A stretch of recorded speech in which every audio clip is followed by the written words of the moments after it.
The House will be in order. The House lays before the House. The Chair lays before the House a communication from the Speaker. The Speaker's Rooms, Washington, D.C., May 17, 2023. I hereby appoint the Honorable Keith Self to act as Speaker Pro Tempore on this day. Signed, Kevin McCarthy, Speaker of the House of Representatives.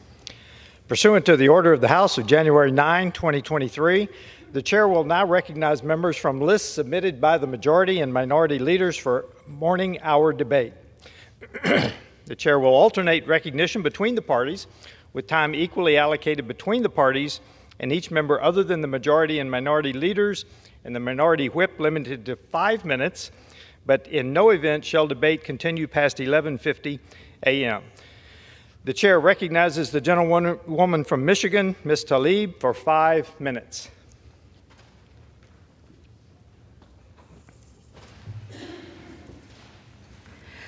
Mr. Speaker, one of the most important responsibilities as a member of Congress is helping the residents of Michigan's 12th District get through everyday challenges and issues that their families are going through. Creating neighborhood service centers has been the most effective way to change the lives of our residents immediately. From the moment I took office, I made a commitment to be accessible and responsive to those everyday challenges and needs. And the way I've done it is my team and I now operate what we call our neighborhood service centers in both Wayne and Oakland County.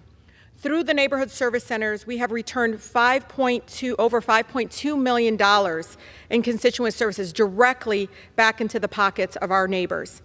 Because of this incredible work of our casework team and neighborhood service centers, our senior veteran in Detroit, for instance, was able to come into our office to apply for assistance to stop the garnishment of his Social Security payments and receive assistance to wipe out an outstanding $8,161 that, again, they were garnishing. Another family in Inkster, for instance, was under a threat of losing their home, but due to the work, again, of the neighborhood service centers, they were able to receive over $5,000 in property tax assistance to keep them in their homes. Again, the neighborhood service center has been able to change lives immediately. Recently, my team and I also ran a constituent services fair in Wayne County and had the opportunity to help more than 50 residents directly with constituent casework. We are humbled by the opportunity to serve each of our residents in the 12th Congressional District every single day. I will continue to fight for a thriving, inclusive, prosperous community for all of us through the neighborhood service centers. And again, I will always have their back. Mr. Speaker, I rise today to recognize Fire Captain Joe Deichelbauer for his 25 years of service with the Dearborn Fire Department in Michigan's 12th District strong. Our captain began his career as a firefighter with the Dearborn Fire Department in 1998. Over the years, he rose steadily through the ranks from fire engineer to lieutenant and ultimately the captain. Captain Joe has been steadfast in his service and commitment to the community.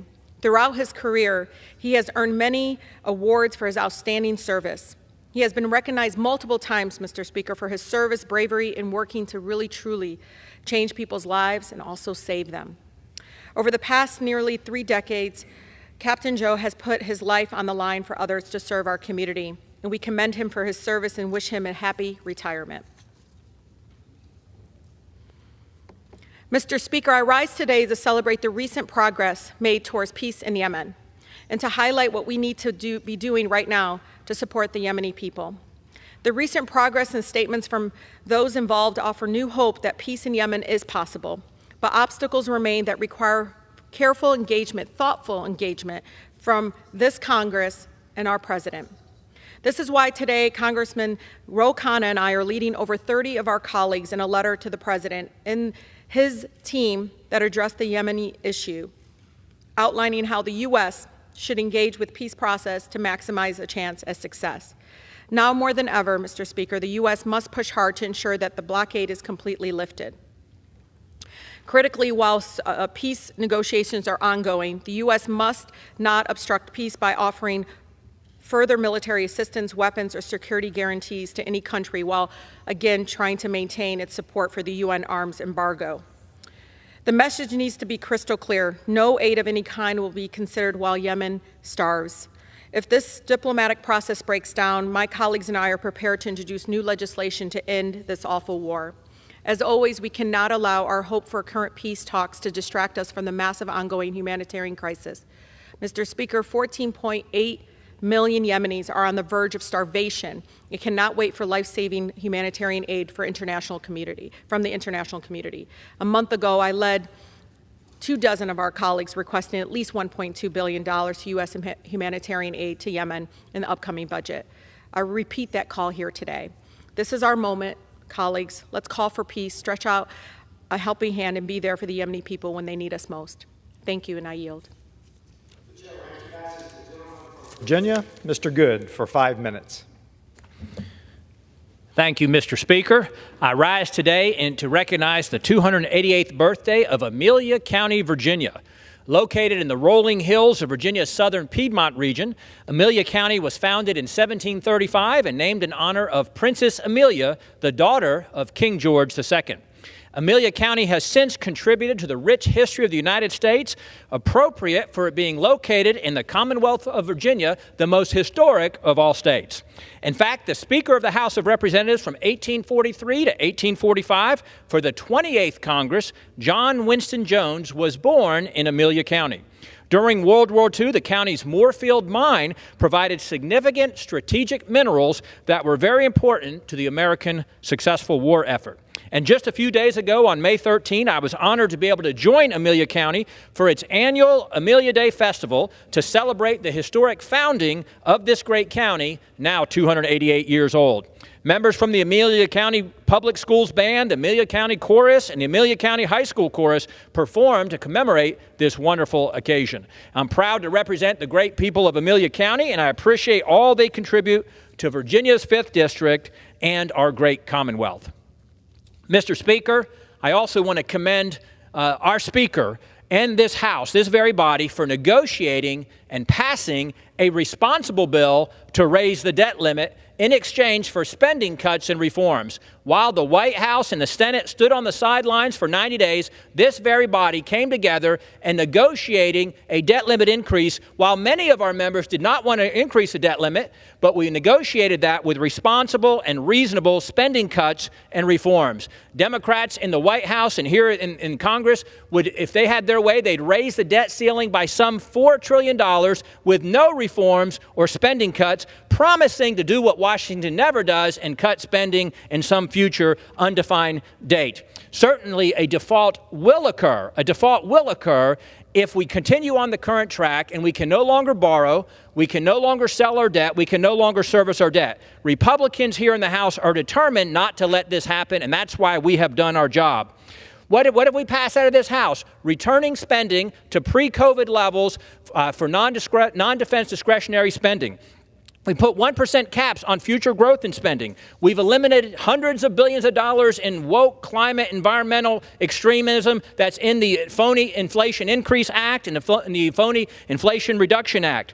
We have eliminated the $500 billion student loan transfer scheme, eliminated the expansion of the IRS, and rescinded unspent COVID funds, which are tens of billions of dollars more. Most Americans understand those are reasonable, and all of those should be rescinded and eliminated. We've also reinstated work requirements for able-bodied Americans of working age without dependents in return for federal assistance. This is important not just to save tens of billions of dollars, but also to grow our economy and get back to the Trump growth of 3 to 4% a year instead of the Biden growth of 1% a year. We've got the REINS Act, which will require a floor vote on every significant rule or regulation coming out of the regulatory bodies, the unaccounted bureaucrats who run our agencies and departments. We've also got H.R. 1, our energy bill, which will return to American energy independence, which is critical for our national security as well as our economic security.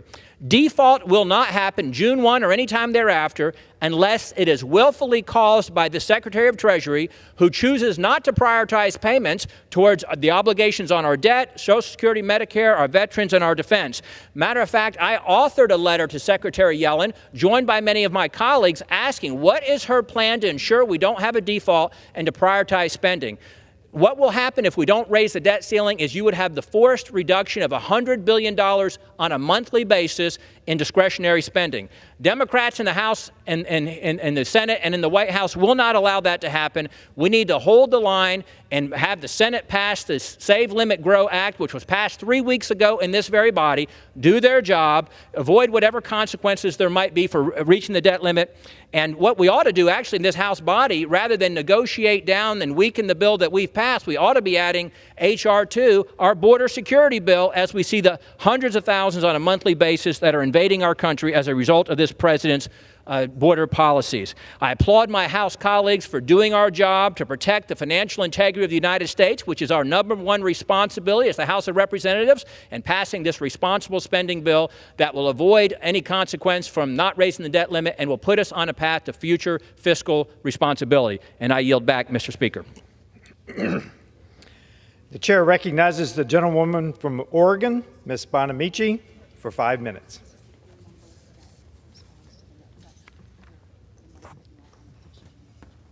Thank you, Mr. Speaker. The House Republicans released their proposed agricultural funding bill this morning, and there is no doubt that they are ready to cut nutrition benefits. So, Mr. Speaker, I rise today to defend the Supplemental Nutrition Assistance Program, or SNAP. When I worked my way through college, I used assistance, called food stamps at the time, so I would have enough to eat. And my experience is not unique. More than 34 million people in the United States are food insecure. Every day, millions of Americans rely on SNAP to help them put food on the table for themselves and for their families. SNAP is our most effective anti-hunger program, and we should be improving its vital benefits. Unfortunately, my colleagues across the aisle are doing the opposite. Under the House Republicans' budget bill, which should be called the Default on America Act, many people across the country, including many seniors, will lose access to this critical assistance. My colleagues claim their benefit cuts will get people back to work and reduce our national debt. But taking food assistance away from vulnerable Americans will not help anyone find work. It will just make them hungry. And balancing the budget on the backs of low-income seniors, it's shameful. Unlike the Default in America Act, the bill I will soon introduce will increase access to SNAP benefits for our nation's most vulnerable seniors. My Senior Hunger Prevention Act will reduce food insecurity and raise the value of SNAP benefits so seniors can live and age with dignity. Additionally, the first bill I introduced this Congress is designed to eliminate barriers for college students accessing SNAP benefits. Students of any age can't learn when they're hungry, and we know that they're more likely to succeed in the classroom when they're not worried about where their next meal is coming from. So, Mr. Speaker, strengthening SNAP should not be a partisan issue. I also support the bills that several of our colleagues have introduced that will improve our food security programs. Following last year's White House Conference on Hunger, and as we consider the Farm Bill, Congress must make it a priority to get assistance to those who need it most. We're at a critical moment to take action to end hunger, and the Default of America on America Act is not the answer. We must strengthen SNAP, not cut it. Thank you, Mr. Speaker, and I yield back. Chair recognizes the gentleman from Montana, Mr. Rosendale, for 5 minutes. Thank you, Mr. Speaker. Mr. Speaker, I rise today to commend Montana's brave men and women in uniform and honor those who have fallen in the line of duty.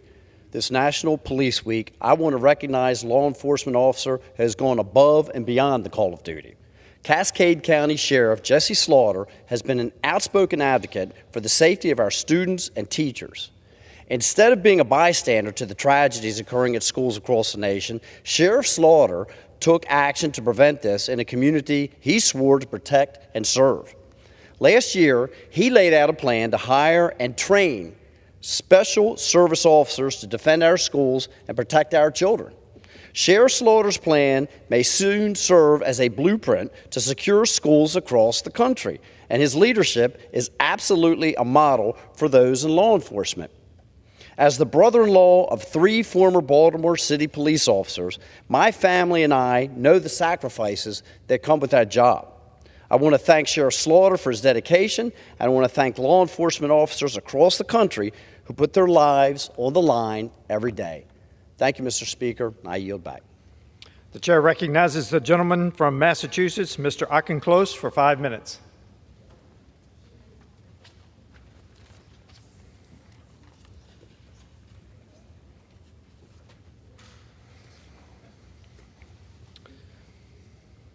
Thank you, Mr. Speaker.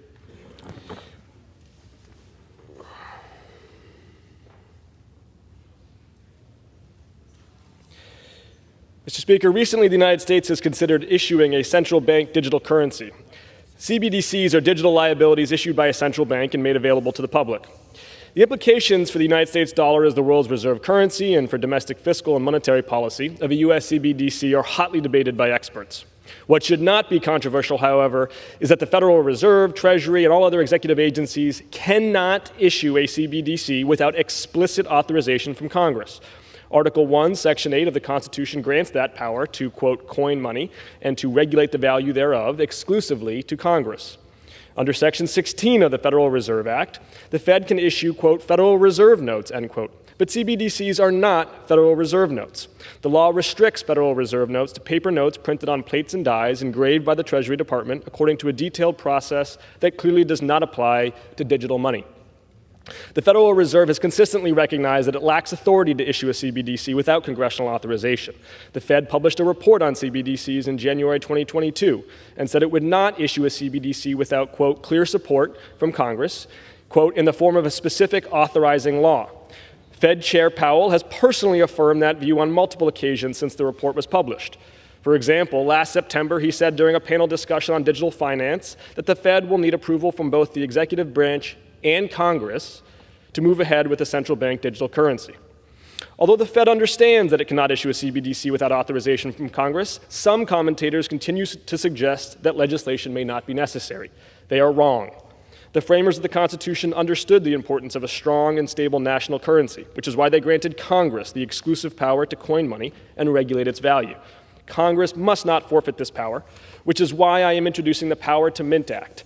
This bill clearly prohibits the Federal Reserve and the Treasury Department from issuing a CBDC without authorization from Congress.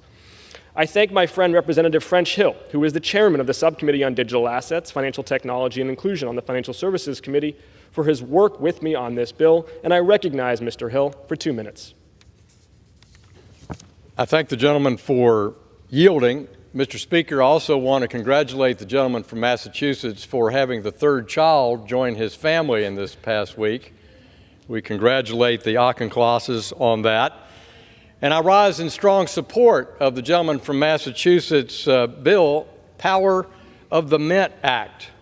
I want to thank him for our partnership in introducing the first bipartisan bill in this House to prohibit the Federal Reserve from issuing a central bank digital currency or a CBDC. We believe together that the Constitution, the authority rests solely with Congress and the American people, not unelected bureaucrats. And that's a nonpartisan view. Something that sets America apart from others is that we're rebelliously independent and skeptical of government overreach. It's a cultural tradition in this country that's been passed down from our founders.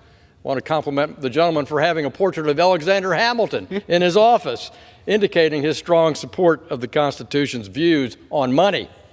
Recently, the only time my constituents from Central Arkansas call me about digital assets is when they're worried about Uncle Sam going to use a central bank digital currency to surveil where they're spending money and how much, and ultimately block them from using the banking and payment system.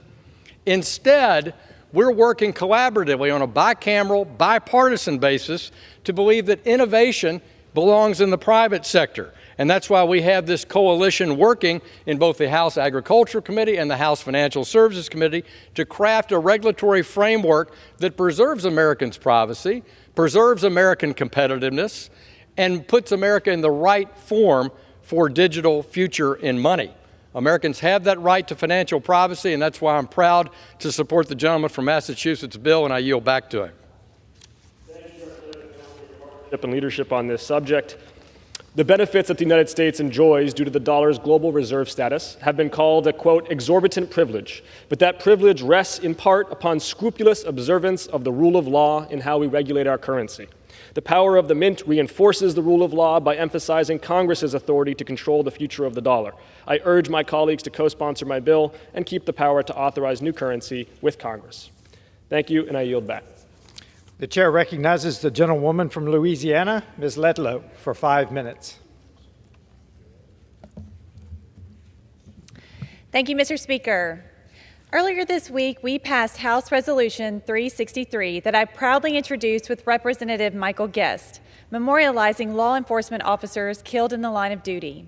I joined 110 of my colleagues recognizing and commemorating the ultimate sacrifices made by our law enforcement officers. Honoring our officers is not just an act of appreciation. It is a fundamental responsibility of all citizens throughout this great nation. Our police officers are the very sentinels who selflessly dedicate their lives in the pursuit of preserving the safety and security of the citizens they are committed to protecting. They stand as a brave shield between us and danger, strengthening the foundation of our communities and embodying the very best of our society. Today, I would like to take a moment to honor 5 courageous heroes from my home state of Louisiana who paid the ultimate sacrifice in the line of duty.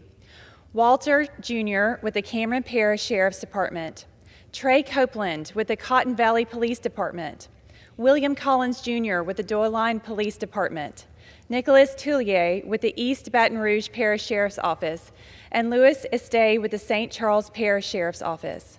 I ask everyone to join me in praying for these officers and their families who put their lives on the line each day for every American. As we pay our respects and honor these brave heroes for their ultimate sacrifice, let us all commit to supporting and uplifting the women and men who wear the badge each day. Let us teach our children, as well as future generations, the critical mission that law enforcement personnel undertake in service to our beloved cities and our communities. Today, let us respect, let us honor, and let us remember these fallen heroes.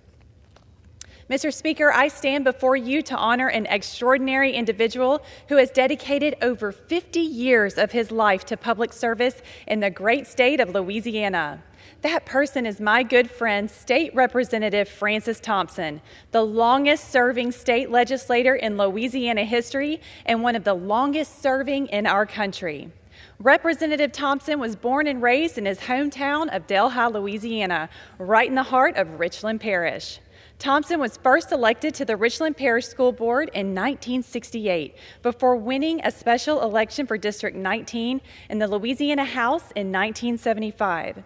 Voters have re-elected Thompson 11 times since then, serving 12 years in the state Senate and 37 years and counting in the state House. His unwavering commitment to North Louisiana and our state is remarkable. From the halls of the state legislature, Representative Thompson has been a strong and unwavering voice for North Louisiana, and throughout his distinguished career, he has championed crucial issues such as education, economic development, health care, and infrastructure, always striving to improve the lives of those he serves. Representative Thompson's leadership and experience have been invaluable in shaping legislation that addresses the unique challenges faced by Louisiana, and his extensive knowledge and understanding of the intricacies of governance have earned him the respect of his peers and colleagues on both sides of the aisle. But not only his legislative achievements make Representative Thompson a remarkable public servant. As a former educator, he possesses a rare quality, the ability to connect with people on that personal level. And throughout the years, Representative Thompson has been a true friend to those that he serves. He is known for his accessibility, his willingness to listen, and his genuine care and empathy, and has touched the hearts of so many, creating lasting bonds that will extend far beyond politics. As we reflect on Representative Thompson's lifelong commitment to public service, let us acknowledge his unwavering dedication to our great state of Louisiana. He's an exemplary leader, a tireless advocate, and a true champion for the people of North Louisiana, and it is with great respect and gratitude that we acknowledge his remarkable contributions. Thank you, Mr. Speaker. I yield back. The chair recognizes the gentleman from Connecticut, Mr. Larson, for 5 minutes. Thank you, Mr. Speaker. Mr. Speaker, I rise today to talk about the polycrisis, the new term of art that people are using to describe what has happened globally in terms of a global pandemic, followed by global supply chain issues, followed by global inflation, and underscored by the war in Ukraine. That has created incredible havoc here in this country. And of course, the group that is impacted the most are people over the age of 65. Here in the United States, with slightly over 1 million people who have succumbed to the pandemic, 850,000 plus have been over the age of 65. The same group, Mr. Speaker, is impacted by inflation. Inflation hurts people on fixed income the most. Those are people on Social Security, who are Social Security recipients. And here in this chamber, we play games. We're in the midst of signing a discharge petition to make sure that we lift the debt limit. Mr. Speaker, we did that 3 times under the Trump administration without angst or fanfare. And yet here, for the group that is most impacted by this polycrisis, this global crisis, this is as though China and Russia are looking on and cheering this side of the aisle for their efforts to default on the full faith and credit of the United States government. And who will that hurt the most again? That will hurt people over the age of 65 and people that are on Social Security and Medicare and veterans who won't be able to get their checks. And why? To make a political point? This is the United States of America. We need to stand up and do the right thing for the American people, and that starts with taking care of our own. It's been more than 52 years since Congress has enhanced Social Security. And this pandemic and this ensuing inflation have hurt this group the most. There are more than 5 million of our fellow Americans who get below poverty level checks from their government for Social Security, something they paid into all of their lives. And contrary to the belief on the other side, this is not an entitlement. This is an earned benefit. This is what people have paid for. 10,000 baby boomers a day become eligible for Social Security, and Congress twiddles and diddles here. We need to pass an enhanced Social Security bill now. As Martin Luther King said, it's the fierce urgency of now. These people need this relief today. This is not the time for political gamemanship. Now is the time to act. I implore my colleagues on the other side, don't be frozen in the ice of your own indifference towards the people of this nation who need this help and relief and need it now. Let's come together as a body and do what President Reagan did, and do what President Eisenhower did, and do what President Nixon did, and come together and enhance Social Security on behalf of the citizens of this country. And with that, Mr. Chairman, I yield back my time. The chair recognizes the gentleman from Georgia, Mr. Allen, for 5 minutes.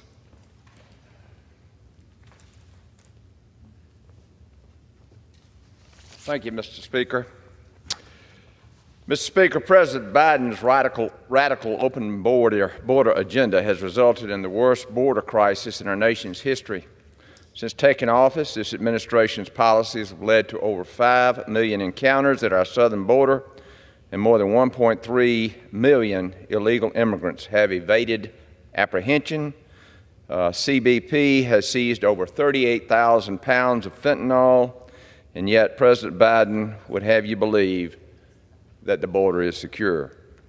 Exacerbating an already dire situation in just the first 72 hours since Title 42 ended, over 14,000 illegal aliens were apprehended. Title 42 was vital in curbing illegal immigration, allowing for swift deportation of anyone crossing our border illegally. While the administration continues to ignore this crisis, House Republicans have taken immediate action. I was proud to support H.R. 2, the Secure the Border Act, which passed the House last week. H.R. 2 upholds Republicans' commitment to a nation that is safe and a border that is secure by restarting construction of the border wall, increasing Border Patrol agents, strengthening the asylum process, and much more. The White House kept asking Congress, when are you going to pass legislation to address illegal immigration? Well, folks, the House passed it, H.R. 2, and we've taken action. It's the most comprehensive immigration bill passed out of the House in over 40 years. Democrats and President Biden need to wake up and obey the law, the current law. Constituents back home asked me, said, how is this happening? We have laws on the books. In other words, if you enter this country illegally, even if you prove asylum, you have to show up for a court date. Now, those court dates are some 5 to 10 years down the road now, but you have to show up for that court date. If you're here, if you don't get the asylum ruling, you have to return to your home country for 10 years before you can enter this country legally again. These are laws that are on the books right now. In other words, you have to remain at the border and await that court date. Putting people out into this country, giving them free health care and other assistance is not in accordance with the current laws on the books. I will finish with this. Border security is national security. And Mr. President, you're Commander-in-Chief. Let's fix this problem, and I yield back. Recognizes the gentlewoman from Ohio, Ms. Kaptor, for 5 minutes. I ask unanimous consent to address the House for 1 minute to revise and extend my remarks. The gentlewoman is recognized. Mr. Speaker, I rise today to call attention to an executive branch decision that will have significant negative impact on the U.S. domestic solar industry, including in Northwest Ohio, the home of the largest domestic solar production platform on this continent. Last week, the U.S. Treasury issued initial guidance allowing solar project developers to qualify for a 10% domestic content bonus, even if the solar panels they use are made with foreign silicon wafers, 97% of which are produced in, guess where? China. The new interpretation of the domestic content bonus established as part of the Inflation Reduction Act squanders a rare and critical opportunity to spur the renaissance of an end-to-end domestic solar manufacturing supply chain. It also ultimately rewards those who cut corners, offshore U.S. jobs, and buy cheaper subcomponents produced in China. This administration must not allow China to undercut domestic manufacturers and American workers. And we all know how that's done with China's predatory practices. Take steel. What China does is produce 4 times what the globe consumes annually in steel, and then they strategically dump, including here, and drive down prices and drive out domestic manufacturing. We know the gig.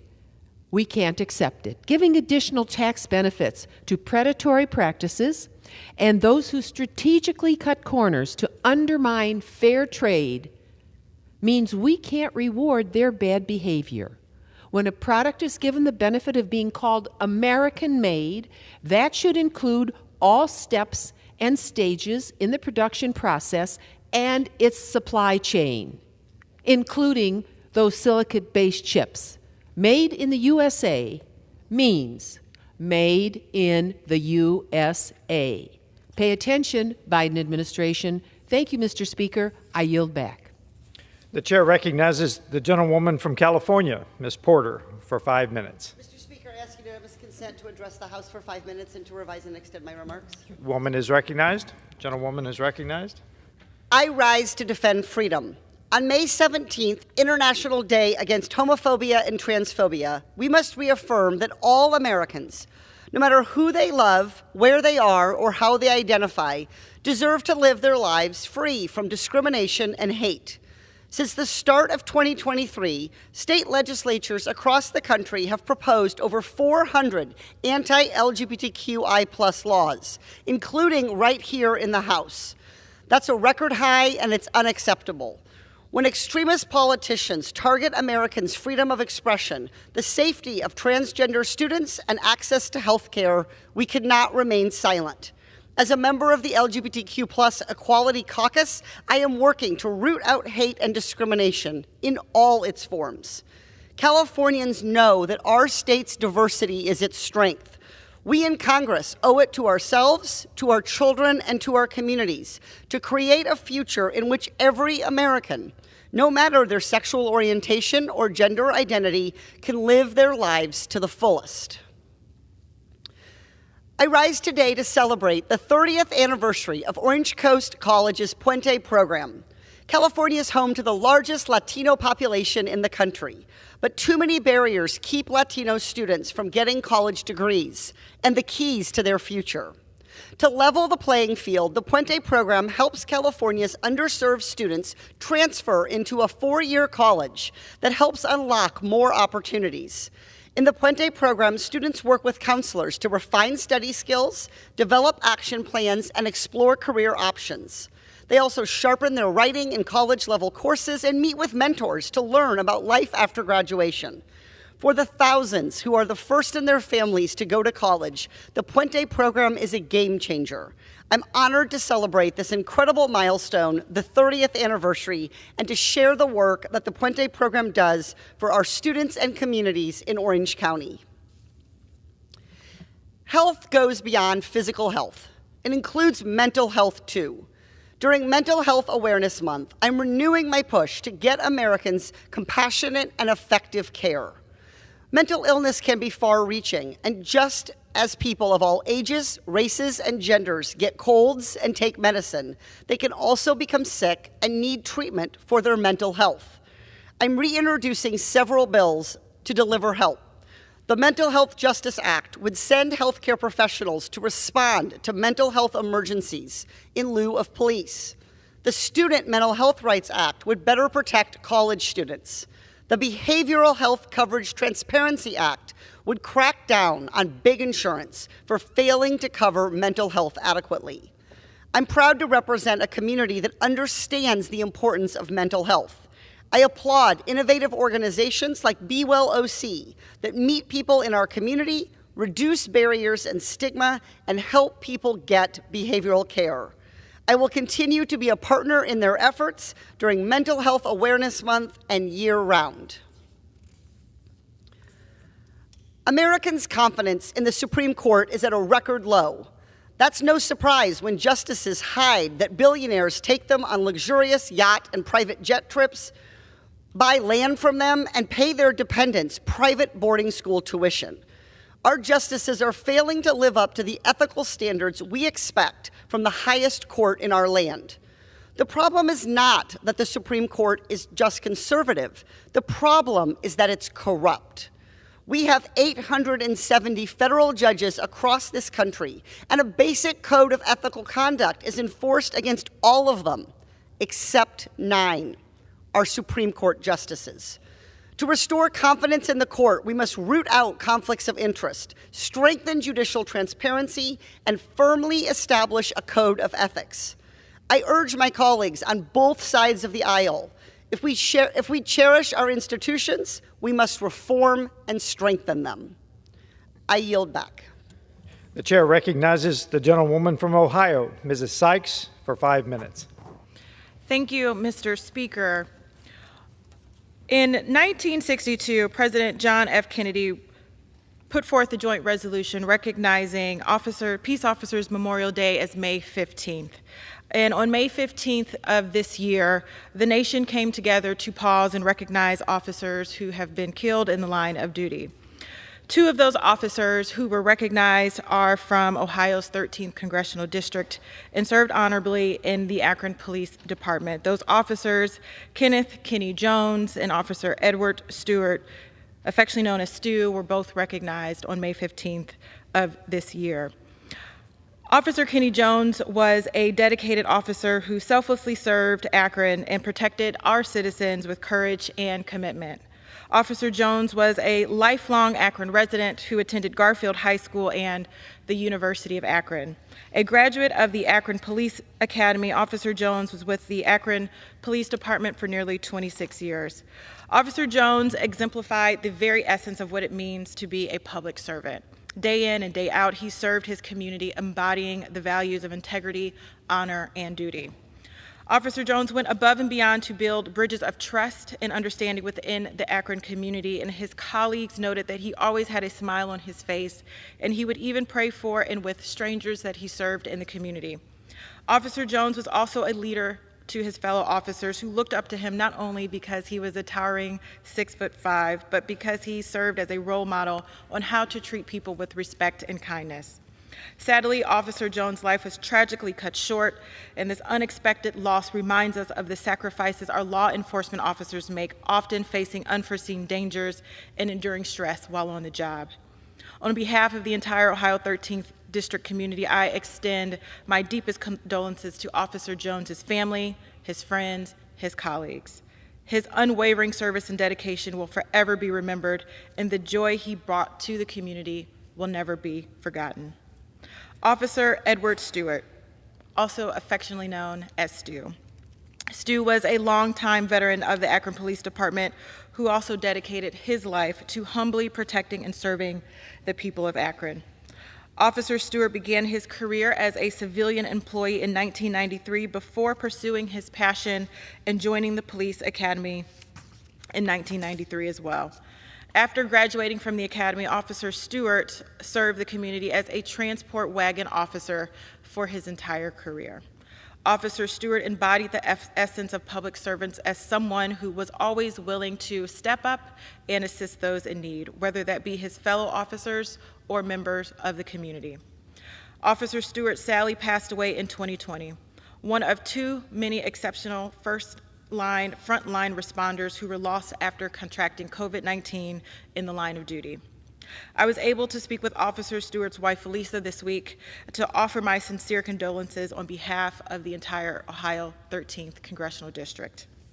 Lisa shared that Officer Stewart was a loving husband, father, and grandfather whose intelligence and thirst for knowledge was admired by his family, friends, and colleagues.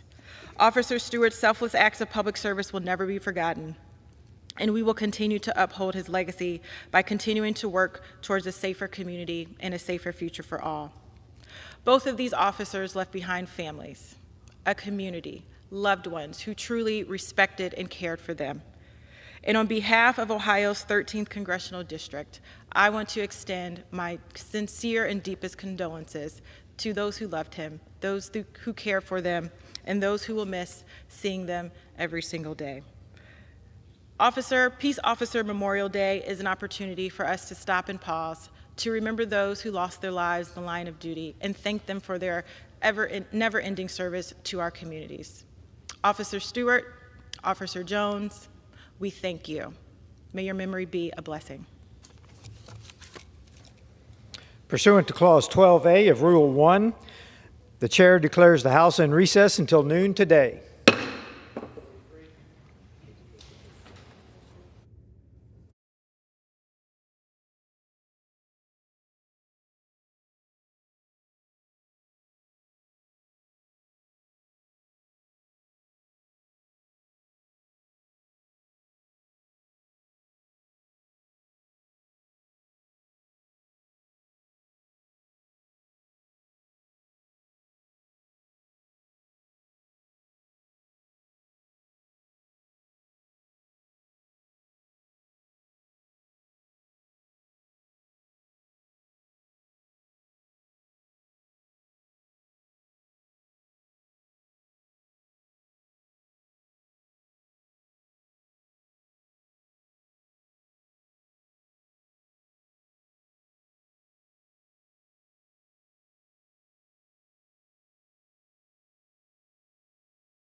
sorry.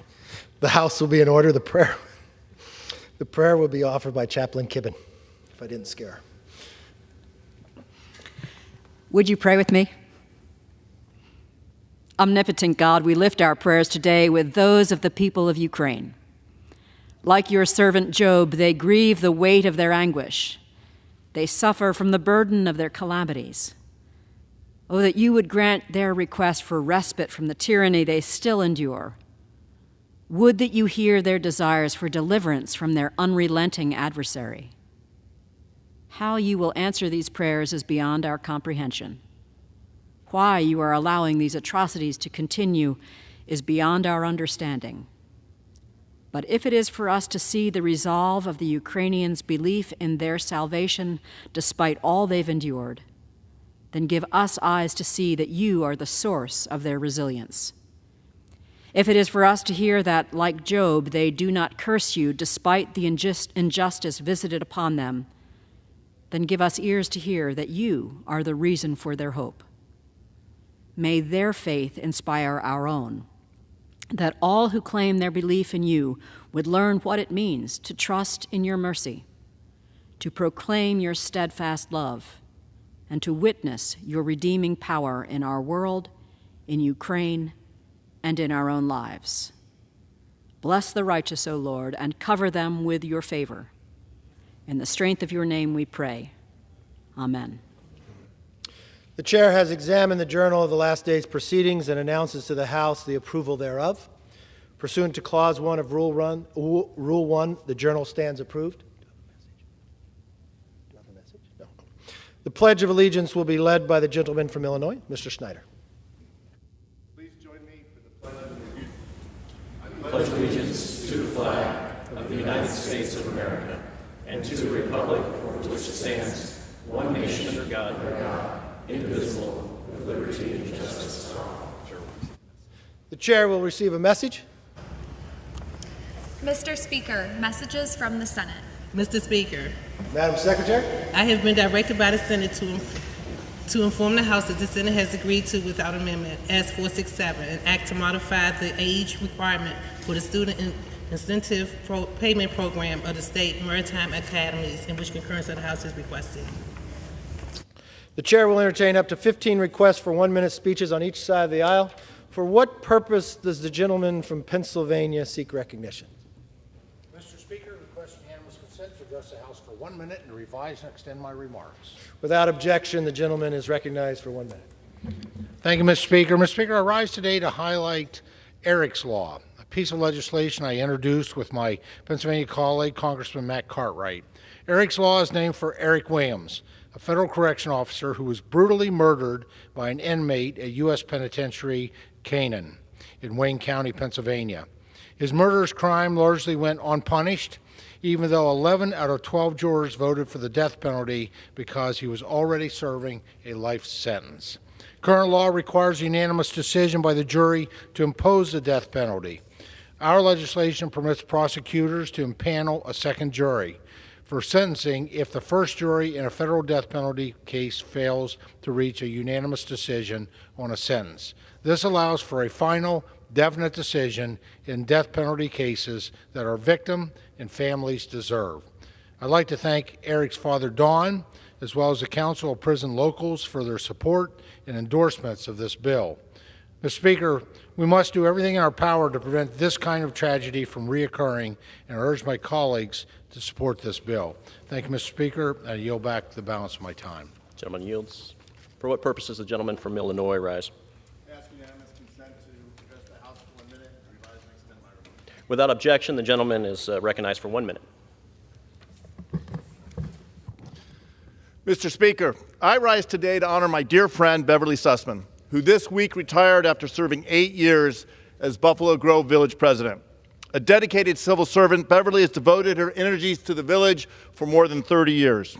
Focusing on revitalizing Buffalo Grove, Beverly has led on infrastructure redevelopment, attracted significant investment in development projects across the village that will benefit residents for many, many years. Significantly, she led with a focus on fiscal responsibility, all to the benefit of Buffalo Grove residents who have not had a tax increase over the past 4 years. Beverly is also focused on creating a welcoming community built on civic engagement and youth development. Of course, that's not surprising, since at her core, Beverly is still the teacher she was at the beginning of her career. Throughout it all, Beverly has been supported by Martin, her beloved husband of 62 years, and their greatest achievement being their 3 sons and 8 grandchildren. Beverly, it is my great honor to thank you for all you have done and wish you and Marty health and happiness in whatever your next chapter may bring on this, your journey together.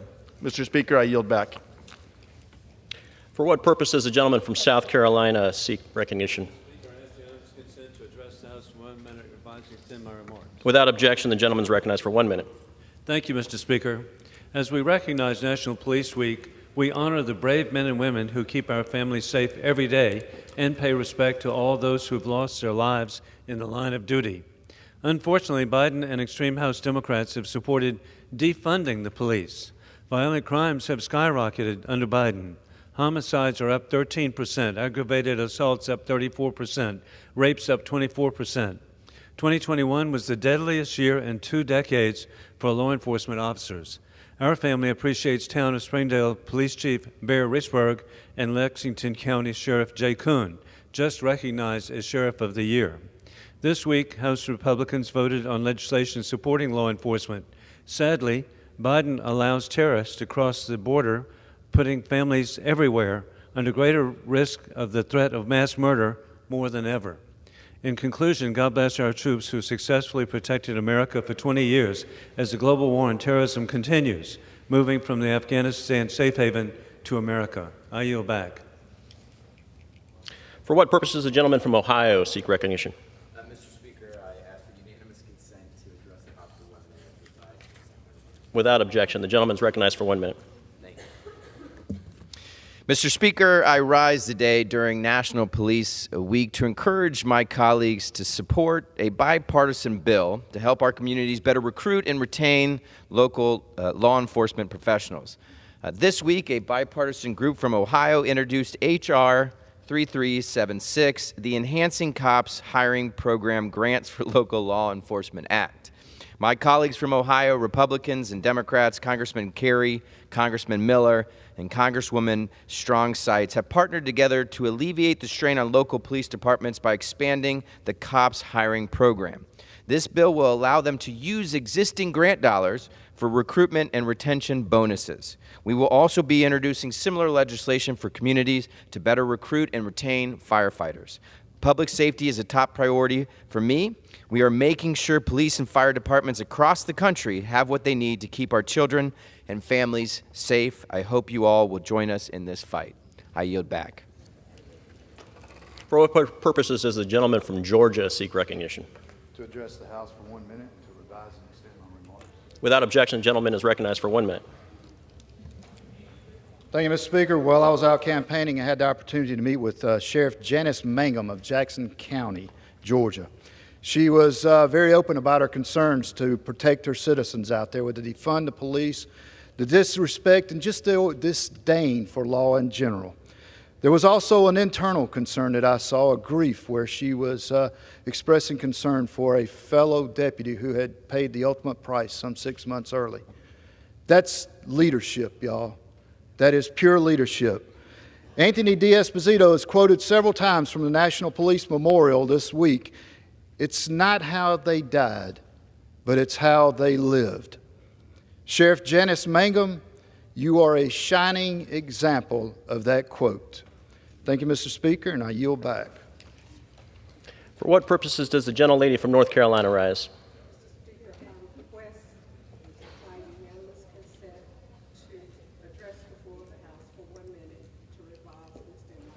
Without objection, the gentlelady is recognized for 1 minute.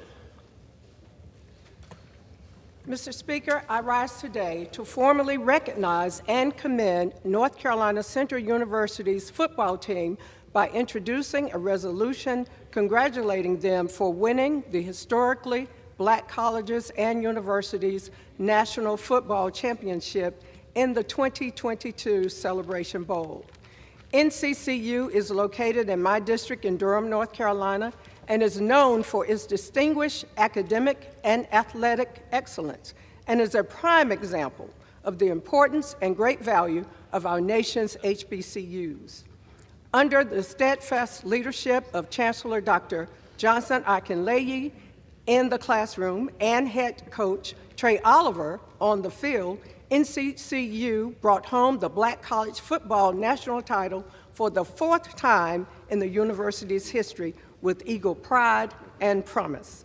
I am deeply honored to represent NCCU, and I extend my sincere congratulations to the entire team, the coaches and athletic staff, the students, and the faculty for this well-deserved victory. Go Eagles. I yield back. For what purposes does the gentlelady from Puerto Rico seek recognition? I ask unanimous consent to address the House for 1 minute. Without objection, the gentlewoman is recognized for 1 moment. Thank you, Mr. Speaker. I rise to recognize our men and women in law enforcement and their commitment to public safety. I want to especially recognize and thank our federal law enforcement officers on the island and the almost 12,000 members of the Puerto Rico Police Bureau, as well as all municipal police officers across the island of Puerto Rico. Their courage, dedication, and tireless efforts to serve and protect our communities are truly admirable and do not go unnoticed. I also want to honor the memory of all law enforcement officers who have died in the line of duty. And we will never forget, and we are in debt to their sacrifice and that of their families.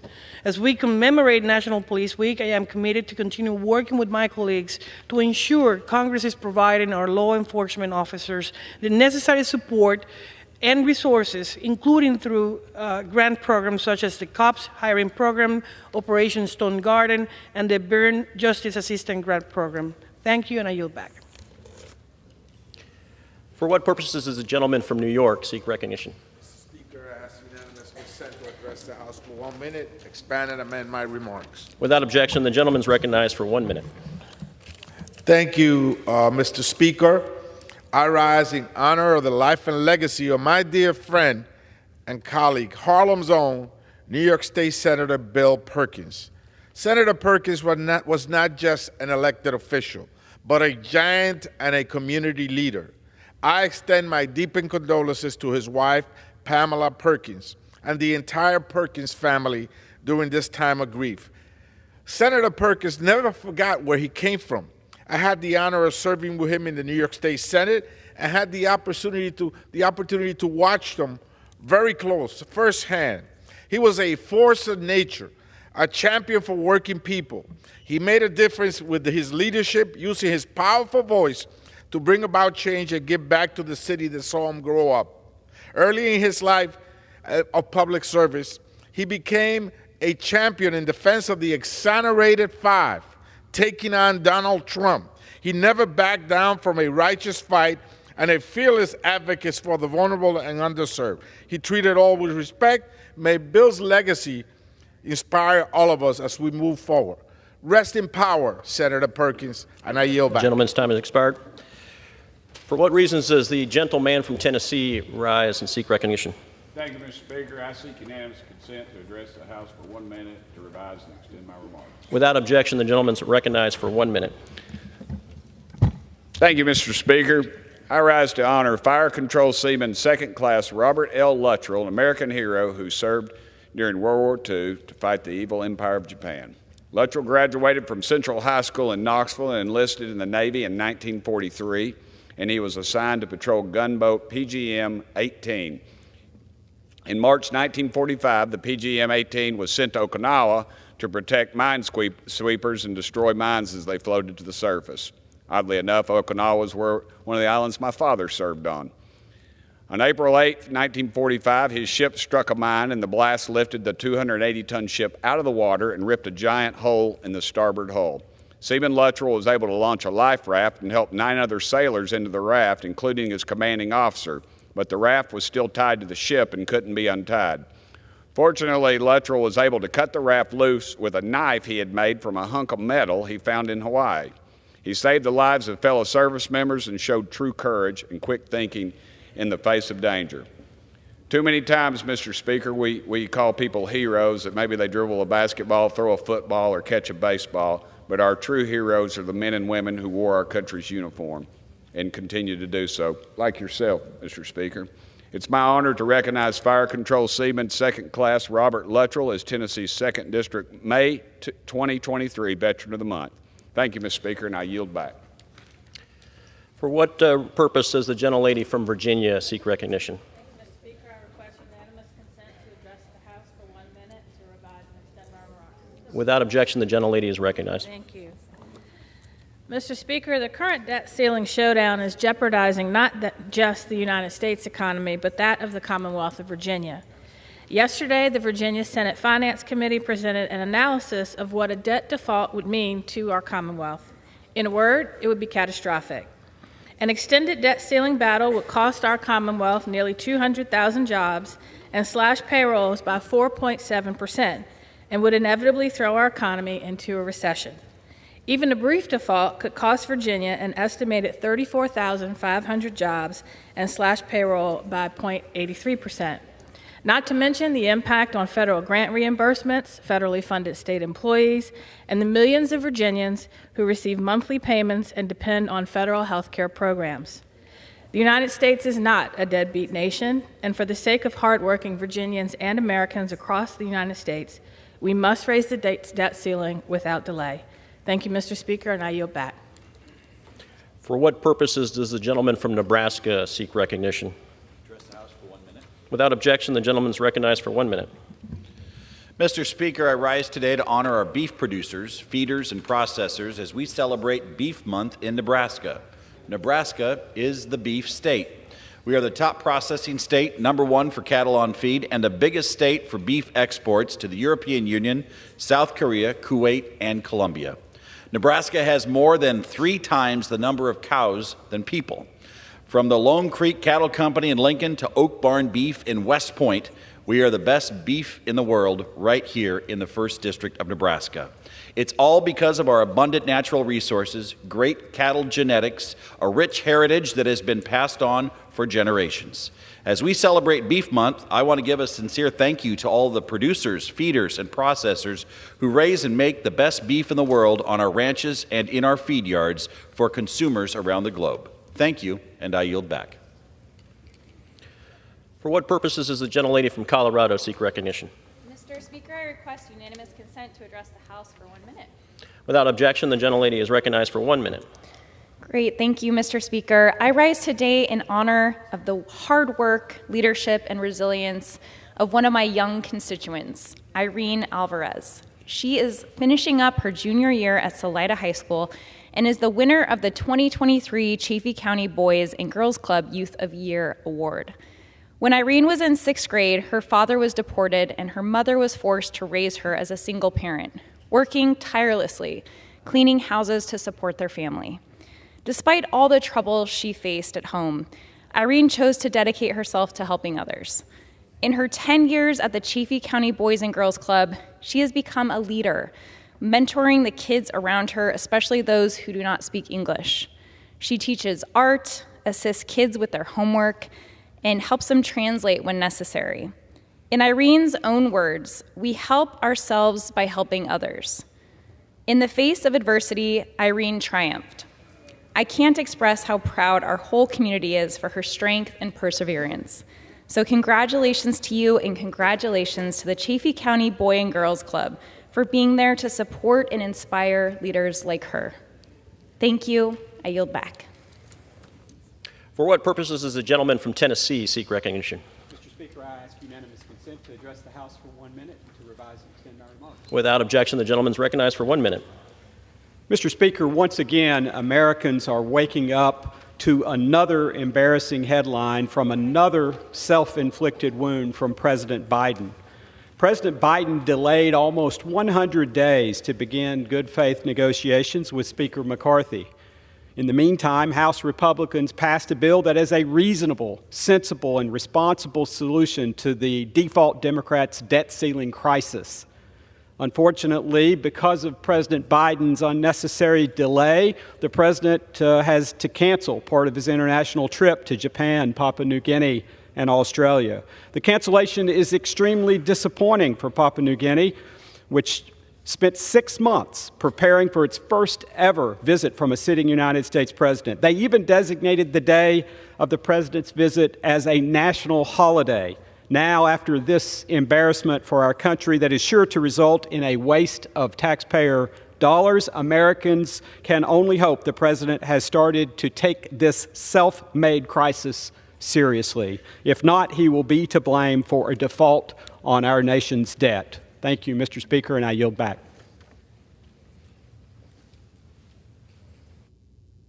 For what purposes does the gentleman from Maryland seek recognition? Mr. Speaker, I ask to unanimous consent to address the House for 1 minute to revise and extend my remarks. Without objection, the gentleman is recognized for 1 minute. Mr. Speaker, I'd like to take a few moments today to honor the memory of Wicomico County Sheriff Deputy Glenn Hilliard, a brave Eastern Shore police officer who was killed in the line of duty while trying to arrest a wanted criminal on probation.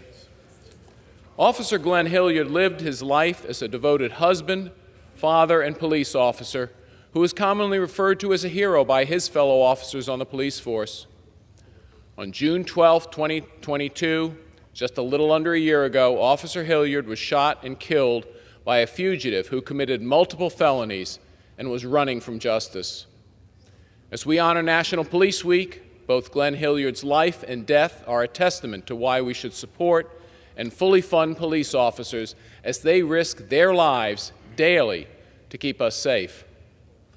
Officer Glenn Hilliard served Wicomico County with honor, valor, and distinction, and in the end, Officer Hilliard's memory is most treasured not by how he died, but how he lived as a selfless and heroic police officer who put the safety of his community above his own. I yield back. For what purpose does the gentleman from South Carolina seek recognition? Mr. Speaker, I ask unanimous consent that all members may have 5 legislative days in which to revise and extend their remarks to insert extraneous material on H.R. 3091. Without objection, pursuant to House Resolution 398 and Rule 18, the Chair declares the House and the Committee of the Whole House on the State of the Union for the consideration of H.R. 3091. The Chair appoints the gentleman from California, Mr. Mike Garcia, to preside over the Committee of the Whole.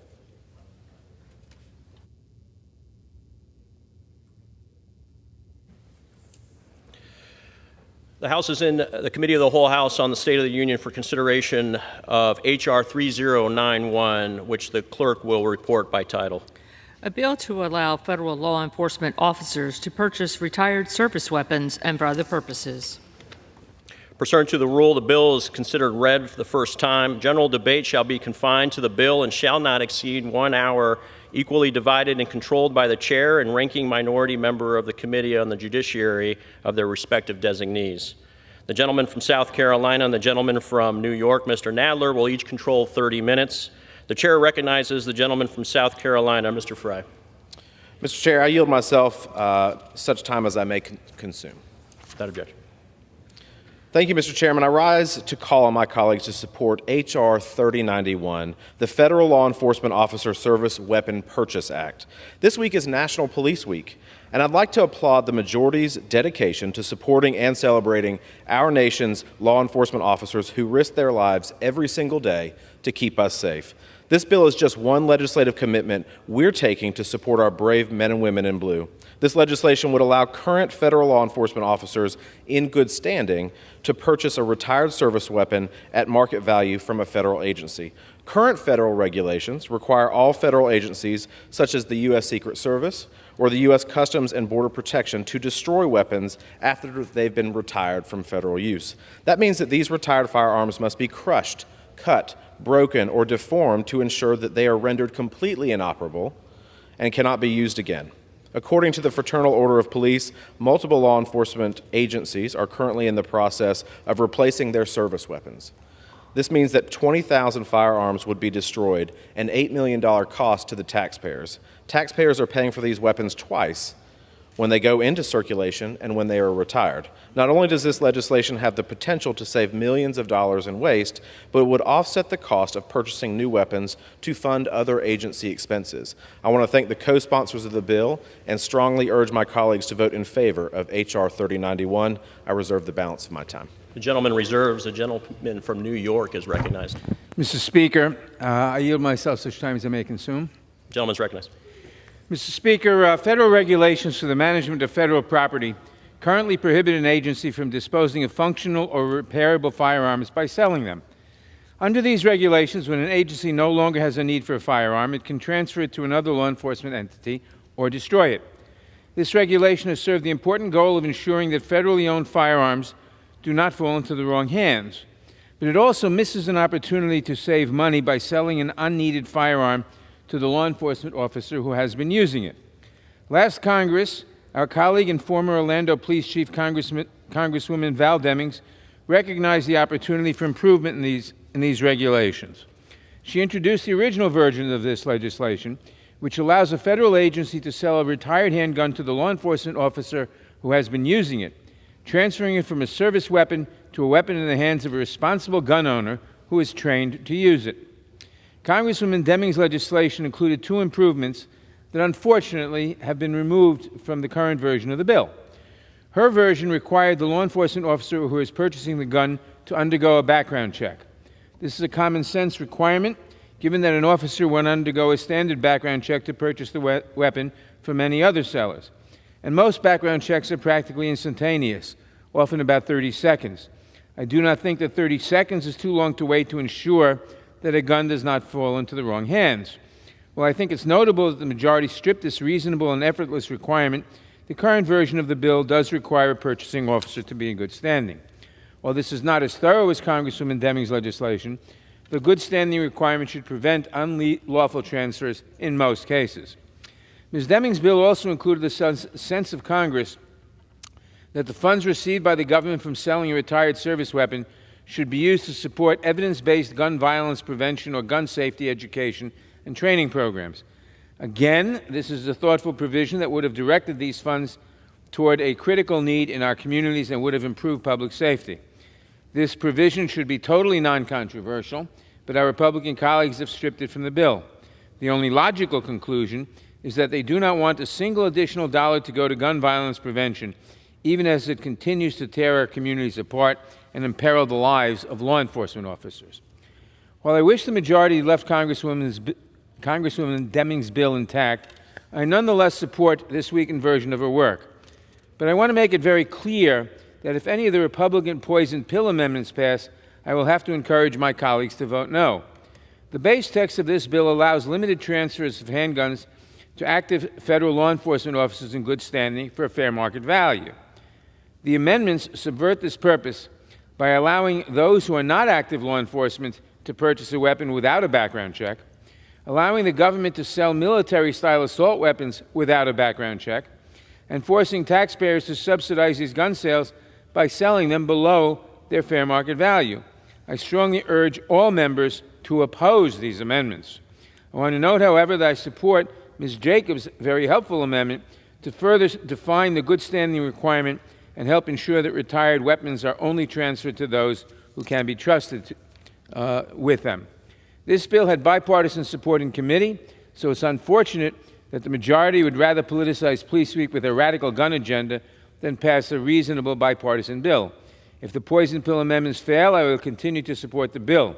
But if any of them pass, I must urge my colleagues to oppose this legislation. With that, I reserve the balance of my time.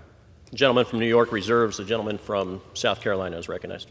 Mr. Chairman, I yield 3 minutes to the member from New Jersey. The gentleman from New Jersey is recognized. Thank you, Mr. Speaker. I rise today during National Police Week in strong support of Federal Law Enforcement Officer Service Weapon Purchase Act. The bill, which I was proud to help move through the Judiciary Committee, is a practical measure and a declaration of our unwavering support for the nation's law enforcement officers. They are the bedrock of our communities, and they ensure peace, order, and safety. By allowing federal officers the opportunity to purchase retired service weapons, we can save taxpayer dollars and ensure officers have firearms with which they are the most comfortable.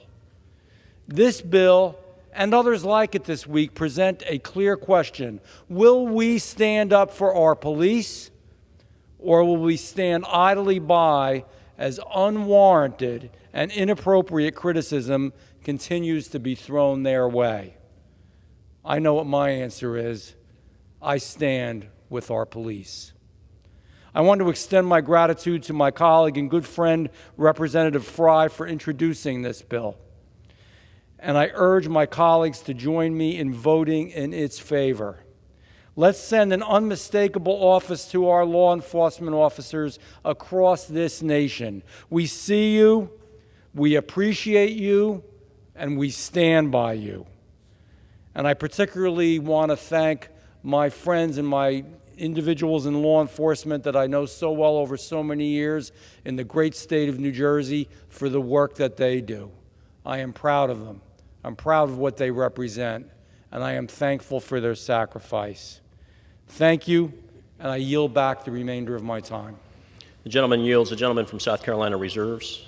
The gentleman from New York is recognized. Mr. Speaker, I now yield 1 minute to the distinguished gentlelady from California, Ms. Kamla Dove. Young lady from California is recognized for 1 minute. Mr. Speaker, I rise in opposition to H.R. 3091.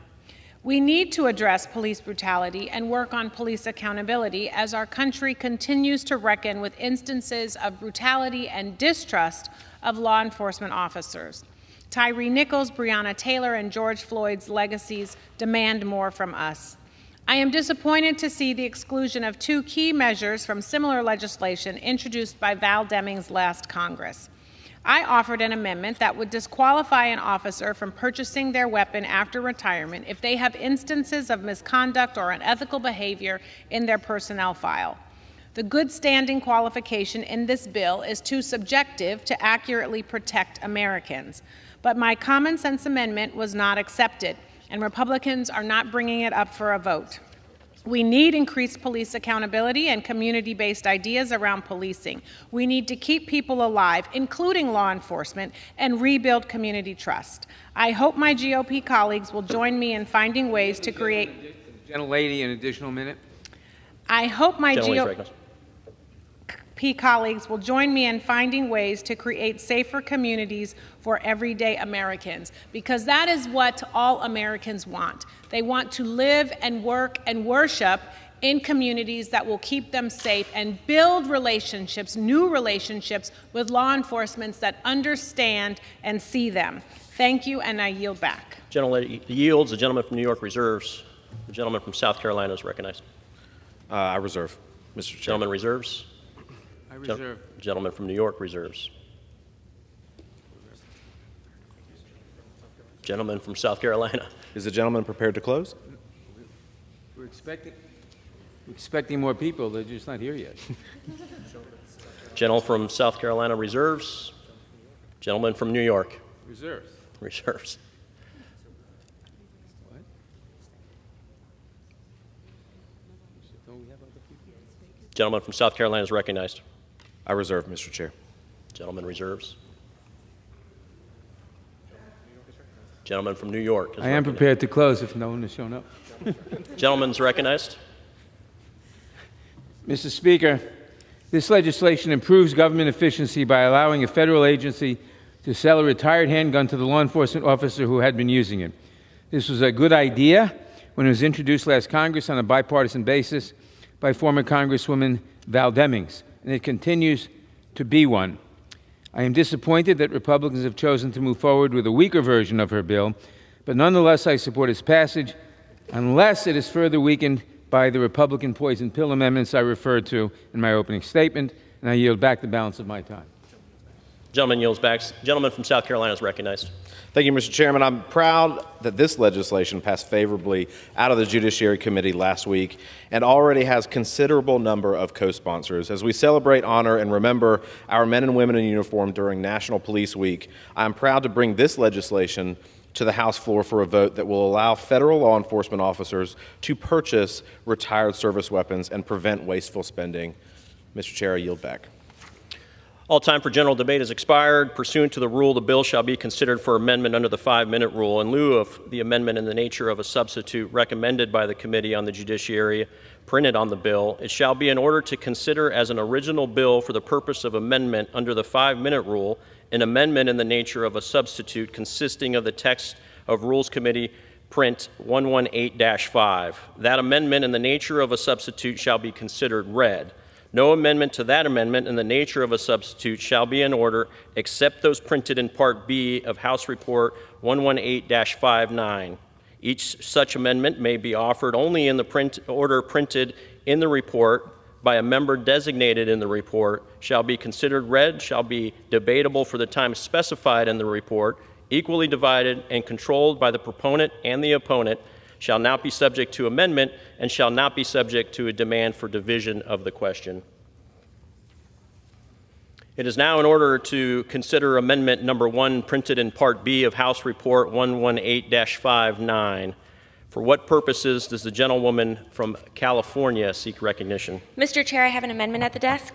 The clerk will designate the amendment. Amendment number 1, printed in Part B of House Report number 118-59, offered by Ms. Jacobs of California. Pursuant to House Resolution 3908, the gentlewoman from California, Ms. Jacobs, and a member opposed each will control 5 minutes. The chair recognizes the gentlewoman from California. Thank you, Mr. Chair. I rise today to protect public safety and honor the original intent of this bill through a simple common sense amendment. Many of us on both sides of the aisle agree with the goal of H.R. 3091 to allow federal law enforcement officers to buy retired handguns, many of which are already required to be destroyed. But an oversight could enable domestic abusers, including those subject to restraining orders, to get firearms, which we all know can have deadly consequences. Police officers are human. They aren't immune from mental illness, domestic and family conflict, and other stressors that can lead to tragedies. So we can and should have guardrails to prevent those tragedies. That's why my amendment simply ensures that each federal law enforcement agency has procedures for determining whether an officer is in good standing to buy a firearm. Agencies would have the flexibility to tailor those determinations based on the qualifications of each agency, but these guidelines should be clear and concise. Existing federal law already carves out special treatment for law enforcement officers by allowing them to have a gun even if they have a domestic violence restraining order. That's dangerous.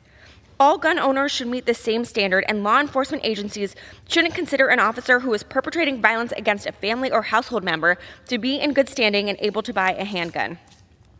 While I'm thankful that the Rules Committee supported my amendment, I'm disappointed that they rejected my other amendment and several of my colleagues' amendments to provide additional guardrails for this buyback program. Still, with this amendment, we have an opportunity to improve this legislation. So I urge my colleagues to support my amendment to save lives, protect public safety, and honor those who put their lives on the line for our communities. I yield back the balance of my time. Oh, I reserve. Gentlelady reserves. For what purpose does the gentleman from South Carolina seek recognition? Mr. Chair, I claim the time in opposition to this amendment. And that's for 5 minutes. Good standing is already universally understood by all federal agencies. If an officer has been suspended, they surrender their badge and gun and do not have law enforcement authorities. This is not a new concept.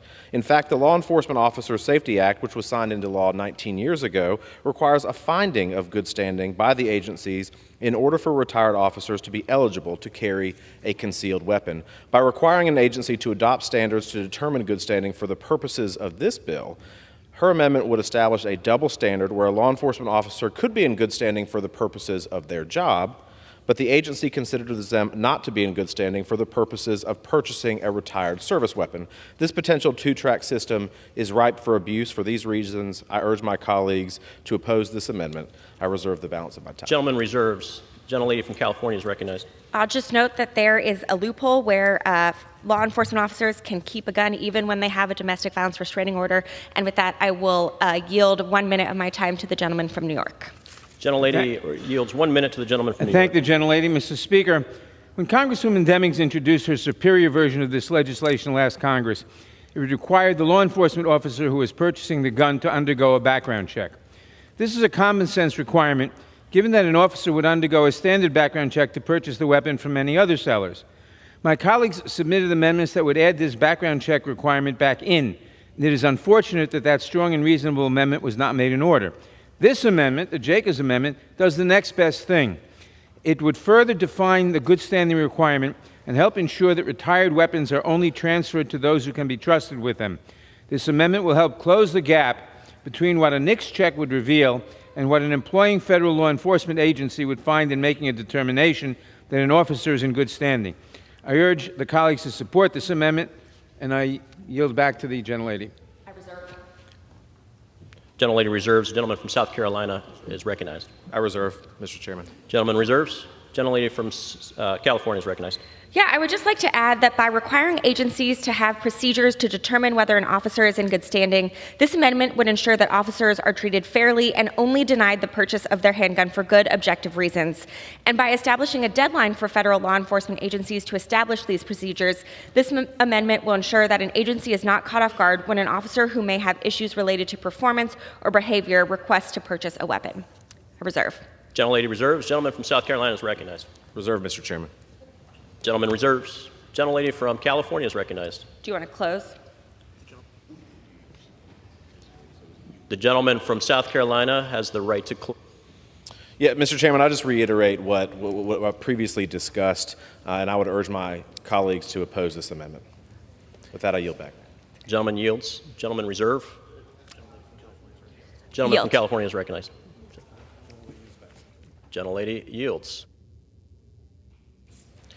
The question is on the amendment offered by the gentlewoman from California. Those in favor say aye. Those opposed say no. In opinion of the chair, the noes have it. Mr. Chair. Not agreed to. Mr. Chair, can I request a recorded vote? Pursuant to the clause 6 of Rule 18, further proceedings on the amendment offered by the gentlewoman from California will be postponed.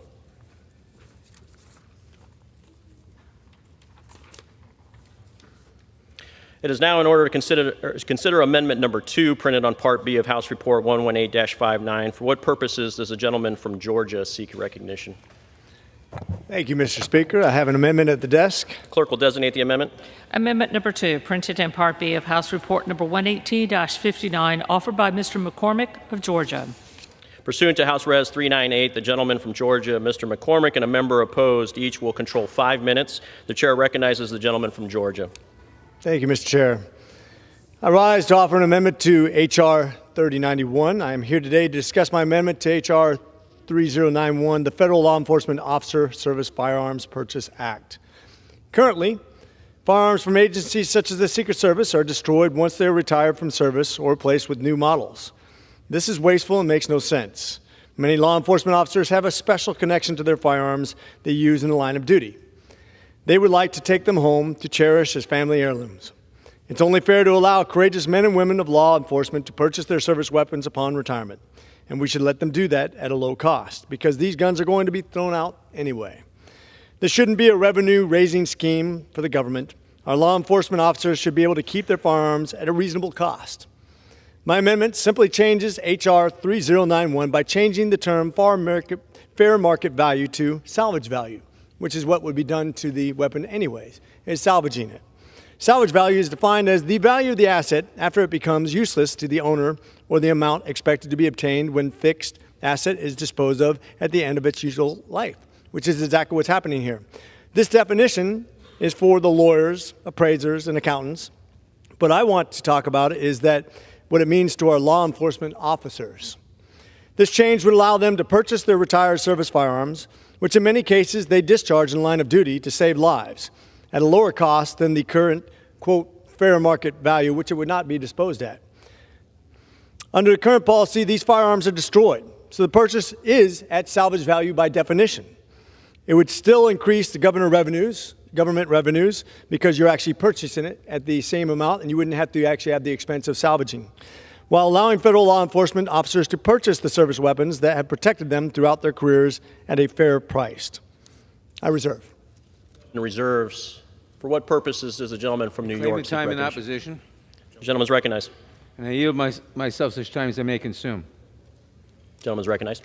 Mr. Speaker, when Congresswoman Demings introduced her superior version of this legislation last Congress, It was premised on the principle of making the most of taxpayer dollars and recouping the values of weapons that were not at the end of their usable life.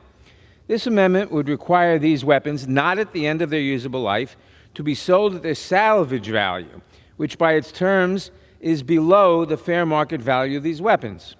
This prevents the agency from recouping the full value of the weapon. The effect of this amendment is to sell firearms at a discount funded by taxpayers. Taxpayers should not be forced to subsidize gun sales, which is contrary to the intended purpose of this bill that was introduced last Congress, and is also contrary to the intent of the bill in the form it unanimously passed in the Judiciary Committee. Taxpayers should be funding the government, not subsidizing gun sales. This amendment is contrary to the intent of the bill, and I urge my colleagues to vote against the amendment. I reserve the balance of my time. Gentleman reserves. The gentleman from Georgia is recognized.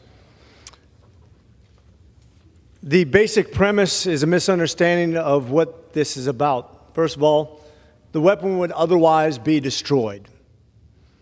The only money that would come from it is either the money spent on destroying the weapon or the money that was obtained from it by destroying the weapon, which would be salvage monetary price, which would be approximately $100 for an average Glock. That's weapon scrap. That's what it's worth. That's how much you would get back from the government. He talks about the government supplementing police officers who served an entire career. I was a career military person, over 20 years in the military. My father was a deputy sheriff. I'll tell you, this isn't a money-making scheme. As a matter of fact, just the opposite. This isn't for the government to make money off of. This is to do the right thing. This is, at best, a neutral bill. This shouldn't be about the military people who just spent 20 years of their life paying money to expand the coffers of the American government when otherwise it would be worth about $100 as scrap metal. So the misrepresentation that this should be money that our retirees spend on a weapon that would otherwise be destroyed, and nothing else would be done with that, by the way. When he talks about fair market value, the fair market value, the market for this is salvage. It is what would be done with the weapon to begin with. So the misnomer, the misrepresentation that retired officers that have spent their entire career protecting this nation, bonding with something that saves their lives and protects other people, is actually kind of offensive to me. As a guy who's literally carried around a service rifle and the surface pistol when I was overseas in harm's way. As my father carried around his service pistol in harm's way. This is not to make money for the government. This is to do the right thing by those police officers and those law enforcement individuals who have served their entire life doing nothing but serving their community. That's what this is about and nothing else.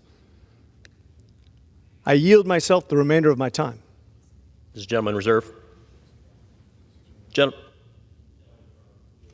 Reserves. Reserves. Gentleman reserves. The gentleman from New York is recognized.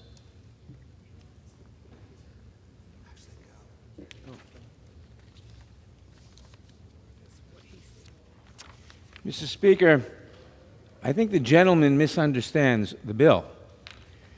This bill is not when the officer retires. It's when the gun is retired. And when the gun is retired, perhaps because the law enforcement agency is upgrading to a more modern gun, it can be sold. And the money goes to the taxpayers, obviously. If it is not repairable, it can then be scrapped.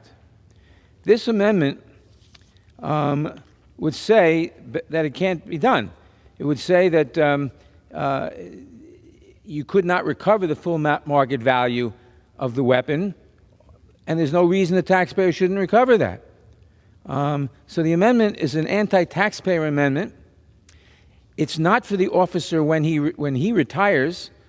It's when the weapon is retired, which may be before or long after the officer retires. There's nothing to do with that. So the amendment would simply cost the taxpayers money for no purpose at all, and I therefore oppose the amendment. Gentleman reserves. I yield back. Gentleman yields back. The gentleman from Georgia has 1 minute remaining, is recognized. I'm going to define once again what this bill is about, because I disagree wholeheartedly. If it's at the end of its service life, if it is no longer useful, it is going to be salvaged. Salvage. We are defining what's happening at the end of a useful life value. Salvage. It's going to be destroyed. That's what the government will do with it. The government's not going to sell it. The government's going to salvage it. The government's not going to put it on the market, the fair market for a used weapon. It's going to destroy it.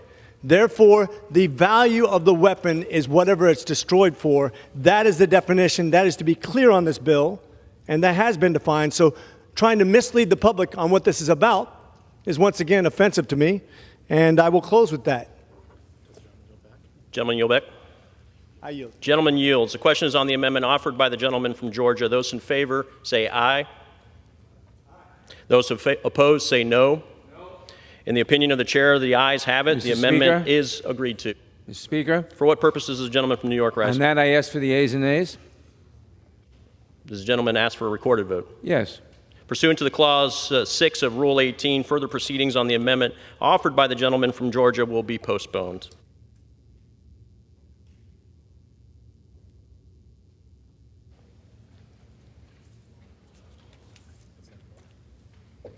It is now in order to consider Amendment Number 3, printed in Part B of House Report 118-59. For what purpose does the gentleman from Texas seek recognition? Mr. Speaker, I have an amendment at the desk. The clerk will designate the amendment. Amendment Number 3, printed in Part B of House Report Number 118-59, offered by Mr. Luttrell of Texas. Pursuant to House Resolution 3908, the gentleman from Texas, Mr. Luttrell, and a member opposed each will control 5 minutes. The chair recognizes the gentleman from Texas. Thank you, Mr. Speaker. I rise today to offer an amendment to H.R. 3091, the Federal Law Enforcement Service Weapons Purchase Act. My amendment would expand those who can purchase retired service weapons to include those who have served their country faithfully and retired from federal law enforcement. This amendment will allow for the brave men and women who retired from service in federal law enforcement the ability to protect themselves and our communities if necessary. By eliminating bureaucratic red tape currently preventing law enforcement federal officers and retirees from purchasing their service weapons, we are equipping them with the ability to respond to emergencies equipped with the weapon they are well acquainted with. The best deterrent to a bad guy with a gun is a good guy with a gun. This measure will further protect the Second Amendment rights of our federal law enforcement officers who have displayed valor and courage in making the ultimate sacrifice to keep us safe and protect our communities. Those who have served our nation and law enforcement officers with dignity and honor and retired in good standing ought to have the same rights of those currently serving. I yield back and reserve the balance of my time, Mr. Speaker. Gentleman reserves. The gentleman from New York. For what purposes does the gentleman from New York seek recognition? I yield myself such time as I may consume. Gentleman's recognized for 5 minutes. Mr. Speaker, when Congresswoman Demings introduced her superior version of this legislation last Congress, it required the law enforcement officer who is purchasing the gun to undergo a background check. This is a common sense requirement, given that an officer would undergo a standard background check to purchase the weapon from many other sellers. My colleagues submitted amendments that would add this background check requirement back in, and it's unfortunate that that strong and reasonable amendment was not made in order. The bill, as passed in committee, allows sales only to officers in good standing. This amendment allows retired federal law enforcement officers to also be eligible to purchase surplus service weapons without the usual NICS background check or a certification of good standing. This amendment is contrary to existing law and could allow prohibited purchasers to buy a handgun. Retired officers have no standing with an agency. They are not subject to any of the oversight and employment rules of active federal law enforcement. With this amendment, someone could retire, be convicted of a felony, and then purchase a handgun from the federal government, even though they would fail a NICS check, because a NICS check is not required. I urge my colleagues to oppose this dangerous amendment. I reserve the balance of my time. Reserves. A gentleman from Texas is recognized. Mr. Speaker, we are talking about the same men and women that went through the rigorous background check before they retired. We're talking about the same men and women that served our country honorably. We're not talking, this amendment speaks in good faith and good faith only. I agree with my colleagues across the aisle that if there's an individual that has done something nefarious, absolutely. But this amendment alone speaks to the good faith of those men and women who served in uniform. With that, I reserve back. Gentleman from New York is recognized. Mr. Speaker, a police officer can retire for many reasons. One of them is that it's being forced out for misconduct. An officer who is forced out for misconduct should not be permitted to buy a gun without a background check. The background check might show the misconduct, would show the misconduct that forced them out. If he committed a felony, it would show that. Under this amendment, an officer, a retired officer, who was pushed out because of bad conduct, who was pushed out because he could not be trusted with a handgun, who subsequently commits a felony, could still purchase the handgun without a background check. That is dangerous to the public and makes no sense at all. I reserve the balance of my time. Gentleman reserves. The gentleman from Texas is recognized. Anyone who is guilty of what my colleague is saying across the aisle would have to go through it. We're talking about weapon systems that are retired out of the federal system and good standing law enforcement officers purchasing those weapon systems. I reserve. Sorry. Gentleman reserves. Mr. Speaker, gentleman from the New York gentleman is recognized. mistaken. There's a difference between the officer and the gun. The gun is being retired. The officer may have committed a felony, the ex-officer, I should say, may have committed a felony, may have been forced out for bad conduct, and under this amendment would be permitted to purchase the gun without a background check that would show his felony or whatever conduct caused him to be pushed out. It is dangerous. We're not talking about an officer upon retirement buying his gun. We're talking about an ex-officer who may have committed a felony, who may have been forced out for dangerous conduct, now being permitted to purchase a gun without a background check that would show that this is a dangerous character. I reserve. Gentleman reserves. Gentleman from Texas recognized. I reserve. Gentleman reserves. Gentleman from New York I is yield recognized. back now. Gentleman yields. The gentleman from Texas is recognized. Mr. Speaker, thank you. In closing, I urge my colleagues across the aisle to support this sensible measure that will afford law-abiding retired law enforcement officers the same treatment as those currently serving as defined in this bill. With that, I yield back. The question is on the amendment offered by the gentleman from Texas. Those in favor say aye. Those opposed say no. In the opinion of the chair, the ayes have it. Mr. The amendment Speaker, is agreed to. For what purpose is the gentleman from New York I recognized? ask recorded vote. Pursuant to Clause 6 of Rule 18, further proceedings on the amendment offered by the gentleman from Texas will be postponed.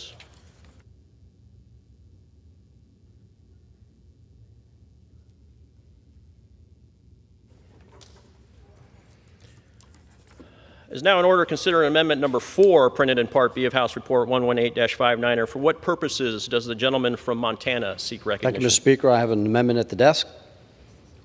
Clerk will designate the amendment. Amendment number 4, printed in Part B of House Report number 118-59, offered by Mr. Rosendale of Montana. Pursuant to House Resolution 3908, the gentleman from Montana, Mr. Rosendale, and a member opposed each will control 5 minutes. The chair recognizes the gentleman from Montana. Thank you very much, Mr. Speaker. In its current state, H.R. 3091 allows federal law enforcement to purchase retired handguns from their agency, allowing the agency to recover some of the original costs of those handguns. However, handguns are not the only weapons in our federal officers' arsenal. In recent years, about 30% of new firearm purchases by federal agencies were rifles and shotguns. Current surpluses also show that there are similar numbers of pistols and rifles in agency stockpiles. My amendment would allow for our law enforcement officers to purchase these weapons as well, so long as the rifle or shotgun is allowed legally for civilian use. The current practice of destroying retired firearms at cost to the taxpayers' money when they could be providing a service to their federal law enforcement and creating some revenue in the process. Many of our nation's law enforcement avid recreation and sports shooters in their free time, and they deserve the added benefit of being allowed to purchase high-quality firearms at a reduced cost. Americans trust police to protect them with these very firearms every single day. Why should these well-trained officers not have the right to defend their own family with these same weapons? I yield back. Does the gentleman reserve? Mr. Speaker, I claim the time in opposition. Does the gentleman reserves? For what purpose do you approach? I claim the time in opposition. The gentleman is recognized for 5 minutes. I thank you. Mr. Chairman, this amendment expands the types of weapons officers are allowed to purchase to include all retired firearms.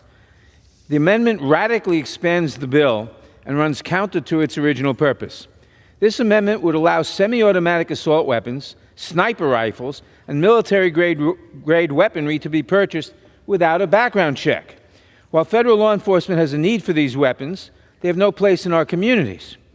Though the amendment excludes machine guns, it does not exclude other firearms subject to heightened regulation under the National Firearms Act, such as short-barreled rifles and even grenade launchers. The federal government should not be selling these dangerous weapons to people operating in their civilian capacity. I strongly oppose this amendment, and I urge my colleagues to oppose it as well. I reserve the balance of my time. The gentleman reserves. The gentleman from Montana is recognized.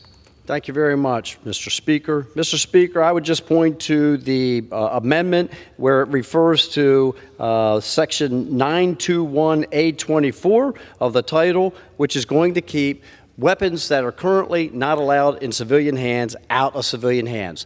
Our law enforcement officials are highly trained, and whether they're using an AR-15 or whether they're using a similar high-powered rifle with a high-intensity scope, they are trained to do such. I have lots of friends and family who use these weapons on a daily basis for sport shooting and other purposes, and our law enforcement officers, if they have served their time and they're retiring from that duty, from protecting the civilians across this nation, want to purchase a weapon that they have been utilizing for who knows how much time, they should be able to do so.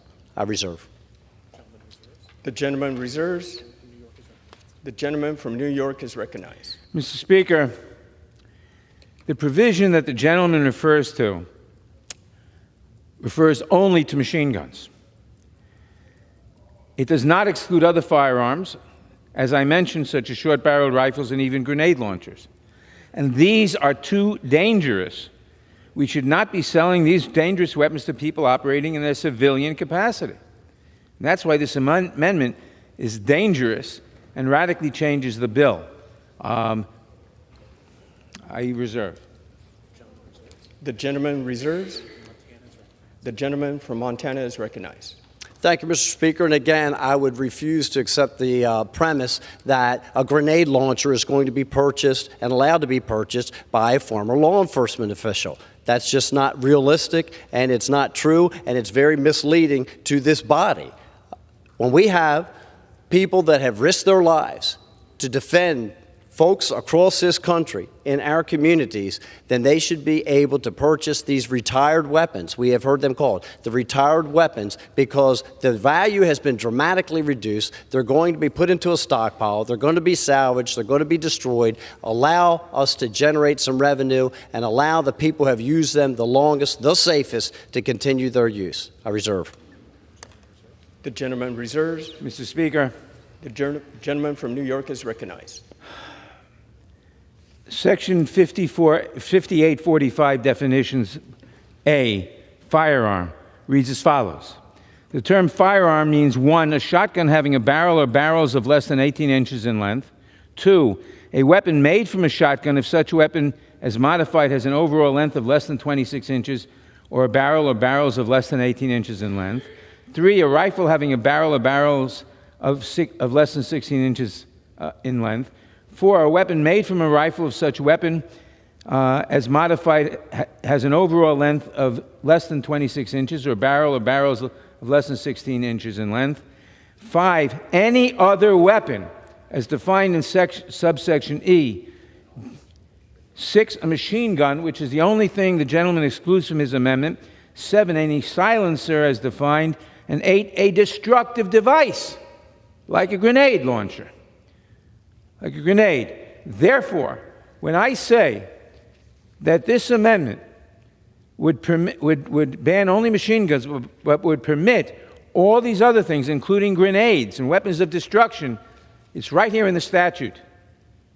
And the gentleman's amendment would permit all of these. And those are the kinds of weapons, grenade launchers, short-barreled rifles, should not be in the possession of civilians, even retired police officers. I yield back. The gentleman yields back. The gentleman from Montana is recognized. Mr. Speaker, again, I refuse to accept the premise that you're going to have grenade launchers that are going to be purchased by federal law enforcement. They are not utilizing those, and they're not going to be purchased by those. We're talking about the handguns and the rifles that are currently allowed to be possessed by civilians, and that is the only ones that they're going to be able to be purchased. I reserve. The gentleman has the only time remaining. The gentleman from Montana is recognized. I yield. I yield back, Mr. Speaker. The question is on the amendment offered by the gentleman from Montana. Those in favor, say aye. Those opposed, say no. In the opinion of the chair, the ayes have it. Mr. Speaker. For what purpose does the gentleman from New York seek recognition? Mr. Speaker, I ask for a recorded vote. Pursuant to Clause 6 of Rule 18, further proceedings on the amendment offered by the gentleman from Montana will be postponed.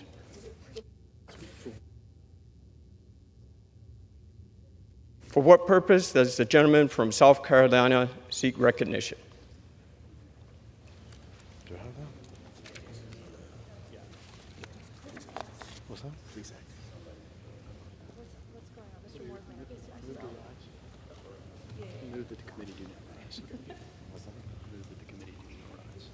I move that the committee do now rise.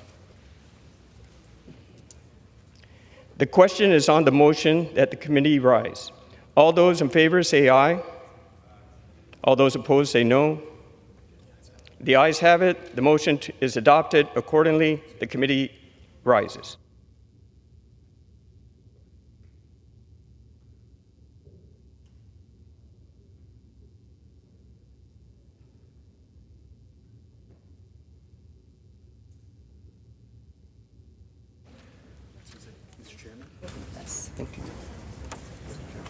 Mr. Chairman.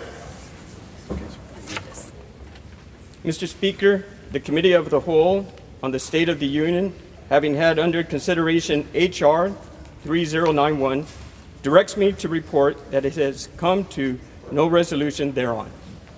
The chair of the Committee of the Whole House on the State of the Union reports that the committee has had under consideration H.R. 3091 and has come to no resolution thereon.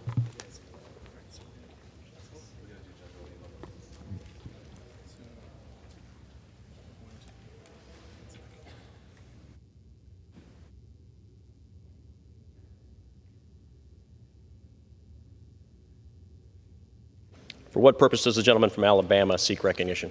Mr. Speaker, I ask unanimous consent that all members have 5 legislative days in which to revise and extend their remarks and insert extraneous material on H.R. 2494. Without objection. Pursuant to House Resolution 398 and the Rule 18, the chair declares the House in the Committee of the Whole House on the State of the Union for the consideration of H.R. 2494. The chair appoints the gentleman from Guam, Mr. Moylan, to preside over the Committee of the Whole.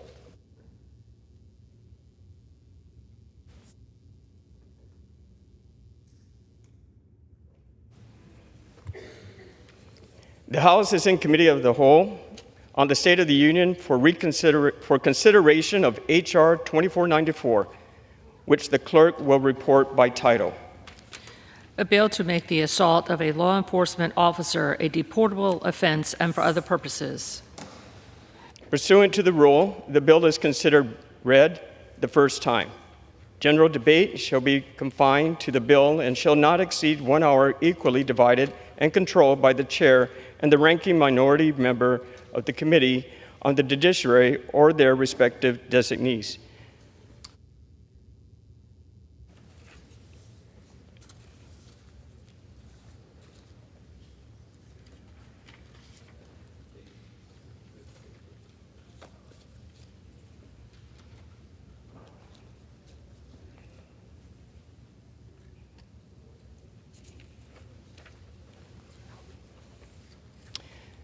The gentleman from Alabama, Mr. Moore, and the gentleman from New York, Mr. Nadler, each will control 30 minutes.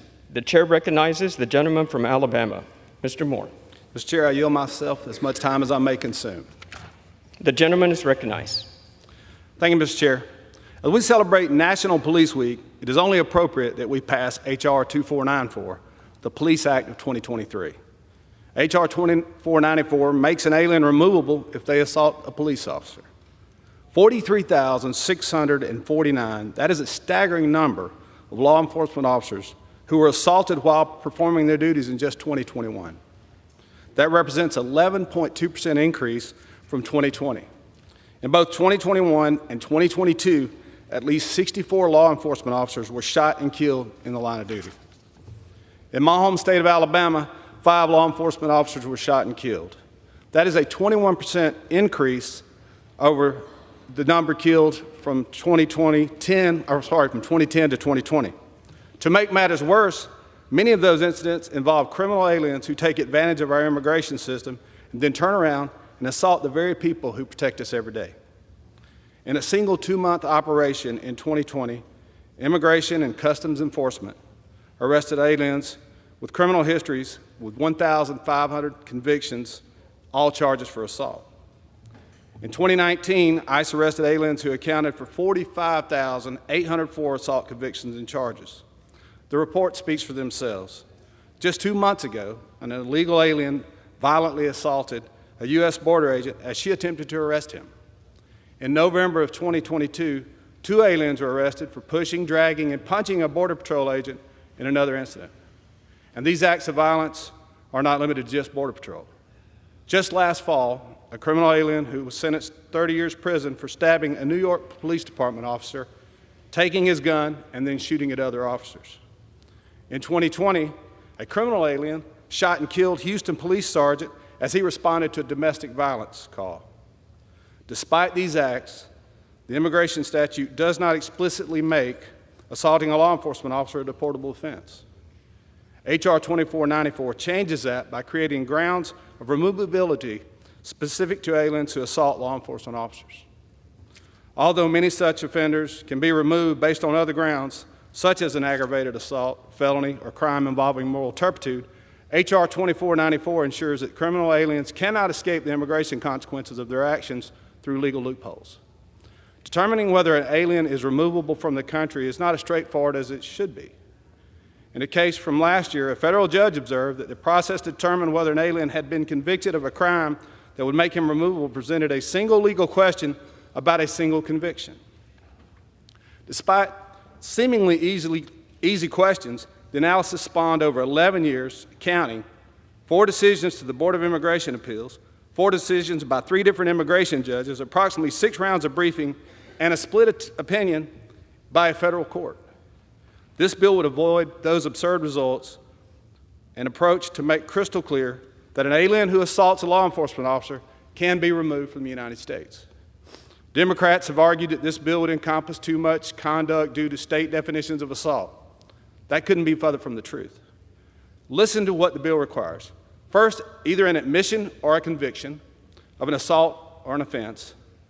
The assault must have been against a law enforcement officer, and that assault must have been while the law enforcement officer was performing his or her duties because of the performance of those duties or because of his or her status as a law enforcement officer. Democrats' far-fetched hypotheticals make light of all assault against law enforcement officers and do not align with reality. If an alien admits to assaulting a law enforcement officer, but a far-left prosecutor refuses to prosecute that crime, why should that alien escape immigration consequences? Make no mistake, criminal aliens who assault dedicated men and women of law enforcement should find no safe harbor under our immigration laws.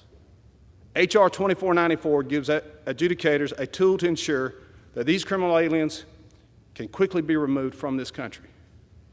In doing so, we make America safer not only for our citizens, but also for the hardworking men and women of law enforcement who serve our community every day.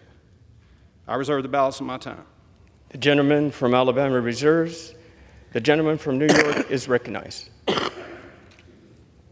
Mr. Speaker, I yield myself such time as I may consume. The gentleman is recognized. Mr. Speaker, let's be clear. Assaulting a law enforcement officer is a serious offense and cannot be tolerated in the United States. It is also largely already a deportable offense. If this bill, the so-called Protect Our Law Enforcement with Immigration Control and Enforcement Act, or the Police Act of 2023, closed an actual gap in current law and made our country safer, Democrats would gladly support it. Unfortunately, this bill represents another unserious attempt by my Republican colleagues to target and scapegoat immigrants and to score cheap political points for Police Week while doing nothing to actually protect law enforcement officers. It's important to remember who this legislation is targeting. This is not about undocumented immigrants who are, of course, already removable. And this is not about people who are seeking to enter the United States. This is about people who have come here the so-called right way. We are talking about lawful permanent residents, people who have put down roots in our communities, many of whom have U.S. citizen spouses and children, and who have truly established themselves here in the United States. Many of these individuals are eligible to become U.S. citizens today. But this bill would make them deportable without even requiring that they be convicted of a crime. Simply that the assault or act constituting assault was committed, and that the individual admits to the commission of the act. That throws our whole notion of due process on its head. That's why it's absolutely critical that we adopt Mr. Correa's amendment to close this dangerous loophole. Even if we require a conviction, I am still concerned that the bill is so broad and over-inclusive that it could lead to truly absurd results and to the deportation of people who had no intention of ever harming a law enforcement officer. Let me give you 3 examples of what this bill would do as drafted. A person walks into a fire, sees a beam about to fall on a firefighter, and pushes the firefighter out of the way. He has committed an act that is an assault on the firefighter who is a peace officer, and he is deportable. A person sees 2 men fighting on the street, and he breaks them up. He pushes them aside, not knowing that one of them is an undercover police officer. He has assaulted the police officer. A Jehovah's Witness is in an ambulance. The EMT reaches over to put a line in to give him a transfusion.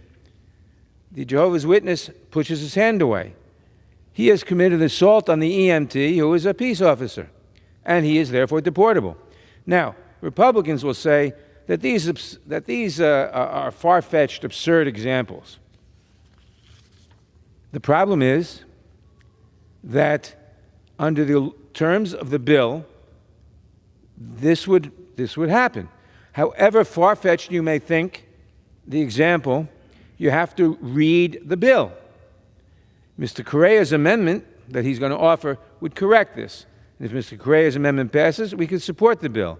If it does not, this is a dangerous bill making lawful permanent residents who've been here for many years deportable for no good reasons.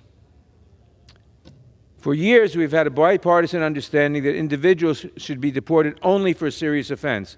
But this bill breaks down that understanding. I hope we'll fix the bill's most significant flaw through the amendment process, namely the Correa Amendment. If not, I must recommend that my colleagues oppose this legislation.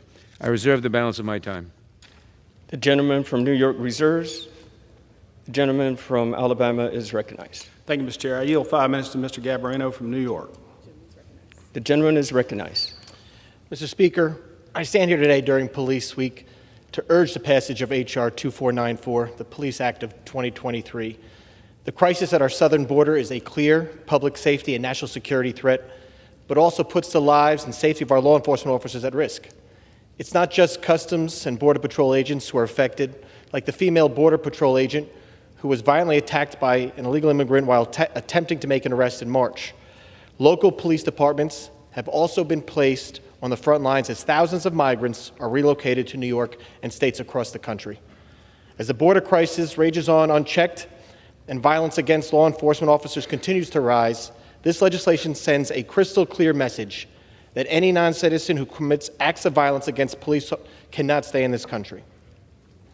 The Police Act codifies something that is common sense but under current law remains ambiguous. This bill corrects that by providing clear guidelines for removal of any migrant who engages in violence against a law enforcement officer. This is about improving officer safety and making it easier to remove migrants who have demonstrated flagrant criminal violence while on U.S. soil. I urge my colleagues on both sides of the aisle to vote in favor of the Police Act to show our brave men and women in law enforcement that we have their backs as they continue to battle the criminal element currently taking advantage of our unsecured southern border. And to address some of my colleague from the other side of the aisle, this is not mandatory. This bill does not mandate immediate deportation. And so his admitted far-fetched, absurd examples that we just heard will be taken into account. This just says that an assault on a police officer or a firefighter or an EMT makes it a deportable offense. And I have to go on further, and we heard about this possible amendment coming forward about requiring conviction. If our district attorneys in their roles would actually prosecute crimes against police officers, I would be fine requiring conviction. But what we have seen over the past several years, where you have progressive woke district attorneys like our district attorney in Manhattan, when a police officer is assaulted, an NYPD officer is assaulted, or a firefighter is assaulted, the criminal, the assailant, is not actually prosecuted. So we can't be left to require convictions on something like this when the district attorneys in certain areas are not doing their job. So therefore, I understand the idea behind the amendment, but requiring a conviction here would tie a lot of people's hands, especially when district attorneys are not doing their jobs and assaults against law enforcement are not going prosecuted. So I urge my colleagues again on both sides of the aisle to vote in favor of this piece of legislation and show that you support members of law enforcement. Thank you, and I yield back. The gentleman from Alabama reserves. The gentleman from New York is recognized. Mr. Speaker, the gentleman from New York referenced our district attorney, Alvin Bragg.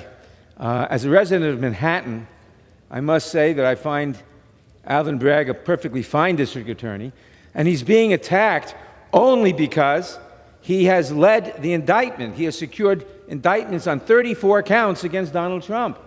And that's why they're holding him up for criticism.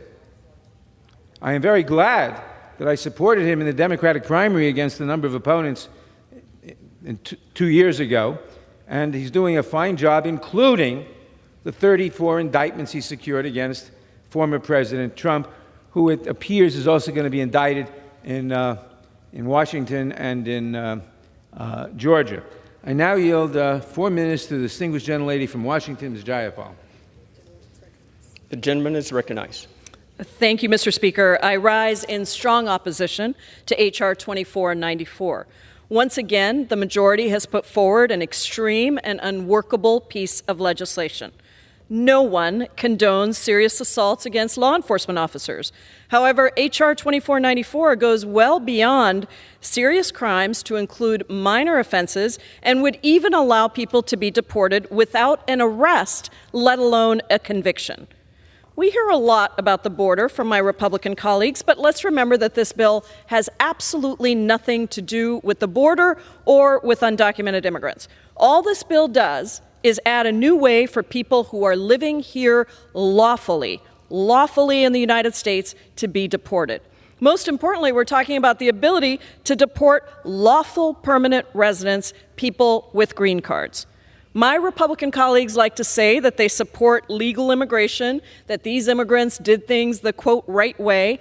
Do we really want to be deporting people with lawful status, many of whom are eligible to apply for citizenship for low-level offenses without a conviction, without due process, without a day in court? Let's remember that convictions for serious assaults on law enforcement are already offenses that make someone deportable under current law. Our immigration laws can be very unforgiving and many times capture actions that we do not intend to include. Under current law, if an individual is convicted of a crime of violence and sentenced to a year or more in prison, that is an aggravated felony and that person is deportable. The same is true for someone who is convicted of what's called a crime involving moral turpitude, where the crime is punishable by imprisonment of 1 year or more. Both of these deportability grounds are already invoked when someone is convicted of a serious intentional assault on a law enforcement officer where bodily injury occurs or is intended. But under this bill, no conviction is required at all. Merely committing, quote, the essential elements of an assault makes someone deportable. Who is to say what an essential element is? This bill certainly doesn't define it. So I just want to give a couple more examples to what the ranking member already gave of what could happen under this bill and the unintended consequences of not requiring a conviction. Let's say someone gets a parking ticket. They're upset about getting a parking ticket. They crumple up the ticket, they throw it on the ground, and it lands in front of the feet of a police officer. That would actually be considered assault. Let's say an EMT is on the scene of an accident and they're going to give someone medical care, but that person is in the throes of having just been in a serious situation. They're afraid. They push the hand of that EMT away it seems like they're pushing that person away. That action would be an assault against a law enforcement officer, a deportable offense, both of them under this bill. Unfortunately, during our markup, which was lengthy, we learned that our Republican colleagues are completely fine deporting people for this kind of conduct. In fact, one colleague, Republican colleague, even said that he's fine deporting someone if there is no contact at all with law enforcement. They referred to lawful permanent residents, which I was a lawful permanent resident, probably one of the few in this body that actually knows what that means, many of whom have lived here for decades as mere guests in this country and rejected any attempt to institute any process, due process, or basic parameters around this unworkable piece of legislation. Instead of attempting to score cheap political points during Police Week, my colleagues should be working with us on real bipartisan solutions to achieve humane and just immigration reform. I urge my colleagues to reject this bill, and I yield back the balance of my time. The gentleman from New York reserves. The gentleman from Alabama is recognized. Thank you, Mr. Chair. Let me say this. I think it's very important, and this is extremely timely. We know that we've had 5 million encounters on the U.S. southern border since Biden's been president. And in that situation, with Title 42 expiring, we expect more and more law enforcement is going to have to interact with aliens. And some we know are probably on some watch list somewhere and they have a criminal history. So I think that it's timely. I think that the Friends Across Aisle need to join us in supporting police this week and get on board and support this bill as well. So with that, I'll reserve. Gentleman from Alabama reserves. The gentleman from New York is recognized. Mr. Speaker, I now yield 3 minutes to the distinguished gentlelady from Texas, Ms. Jackson Lee. The gentlewoman is recognized. I thank the distinguished ranking member, and I thank the manager on the other side. This is National Police Week. I started my week in joining a family from Houston whose husband and father had fallen as a police officer in the line of duty. But it was also with the throngs of men and women of law enforcement across America and families at the annual, 42nd annual, I believe, National Memorial Day for Law Enforcement Officers. I spent quite a bit of time there interacting with officers that were not only from Texas or Houston. I want to respect the service that they've given as we, as members of Congress and Democrats, and my friends on the other side of the aisle, should do. And as we interacted, the response was an appreciation, as I expressed an appreciation for their service. We've done a number of bills on the floor, And I am glad that we had one that honored that day, and I proudly managed that bill, and as well a number of others that were on previously. There are a number of bills that have been on the floor or are on the floor today, at least two. Before I speak of the underlying bill, let me acknowledge my support for H.R. 3091, the Federal Law Enforcement Officer Service Weapon Purchase, which has previously been debated, but I just want to briefly say that this deals with federal law enforcement officers in good standing. It's a smart way to deal with guns that have been retired that will allow, rather than creating dust in the GSA, and as well, who knows, falling in the wrong hands for whatever reason you might say, rather than destroying those guns, it would allow federal agencies to sell the handguns used in the performance of their duties to federal law enforcement officers in good standing, promoting public safety, reducing waste, and recouping taxpayer dollars. This is good legislation. I hope as it makes its way that they will add some form of a check, which all officers believe in, background checks, and as well that maybe they'll take those resources and invest in bringing down gun violence, which we know as of this week, 2 law enforcement officers were injured in New Mexico as a young, underage teenager had an AR-15 and killed 3 innocent civilians. It would be nice if the legislation would use those resources to help bring down gun violence. But H.R. 3091 is a good bill, and I intend to support it. We are obviously now. The gentlewoman's time has expired. I yield an additional minute to the gentlelady. The gentlewoman is recognized. We're now at a time when we're talking about H.R. 2494. And I just want to say that in interacting with law enforcement officers, I've never heard one person raise this. And I don't think we can condemn prosecutors across America that they're not willing to stand up and be counted when any assault occurs against an officer.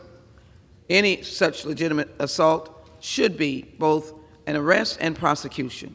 That's not what we're saying. And if it happens to be an LPR or green card holder or whatever status the person has, arrested and prosecuted. But what we're saying is desperate people come to this country and they work hard to get a status. And if it is legitimate, they wind up in jail. That's where they can be. 2494 ignores that. 1, it is not one that you've heard any officers asking for. 2, that person can be convicted and wind up in jail. I know there's an amendment to say if they're convicted, that would be the case. But ordinarily, they would be able to serve their time. I don't think that we should use this hammer to tear families apart. To tear families apart. Is recognized. To tear families apart because this bill has been ill-drafted and harmful measure that does not seek to address a need that people are crying for. The bill insults prosecutors across America. You can't label them all. In essence, it insults law enforcement officers who may themselves know that somebody was in distress and they might respond accordingly. And it insults the long time it takes to become a citizen of the United States, and for some of these individuals who've been waiting and waiting and maybe had an unfortunate circumstance. We're talking about some of the incidences that Ranking Member Nadler cited. It's just unruly. And so I ask my colleagues to consider thoughtfully that we're doing good in a bipartisan way. Let us continue to do that. Police like to see that. They like to see themselves being affirmed in a bipartisan manner. They don't like to see other people being scapegoated. We want them to be safe. We don't want violence. We don't want them to be injured. That's the statement we all should make. Let's find laws that will ensure that that will not happen. Gentleman, with that, time has expired. I yield back my time. The gentleman from New York reserves. I reserve. The gentleman from Alabama reserves. Mr. Speaker, I now yield 3 minutes to the distinguished gentleman from Texas, Mr. Kassar. The gentleman from Texas is recognized. Thank you, Ranking Member, and thank you, Mr. Speaker. I rise today in opposition to House Republicans' H.R. 2494, which is not about defending police officers, it's about deporting people. This does nothing to defend against assault. This is about discriminating against immigrants. And let me tell you why. Under Texas law, an unwanted touch can be considered assault. My Republican colleague, Congressman Troy Nehls, a former law enforcement officer himself, pointed out during bill markup that he had, quote, mixed emotions on that potentially leading to deportation. This is not theoretical. Just this month, we saw this in Texas firsthand. Evan, an Austin resident, was at our state legislature, peacefully opposing a bill there. As the bill was being taken up, the Speaker of the House ordered the gallery to be cleared. Hats aren't allowed in the chamber, so as Evan was exiting the gallery, he was carrying his baseball cap in his left hand. An officer grabbed his arm, and Evan swung around when he was surprised, and the brim of his baseball cap bumped the officer. Evan was handcuffed and was charged with assault by contact, a criminal charge. If Evan wasn't a citizen or had admitted fault, he would be deported under this proposed bill today. Another example from 2019, my constituent, Tanya, was in mental health crisis. Her friends, family, and neighbors called 911 for help, and police and an ambulance arrived. Police said they needed to handcuff her to take her to the hospital. She was terrified, she was scared, and she kicked as she was being handcuffed. Police body camera video has on recording officers saying, "Thank you. That is now assault on a police officer, a felony charge for kicking." Rather than being taken to the hospital, Tanya was booked into the jail, and we feared that she would be deported. But because there was time for due process, her lawyers intervened, members of Congress, such as Congressman Lloyd Doggett, intervened, and Tanya was able to get out rather than be deported back to a country that she was brought from as a young child. But if this law today had been in place, Tanya instead could have been automatically deported.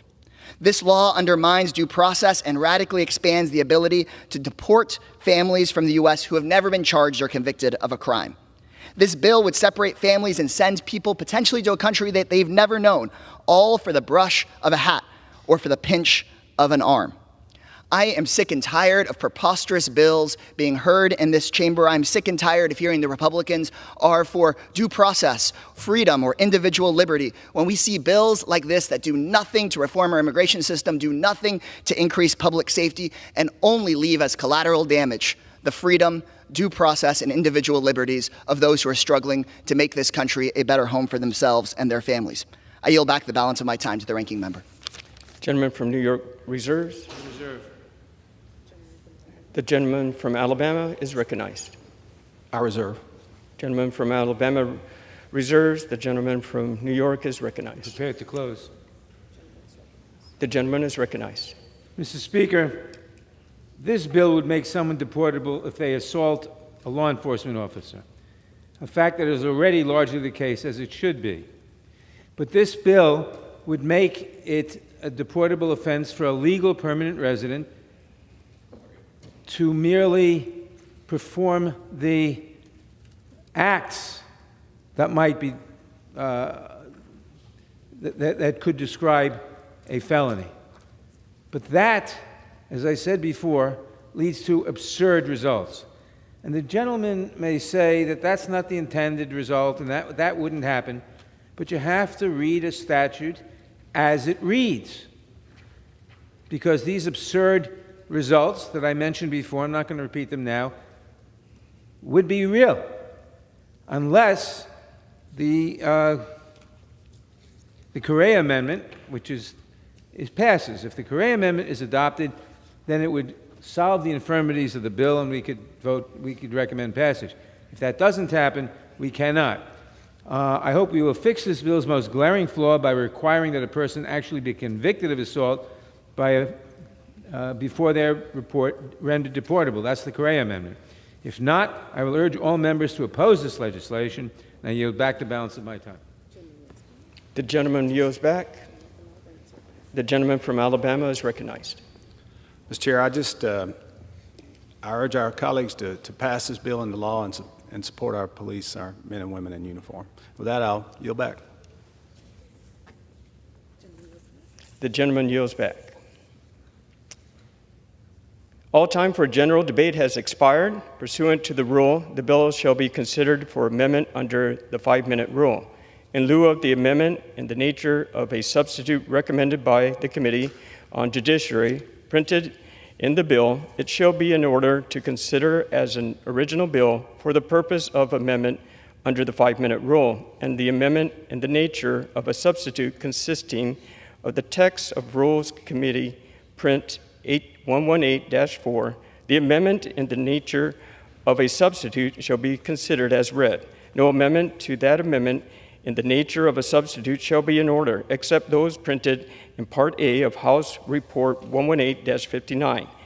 Each such amendment may be offered only in the order printed in the report by a member designated in the report, shall be considered read, shall be debatable for the time specified in the report, equally divided and controlled by the prominent and an opponent, shall not be subject to the amendment, and shall not be subject to the demand for division of the question.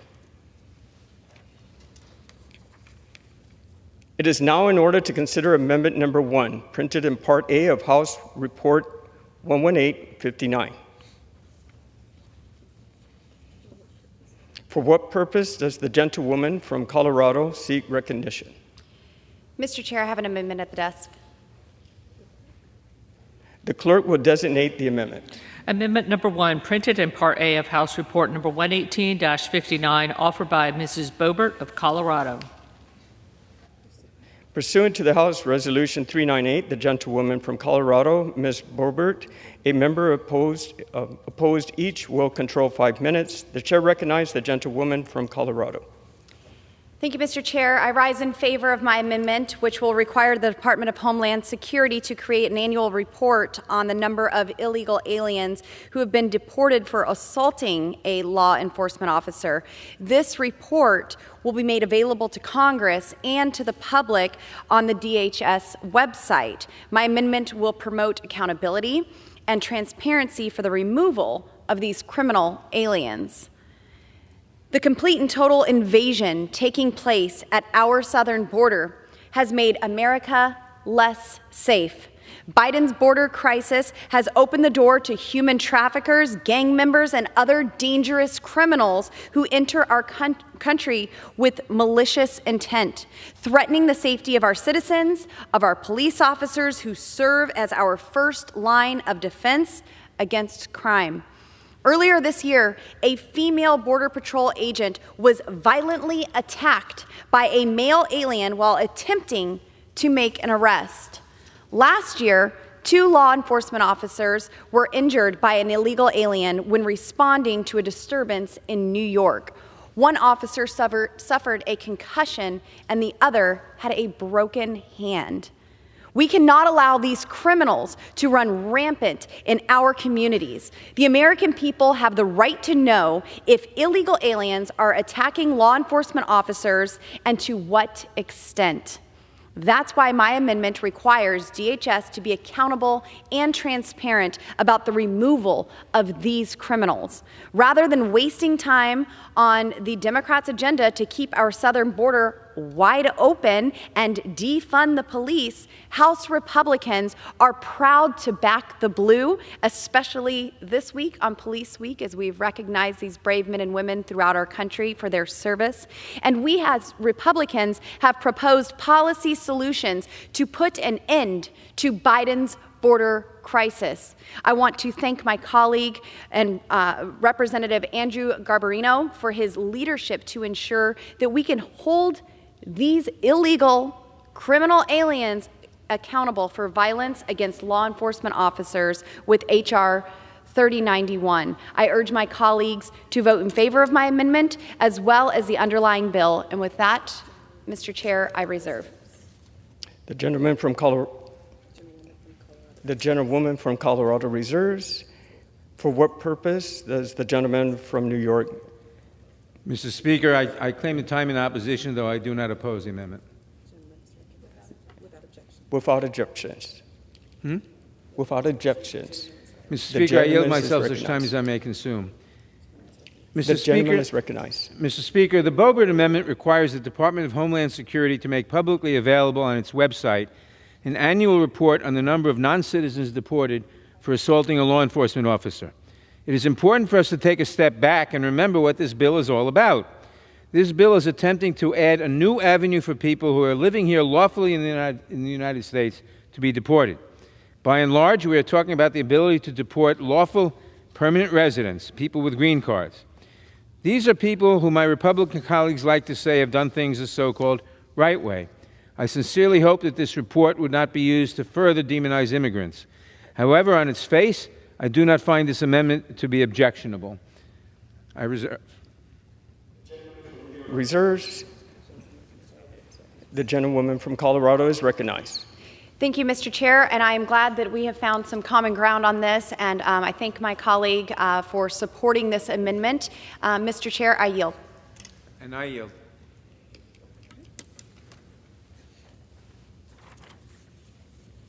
The question is on the amendment offered by the gentlewoman from Colorado. Those in favor say aye. Aye. Those opposed say no. In the opinion of the chair, the ayes have it. The amendment is. I would like to request a recorded vote. Pursuant to the Clause 6 of Rule 18, further proceeding on the amendment offered by the gentlewoman from Colorado will be postponed.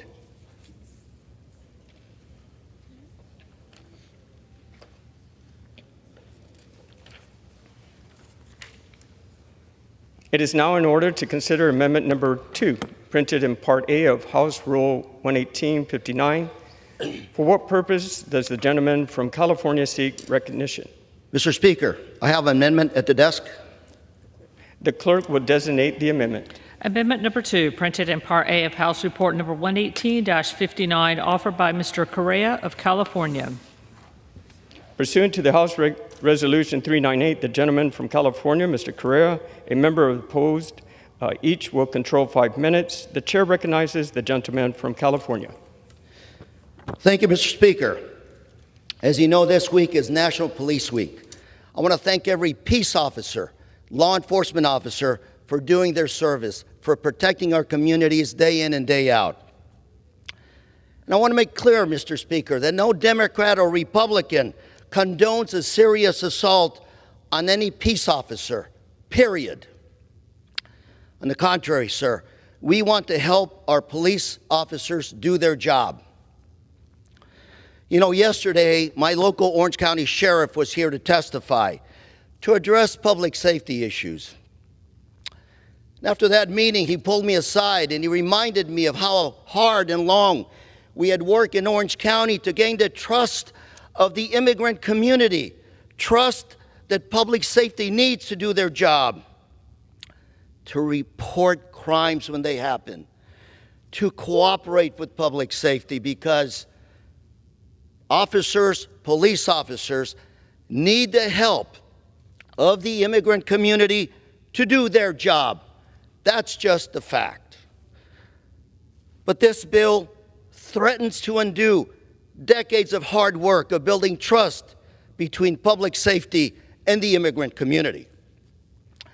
This bill, in fact, is so broad that individuals can be deported for actions that they are merely accused of. Let me repeat, people can be deported for actions that they are merely accused of. And we are talking about the ability to deport lawfully permanent residents, people with green cards. Do we really want to deport these individuals, many of whom close to becoming U.S. citizens, not based on convictions, but simply an accusation? What about the tried-old notion, innocence until proven guilty? That's right. This bill, a conviction is not required. One would hope that someone who did not intend or did not cause harm would never be charged, let alone convicted of a crime. However, any conduct that could be considered an assault under this bill's broad definition would make someone deportable, even without a charge, even without a conviction. It's important to remember that convictions for serious assaults on a law enforcement officer are offenses today that make someone deportable under current law. And in fact, we have a wide variety of criminal grounds for deportation, almost all of which require a conviction. Mr. Speaker, my amendment is a simple amendment. It is simple. It requires a conviction. My amendment simply requires a court, a judge, to decide on the facts and the law before a green card holder can be deported. My amendment is simple.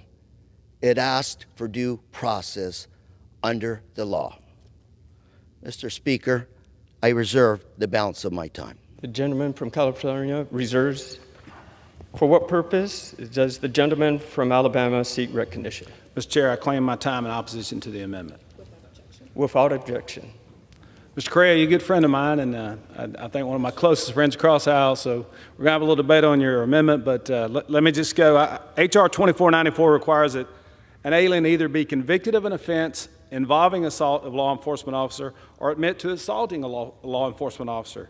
Contrary to the talking points on the other side, not every ground of removability in the Immigration and Nationality Act requires a conviction. In fact, here are some removable offenses that do not require a conviction: smuggling, marriage fraud, drug abuse, drug addiction, trafficking, document fraud, terrorist activities, participation in violation of religious freedoms. By requiring at least an admission of assault, this bill conforms to the pattern of other grounds of removability, even exceeding many of those I've already listed. The language in this bill also tracks closely with the language of certain grounds of admissibility as well, such as crimes involving moral turpitude and controlled substance offenses. In a world of increasing threats against law enforcement officers, which we all support, it makes no sense to require conviction. If an alien has admitted to assaulting a law enforcement officer, why can't the alien's own admission be used to show that that alien is deportable? And listen to what the bill requires: an admission or a conviction, an assault offense. An assault must have been against a law enforcement officer, and that assault must have been while he was performing his or her duties, because of the performance of those duties or because of his or her status as a law enforcement officer. Even then, DHS would have to charge the alien as removable.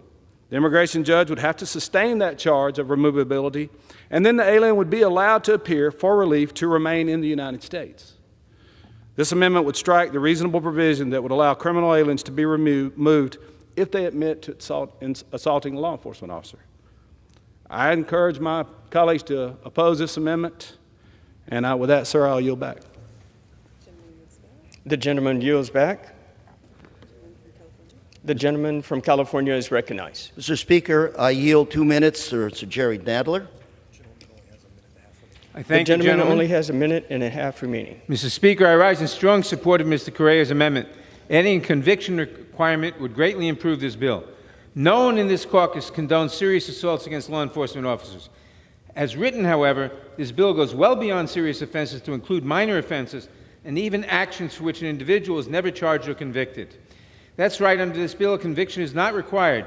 This will lead to bizarre consequences in which someone who had no intent of harming a law enforcement officer, but nevertheless committed an act that constituted assault, would be deemed deplorable. And remember the 3 examples I gave before of pushing a fireman out of the way of a falling beam. That would make the person deportable under this bill. It's important to remember that convictions for serious assaults on law enforcement are already offenses that make someone deportable under current law. In fact, we have a wide variety of criminal grounds for deportation, nearly all of which require a conviction. That is why adding a requirement that an individual be convicted of assaulting a law enforcement officer to become deportable would significantly improve the bill. However, it would not fix all the issues associated with this bill. For example, the bill does not require an intent to cause harm or any physical injury, which would sweep in very low-level offenses. Since the bill only impacts people who are here legally, the prospect of deporting longtime members of our communities for very minor offenses is deeply concerning. But the bill would be improved by this amendment, and I urge my colleagues to support the amendment, and I yield back. The gentleman's time has expired. The question is on the amendment offered by the gentleman from California. Those in favor say aye. Aye. Those opposed say no.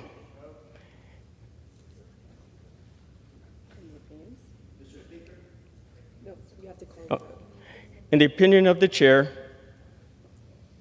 the noes have it.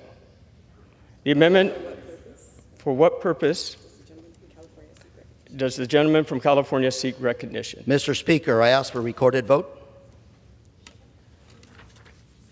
Pursuant to Clause 6 of Rule 18, further proceedings on the amendment offered by the gentleman from California will be postponed.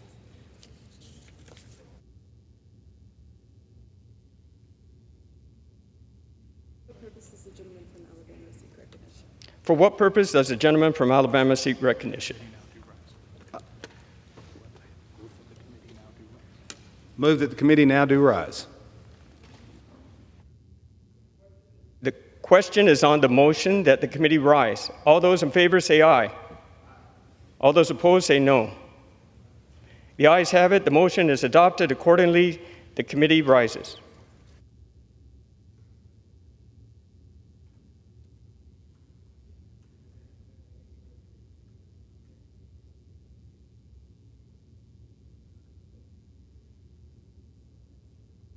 Mr. Chairman. Mr. Speaker, the Committee of the Whole House on the State of the Union, having had under consideration H.R. 2494, directs me to report that it has come to no resolution thereon. The Chair of the Committee of the Whole House on the State of the Union reports that the committee has had under consideration H.R. 2494 and has come to no resolution thereon.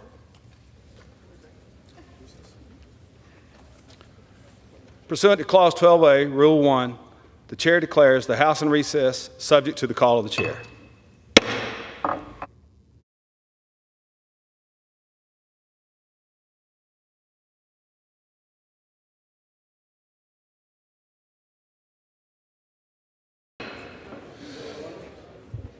For what purpose does the House will be in order?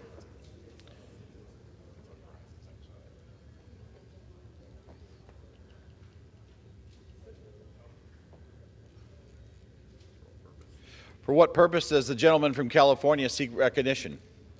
Mr. Speaker, I rise to a question of the privileges of the House and offer the resolution previously noticed. Thank you, Mr. Speaker. The clerk will report the resolution. House Resolution 114. Resolved that pursuant to Article 1, Section 5, Clause 2 of the Constitution of the United States, Representative George Santos be, and he hereby is, expelled from the House of Representatives. The resolution qualifies. For what purpose does the gentleman from New York seek recognition? Mr. Speaker, I have a motion at the desk to refer the resolution to the Committee on Ethics. The clerk will report the motion. Mr. D'Esposito of New York moves to refer the resolution to the Committee on Ethics. The gentleman from New York is recognized for 1 hour. Well, thank you, Mr. Speaker. I was one of the first members of this body to call on the subject of this resolution to resign, and I am personally in favor of this individual's expulsion from this House. Regrettably, however, I'm in the understanding that we currently do not have the two-thirds support from members of this House to expel that individual. I believe that this individual is a stain on this institution, a stain on the state of New York, a stain on Long Island, and a stain on the beloved Nassau County. With that said, we believe this resolution should be referred to the Committee on Ethics to ensure a thorough and expedient investigation into this matter. I firmly believe this is the quickest way ridding the House of Representatives of this scourge on government. I yield back the balance of my time and move the previous question. Without objection, the previous question is ordered on the motion. The question is on the motion to refer the resolution. Those in favor, say aye. Aye. Those opposed, no. No. The ayes have it. The motion is adopted. Without objection. For what purpose does the gentleman from California rise? Mr. Speaker, on that I demand the yeas and nays. The yeas and nays are requested. Those favoring a vote by the yeas and nays will rise. A sufficient number having risen, the yeas and nays are ordered. Members will record their votes by electronic device. This is a 15-minute vote.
On this vote, the yeas are 221, the nays are 204, with 7 answering present.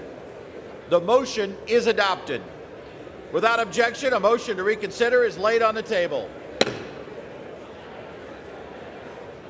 Pursuant to House Resolution 398 and Rule 18, the Chair declares the House and the Committee of the Whole House of the State of the Union for further consideration of H.R. 3091. Will the gentleman from Nebraska, Mr. Smith, kindly take the chair?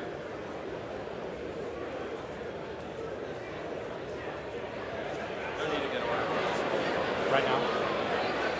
The House is in the Committee of the Whole House on the State of the Union for the further consideration of H.R. 3091, which the clerk will report by title. H.R. 3091, a bill to allow federal law enforcement officers to purchase retired service weapons and for other purposes. When the Committee of the Whole rose earlier today, a request for a recorded vote on Amendment Number 4, printed in Part B of House Report 118-59, offered by the gentleman from Montana, Mr. Rosendale, had been postponed. Pursuant to Clause 6 of Rule 18, proceedings will now resume on those amendments printed in Part B of House Report 118-59, on which further proceedings were postponed in the following order. Amendment Number 1 by Ms. Jacobs of California, Amendment Number 2 by Mr. McCormick of Georgia, Amendment Number 3 by Mr. Luttrell of Texas, Amendment Number 4 by Mr. Rosendale of Montana. The chair will reduce to 2 minutes the minimum time for any electronic vote in this series. The unfinished business is the request for a recorded vote on Amendment Number 1, printed in Part B of House Report 118-59 by the gentlewoman from California, Ms. Jacobs, on which further proceedings were postponed and on which the noes prevailed by voice vote. The clerk will redesignate the amendment. Amendment Number 1, printed in Part B of House Report Number 118-59, offered by Ms. Jacobs of California. A recorded vote has been requested. Those in support of the request for a recorded vote will rise and be counted. A sufficient number having risen, a recorded vote is ordered. Members will record their votes by electronic device. This will be a 2-minute vote.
The yeas are 216, the nays are 219.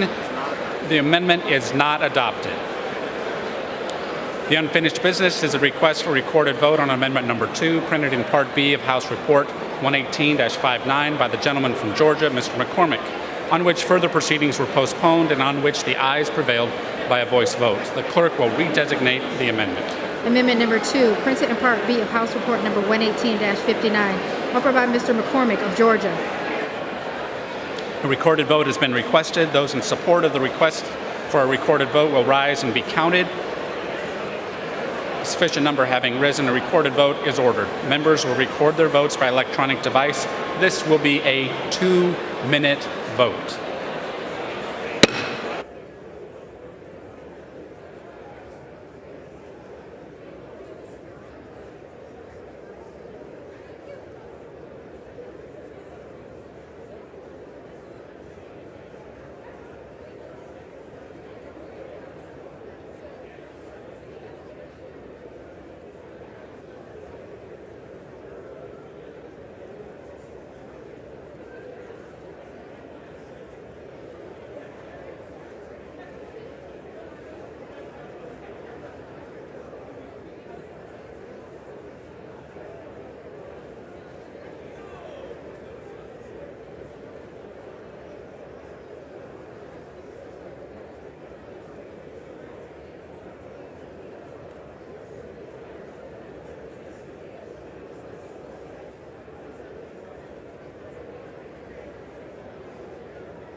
The yeas are 248.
Mr. Larson of Connecticut.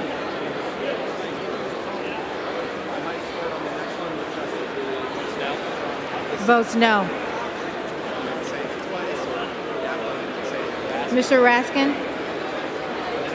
Votes no.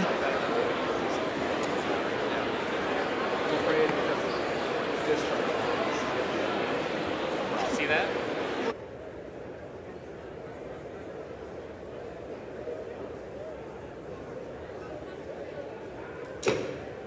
The yeas are 248, the nays are 184. The amendment is agreed to. The unfinished business is a request for recorded vote on Amendment Number 3, printed in Part B of House Report 118-59, by the gentleman from Texas, Mr. Luttrell, on which further proceedings were postponed and on which the ayes prevailed by a voice vote. The clerk will redesignate the amendment. Amendment number 3, printed in Part B of House Report number 118-59, offered by Mr. Luttrell of Texas. A recorded vote has been requested. Those in support of the request for a recorded vote will rise and be counted. A sufficient number having risen, a recorded vote is ordered. Members will record their votes by electronic device. This will be a 2-minute vote. Members are reminded this will be a 2-minute vote.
The yeas are 232, the nays are 202. The amendment is adopted. The amendment is agreed to. The unfinished business is a request for a recorded vote on amendment number 4, printed in Part B of House Report 118-59 by the gentleman from Montana, Mr. Rosendale, on which further proceedings were postponed and on which the yeas prevailed by voice vote. The clerk will redesignate the amendment. Amendment number 4, printed in Part B of House Report number 118-59, offered by Mr. Rosendale of Montana. A recorded vote has been requested. Those in support of the request for a recorded vote will rise and be counted. A sufficient number having risen, a recorded vote is ordered. Members will record their votes by electronic device. This will be a 2-minute vote.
The yeas are 218, the nays are 217. The amendment is agreed to. There being no further amendment under the rule, the committee rises.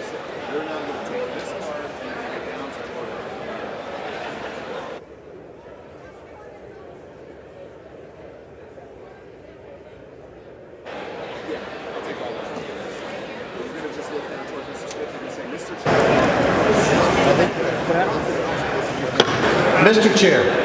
Mr. Speaker, the Committee of the Whole House on the State of the Union has under consideration H.R. 3091 and pursuant to House Resolution 398. I report the bill back to the House with an amendment adopted in the Committee of the Whole. The Chair of the Committee of the Whole House on the State of the Union reports that the committee has had under consideration Bill H.R. 3091 and pursuant to House Resolution 398 reports the bill back to the House with an amendment adopted in the Committee of the Whole. Under the rule, the previous question is ordered. Is a separate vote demanded on any amendment to the amendment reported from the Committee of the Whole?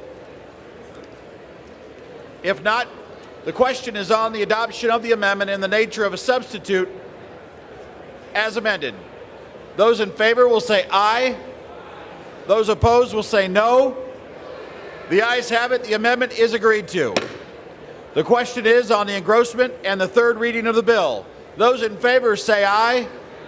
Those opposed say no. The ayes have it. Third reading. A bill to allow federal law enforcement officers to purchase retired service weapons and for other purposes. The question is on the passage of the bill. Those in favor say aye. Those opposed will say no. The ayes have it.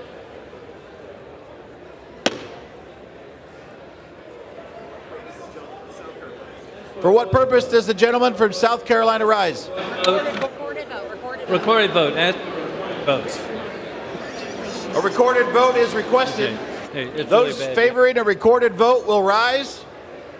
A sufficient number having risen, a recorded vote is ordered. Members will record their votes by electronic device. This is a 5-minute vote.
2 minutes. 2 minutes.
On this vote, the yeas are 232, the nays are 198.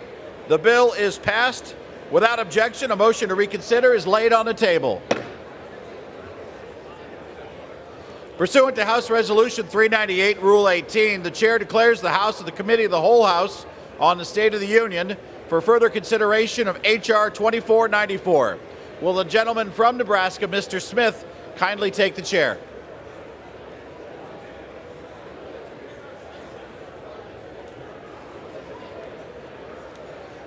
The House is in the Committee of the Whole House on the State of the Union for the further consideration of H.R. 2494, which the clerk will report by title. A bill to make the assault of a law enforcement officer a deportable offense and for other purposes. When the Committee of the Whole House rose earlier today, a request for a recorded vote on Amendment Number 2, printed in Part A of House Report 118-59, offered by the gentleman from California, Mr. Correa, had been postponed. Pursuant to Clause 6 of Rule 18, proceedings will now resume on those amendments printed in Part A of House Report 118-59, on which further proceedings were postponed in the following order. Amendment Number 1 by Ms. Boebert of Colorado, and Amendment Number 2 by Mr. Correa of California. The Chair will reduce to 2 minutes the minimum time for any electronic vote in this series. The unfinished business is the request for a recorded vote on Amendment Number 1, printed in Part A of House Report 118-59 by the gentlewoman from Colorado, Ms. Boebert, on which further proceedings were postponed and on which the ayes prevailed by voice vote. The clerk will redesignate the amendment. Amendment Number 1, printed in Part A of House Report Number 118-59, offered by Mrs. Boebert of Colorado. A recorded vote has been requested. Those in support of the request for a recorded vote will rise and be counted. A sufficient number having risen, a recorded vote is ordered. Members will record their votes by electronic device. This will be a 2-minute vote. This will be a 2-minute vote.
The yeas are 303, the nays are 126. The amendment is agreed to. The unfinished business is a request for recorded vote on Amendment Number 2, printed in Part A of House Report 118-59 by the gentleman from California, Mr. Correa, on which further proceedings were postponed and on which the noes prevailed by voice vote. The clerk will redesignate the title. Amendment number 2, printed in Part A of House Report number 118-59, offered by Mr. Correa of California. The recorded vote has been requested. Those in support of the request for a recorded vote will rise and be counted. A sufficient number having risen, a recorded vote is ordered. Members will record their votes by electronic device. This will be a 2-minute vote.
On this vote, the yeas are 209, the nays are 225. The amendment is not agreed to.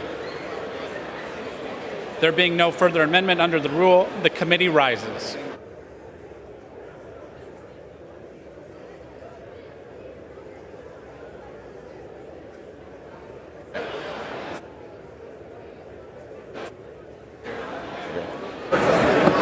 Mr. Chair.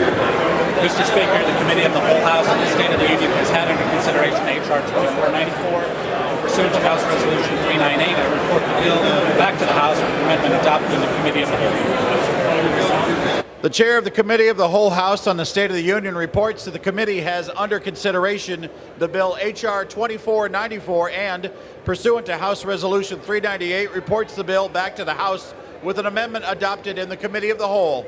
Under the rule, the previous question is ordered. Is a separate vote demanded on the amendment to the amendment reported from the Committee of the Whole? If not, the question is on the adoption of the amendment in the nature of a substitute as amended. Those in favor will say aye. Those opposed will say no. The ayes have it. The amendment is agreed to. The question is on the engrossment and the third reading of the bill. Those in favor will say aye. Those opposed will say no. The ayes have it. Third reading. A bill to make the assault of a law enforcement officer a deportable offense and for other purposes. The question is on the passage of the bill. Those in favor will say aye. Those opposed will say no. The ayes have it. For what purpose does the gentleman from South Carolina rise? Mr. Speaker, I request a recorded vote. A recorded vote is requested. Those favoring a recorded vote will rise. A sufficient number having risen, a recorded vote is ordered. Members will record their votes by electronic device. This is a 5-minute vote.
On this vote, the yeas are 255 and the nays are 175. The bill is passed without objection. A motion to reconsider is laid on the table. For what purpose does the gentleman from Texas rise? Minnesota be removed as a co-sponsor of H.R. 1761. Without objection, so ordered. For what purpose does the gentleman from Texas rise? Mr. Speaker, I ask unanimous consent that when the House adjourns today, it adjourn to meet at 9 a.m. tomorrow. Without objection, so ordered.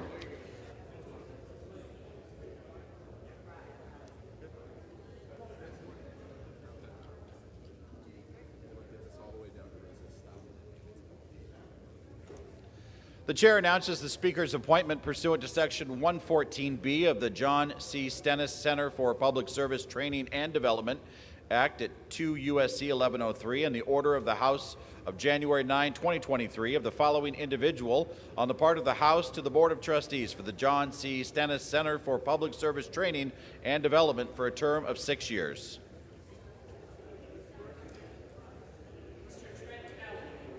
State of Mississippi.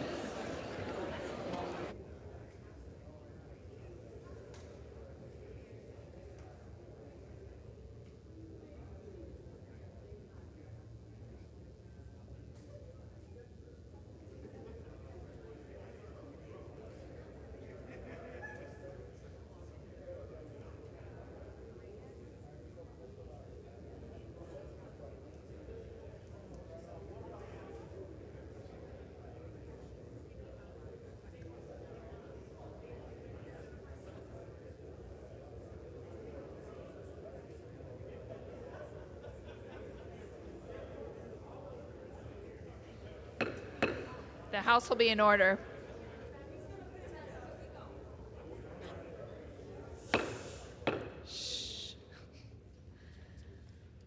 The chair will now entertain requests for 1-minute speeches. For what purpose does the gentleman from Florida seek recognition? For a 1-minute address to the body. Without objection. Chair. Without objection, the gentleman is recognized for 1 minute.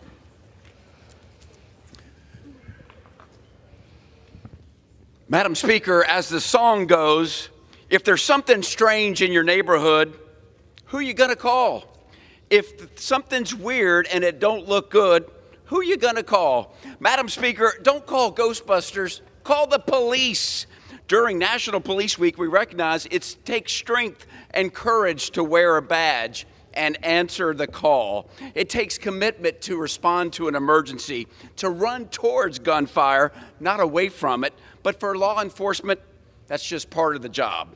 While Crazy Town continues to demonize law enforcement, we the people know they are not the enemy, they are heroes. On behalf of our country, I want to say 2 words to these brave patriots that they don't hear enough. Thank you. Thank you for protecting our communities. Thank you for protecting our families. To everyone who wears a badge and enforces our laws, I and America will always back the blue. Madam Speaker, I yield back. For what purpose does the gentleman from New Jersey seek recognition? Ask unanimous consent to address the House of Women and revise this in our remarks. Without objection, the gentleman is recognized for 1 minute.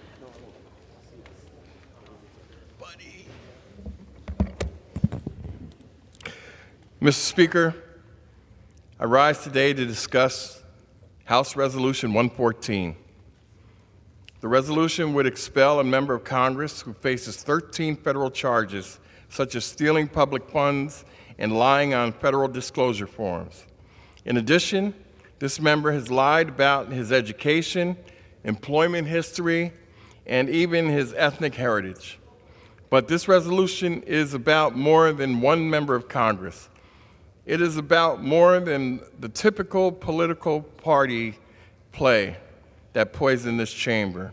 It is about what is expected from a member of Congress. It is about ethics, morality, and character. It is an opportunity to restore faith in the United States Congress. And it is an opportunity to show the country that there are consequences to actions. Many of us have children. and we tell our children that telling the truth matters. Now we have a chance to support our words with action and declare that such behavior will not be tolerated in the Congress. And with that, I yield back. For what purpose does the gentleman from Georgia seek recognition? Unanimous consent to address the House for 1 minute, to revise and extend my remarks. Without objection, the gentleman is recognized for 1 minute. Madam Speaker, I rise today to celebrate Veronica Searzan for winning the Lawton M. Calhoun Award from the Greater Savannah Athletics Hall of Fame. The Calhoun Award is presented annually to the most outstanding athlete across all sports in Chatham County. Veronica is a senior at Islands High School and is committed to play volleyball next year at Syracuse University, where both her parents competed in athletics. She was selected as the Savannah Morning News Player of the Year her junior year and has been the first three-time champion of the Hollis Stacy Award, which is given to the most outstanding female athlete in Savannah. During her senior season, she was voted team captain and led the Raiders to a Region 3-4A title. Off the court, Veronica is a member of the National Honor Society, the Spanish National Honor Society, and the Future Farmers of America. I want to wish her the best of luck and know she will represent the 1st District well at Syracuse University this fall. Thank you, Madam Speaker, and I yield back. For what purpose does the gentleman from New York seek recognition? Without objection, the gentleman is recognized for 1 minute. Thank you, Madam Speaker. I rise today in opposition to the motion to refer the resolution to expel George Santos to the House Ethics Committee. This is already an ongoing investigation in the Ethics Committee based on a complaint that I filed in January. And this resolution was already referred to the Ethics Committee on February 9th. But as is customary, and as my Republican colleagues know very well, that investigation is on hold until the federal criminal investigation and prosecution is resolved. So, despite my colleagues' statements to the contrary, there will be nothing quick about the ethics process. This motion today was therefore simply a way for Republicans to continue to cover for Mr. Santos. Many have called for his removal, especially freshman Republican members from New York, but when finally given an opportunity to walk the talk, they instead sat with Mr. Santos. Make no mistake about it. A vote in support of this motion today is a vote in support of Mr. Santos. The gentleman's time has expired. I yield back. For what purpose does the gentleman from Florida seek recognition?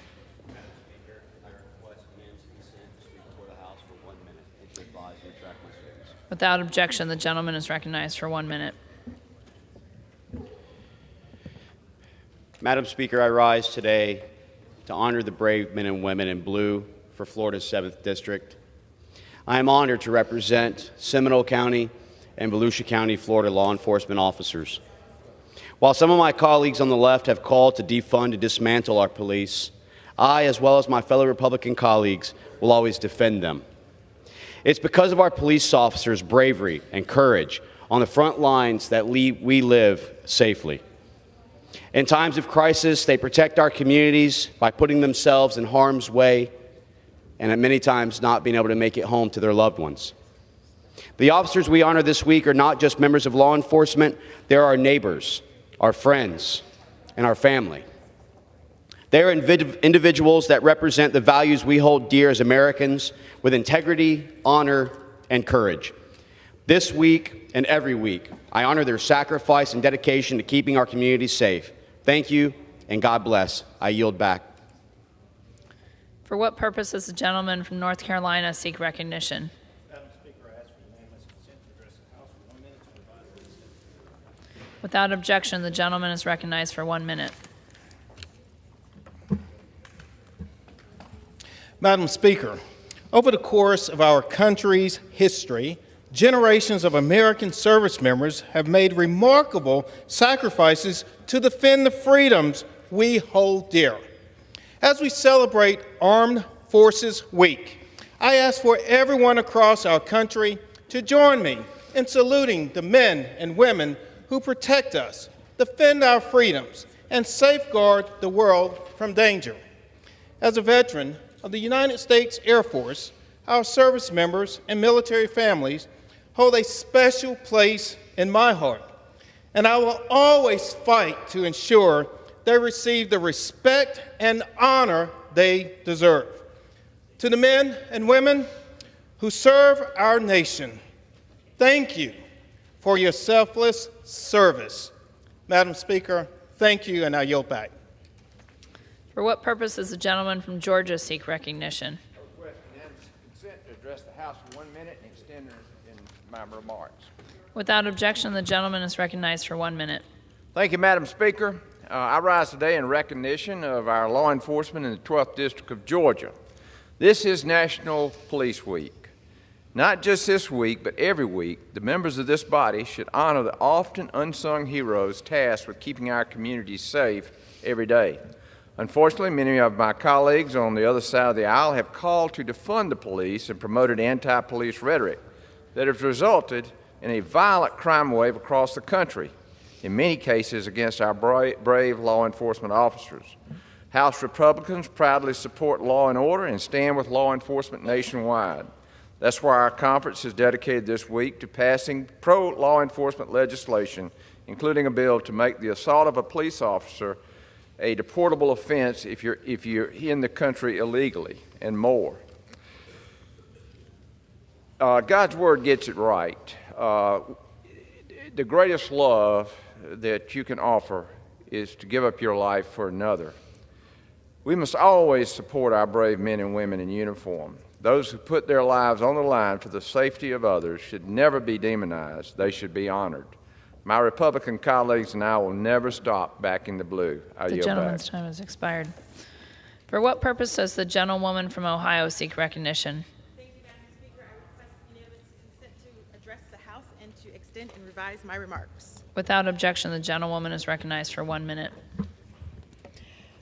Thank you, Madam Speaker. I rise today to call on Congress to commit to paying its bills and ensure that the significant investments of the Inflation Reduction Act are protected. The Inflation Reduction Act is a historic investment that tackles the climate crisis and strengthens American energy security, all while lowering costs for families and businesses, creating millions of good-paying jobs for American workers, and delivering on a clean energy future for our children and grandchildren. But what does this mean for Ohio's 13th congressional district? It means because of the Inflation Reduction Act, my constituents can save hundreds, if not thousands of dollars every year by taking advantage of tax credits to promote clean and efficient energy. It means that in just the few months that I have served here in Congress, Ohio has already received millions of dollars through the Inflation Reduction Act to reduce climate pollution in our community so all people in Ohio's 13th district can breathe clean air and drink clean water and live in a safe and healthy environment. But despite these benefits, House Republicans are falsely claiming we only have two options: default on our debt and cause economic catastrophe, or default on America by slashing environmental spending and cutting clean energy jobs funded through the IRA. We must reject the majority's false choice. The clock is ticking. I will not allow partisan politics to threaten the livelihoods of people and families in Ohio's 13th district. Thank you, Madam Speaker. I yield back. For what purpose does the gentleman from New York seek recognition? Request permission to address the House for 1 minute. Without objection, the gentleman is recognized for 1 minute. Well, thank you, Madam Speaker. As we are in the midst of Police Week, on Thursday, riding bicycles with the Capitol Police and Speaker McCarthy from the steps of the Capitol building to the Law Enforcement Officers Memorial, I couldn't help but to think back of the day where I took the oath to become a member of the New York City Police Department.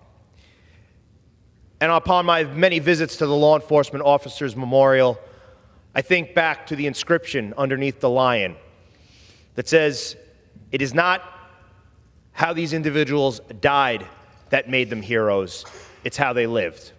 So I want to recognize the heroes that were added to the wall from my district, representing the Nassau County Police Department: Hector Nunez, Matt Perlunger, Charles Vroom IV, and Robert Negri. Their families were here on Capitol Hill this week to watch as their loved ones were added to the wall. And we were reminded each day that it wasn't how they died that made them heroes. It was how they lived. Madam Speaker, I yield back my time. For what purpose does the gentlewoman from California seek recognition? I ask unanimous consent to address the House for 1 minute. Without objection, the gentlewoman is recognized for 1 minute. Thank you, Madam Speaker. This week during the National Police Week, House Republicans are again exploiting law enforcement for political gain rather than helping law enforcement with real policy. House Republicans are using messaging bills to nowhere to trick the public into thinking they support law enforcement while turning around and stripping communities of the funds necessary to support local law enforcement agencies across the country. It was only 2 weeks ago that House Republicans voted to slash funding for law enforcement by 22%. That would decimate local law enforcement agencies nationwide while leaving our streets unsafe and our communities vulnerable. I call on my colleagues to reject the empty rhetoric and instead work with House Democrats to provide the resources necessary to actually support our law enforcement officers and their mission to protect and to serve our families and our communities. Thank you, Madam Speaker. I yield back. For what purpose does the gentleman from California seek recognition? Without objection, the gentleman is recognized for 1 minute. Madam Speaker, I would like to highlight a great injustice happening to constituents of mine in Siskiyou County, California. Against their wishes and interests, the hydroelectric dams on the Klamath River are in line to be demolished and removed. These removals will have a very negative effect on the economy for the residents of Siskiyou County, as much of their tax base relies on those dams and the power they and energy they produce. It'll devalue their property, and the hydroelectric power, everybody wants green power, carbon-free power, will be eliminated and have to be found some other way. These property owners are going to be hurt drastically by this, but they're supposed to be compensated what's called the Klamath Mitigation Fund. It seems the parent agency of this fund, the Klamath River Reclamation Corporation, a shell corporation created to take over the ownership of the dams and have no liability, has used extremely subjective criteria when evaluating which property owners will get compensation, which won't even be close to the amount that they lose in their water wells and their property values, as the lakefront will no longer be a lake from the Compco Reservoir. They should really be compensated for this, but on top of that, we really shouldn't be tearing out dams when we already have a shortage of electric power, especially green hydroelectric power that renews every time it rains. I yield back. For what purpose does a gentlewoman from Pennsylvania seek recognition?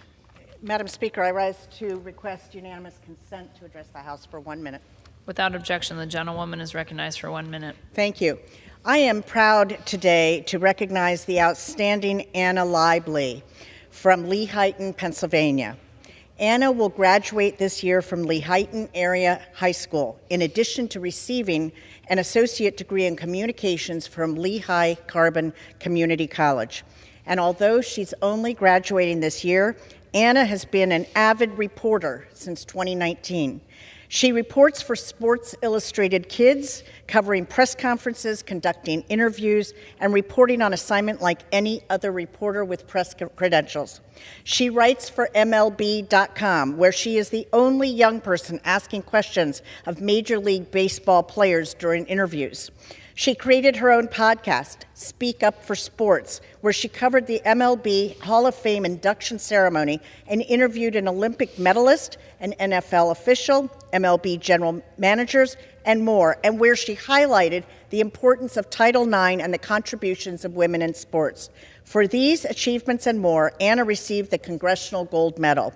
She is well deserving of this highest national honor. I'm so optimistic for what the future of journalism looks like, thanks to young people like Anna. She has a bright future, and on behalf of all of Pennsylvania's 7th District, congratulations, Anna. For what purpose does a gentleman from New Hampshire seek recognition? I ask unanimous consent to address the House for 1 minute and revise and extend my remarks. Without objection, the gentleman is recognized for 1 minute. Thank you, Madam Speaker. This week is National Police Week. and we recognize the bravery of our law enforcement officers and honor the lives of those tragically lost in the line of duty. Whether they're keeping deadly drugs off our streets, combating crime in our communities, or acting as emergency responders, our local police do life-saving work each and every day. But they've been asked to do more with less, often taking on additional responsibilities without additional resources. In my district, I toured a local police department which currently operates out of an attic because they lack the funds to upgrade their facilities. Other departments struggle to recruit and retain officers and upgrade aging equipment. This is unacceptable, and Congress must step in to invest in our local departments. We have to deliver sufficient funding to our local law enforcement that will ensure they can do their jobs, keeping our communities safe. I'm grateful for the brave men and women of law enforcement who put on the uniform to serve and protect, and I'm thankful for their family members who serve alongside them. I yield back my time. For what purpose does the gentleman from California seek recognition? Madam Speaker, to address the body for 1 minute without objection. Without objection, the gentleman is recognized for 1 minute.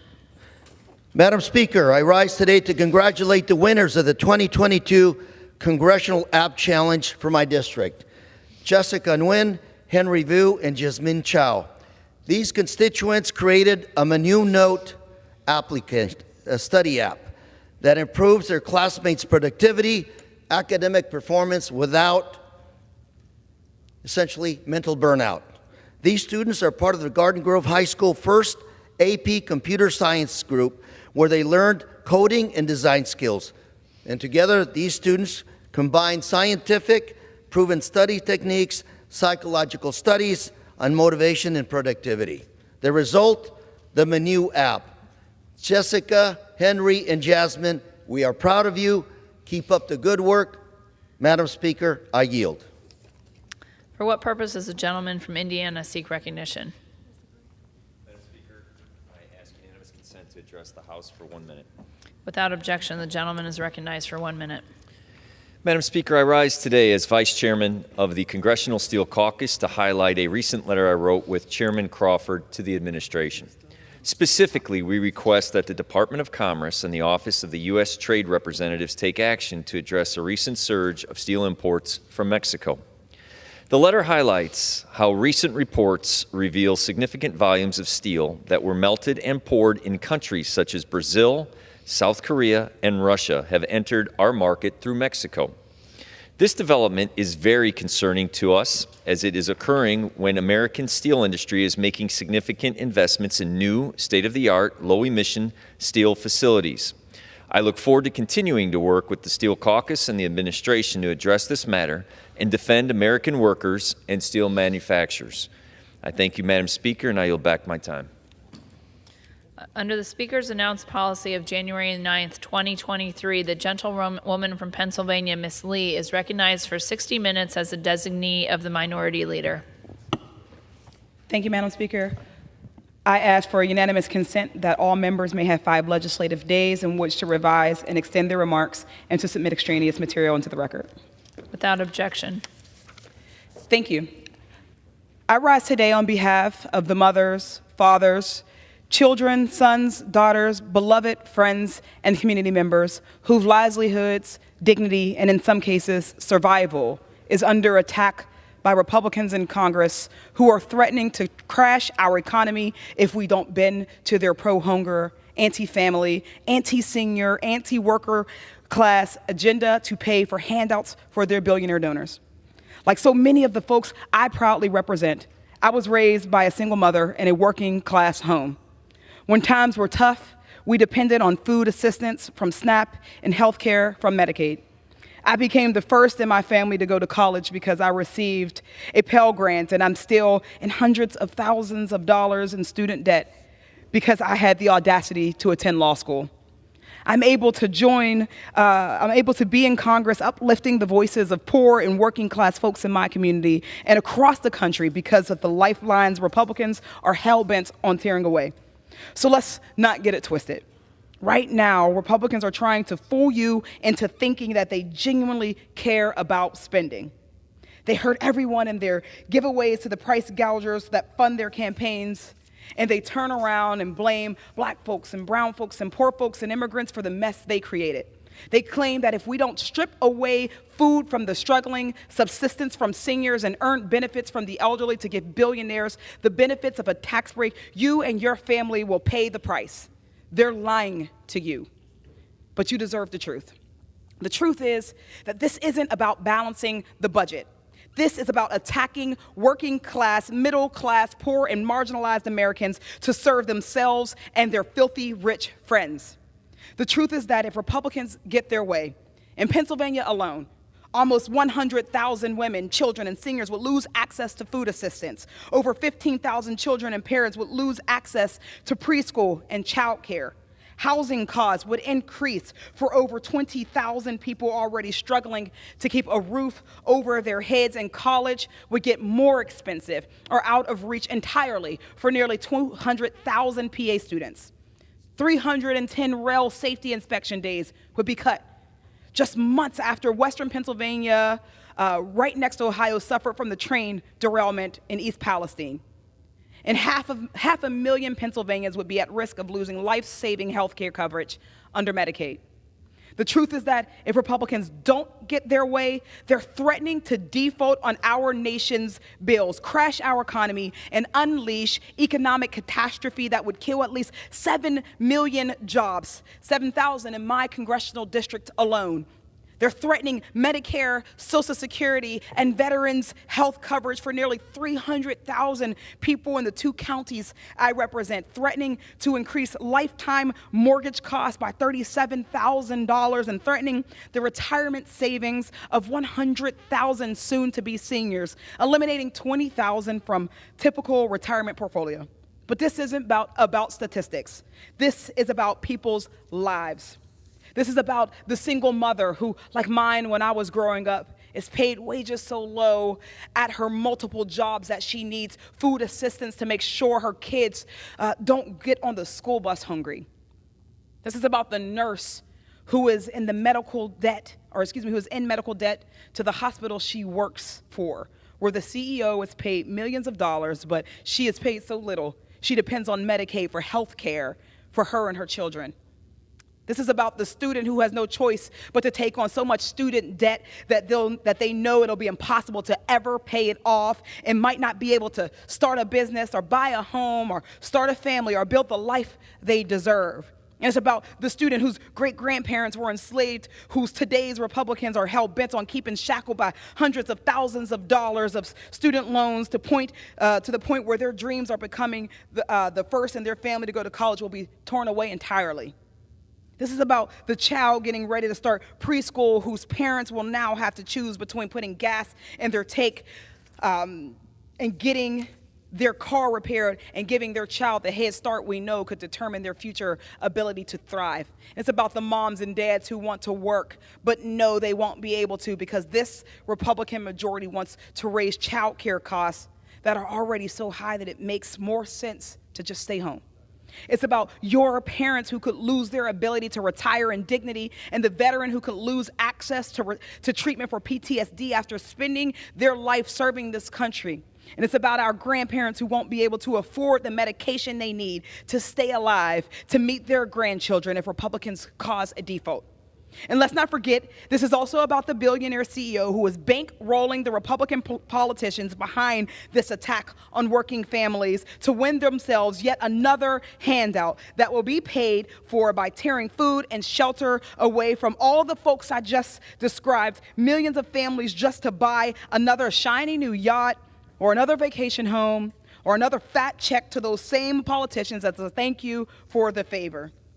By forcing a choice between agreeing to their authoritarian tactics or default, Republicans are erasing the voices of millions of people in this country who oppose default, who oppose economic catastrophe, who oppose tearing away food stamps and health care and Social Security and Medicaid and Medicare. Republicans are using the threat of default to override the will of the majority of the country and bury poor and working class Americans. And we cannot and we will not let them. I now yield to Representative Stansbury.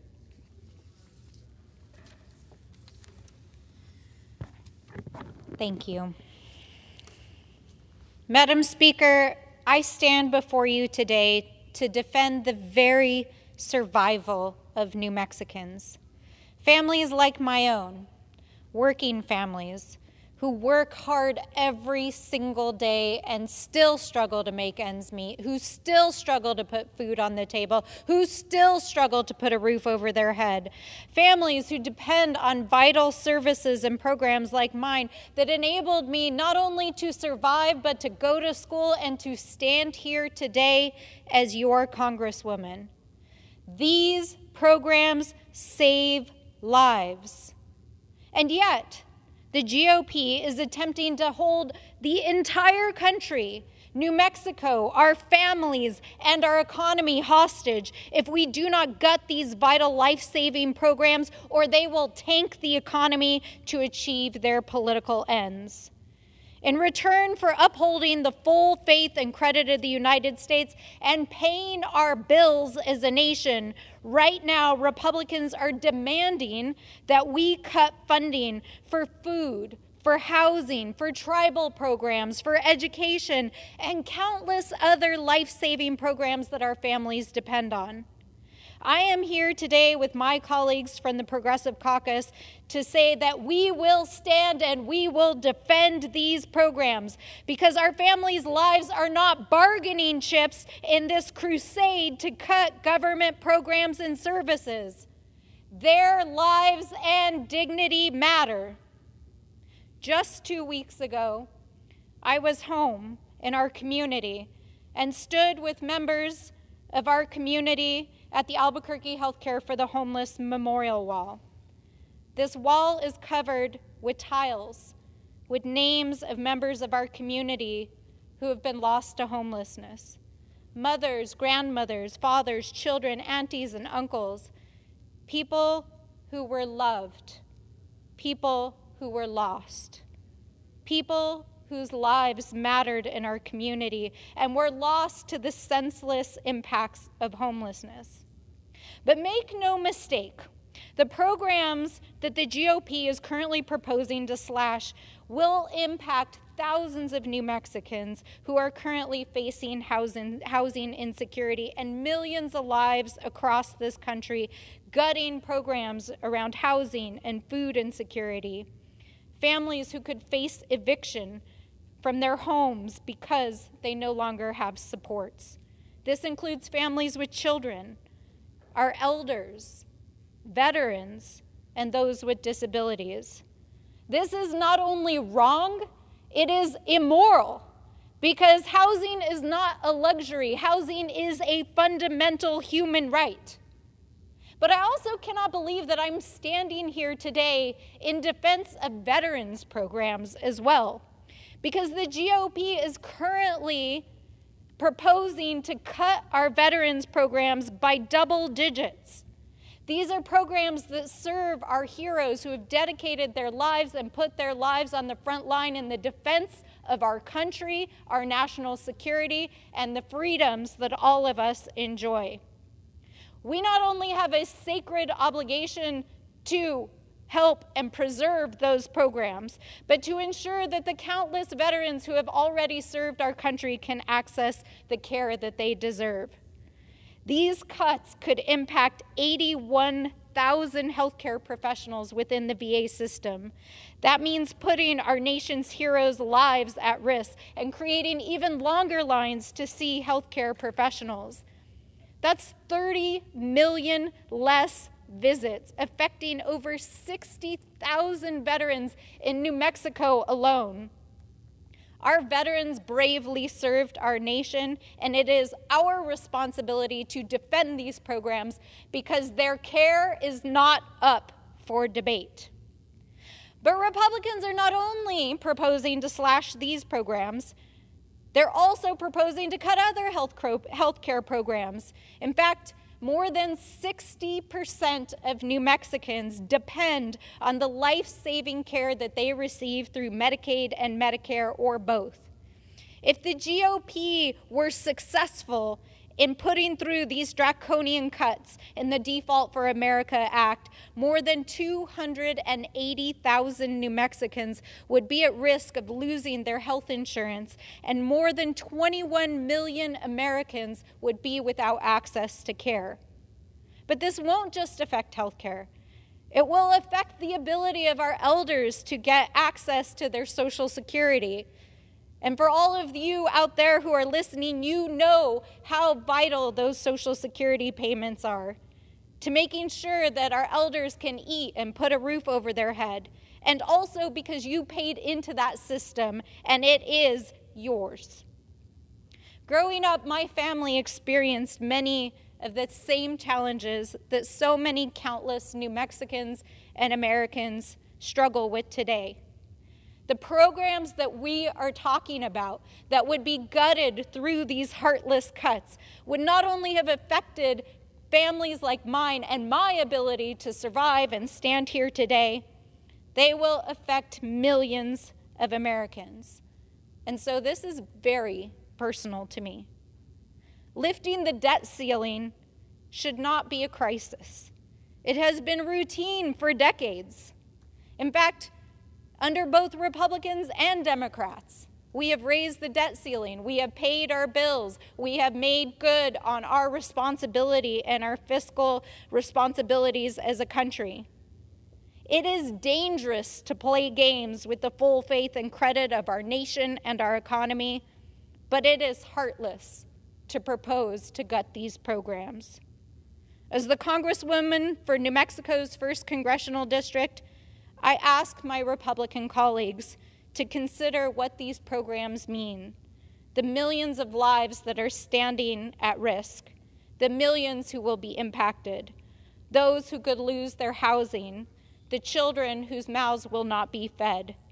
This is what is at stake in this hostage situation, and we will not stand idly by, because we are fighting, not only fighting for the full faith and credit of the United States and our economy, but for the working families of this country to ensure that we do not balance the budget and make good on our fiscal responsibilities on the backs of working people, because we were elected to serve our communities and to serve our country. And with that, I yield back. Thank you. I yield to Representative Garcia.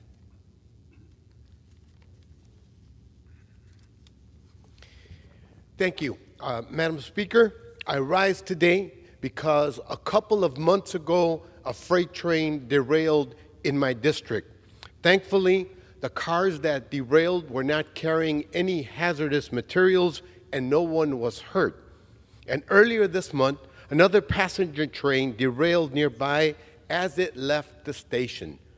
25% of the nation's trains pass through the Chicagoland area, and many of the country's largest freight lines pass through my district. There are children in my district who hop over mile-long trains that block their path to school. So why am I talking about rail safety when we're supposed to be talking about the default?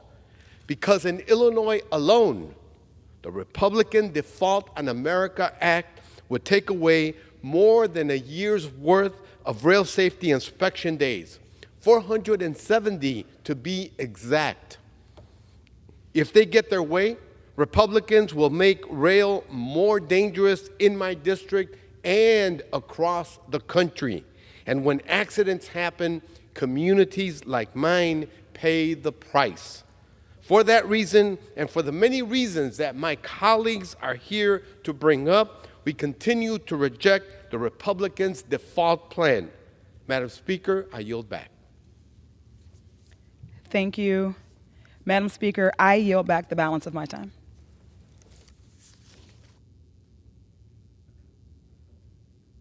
The gentlelady yields. Members are reminded to direct their remarks to the chair.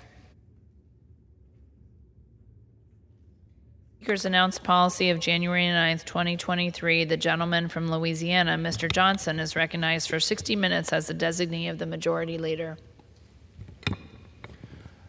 Thank you, Madam Speaker. I ask unanimous consent that all members have 5 legislative days to revise and extend their remarks and include extraneous material on the subject of my special order. Without objection. Madam Speaker, House Republicans are here yet again to urge President Biden to avoid the impending default crisis and strike a deal with House Republicans. We have to do this.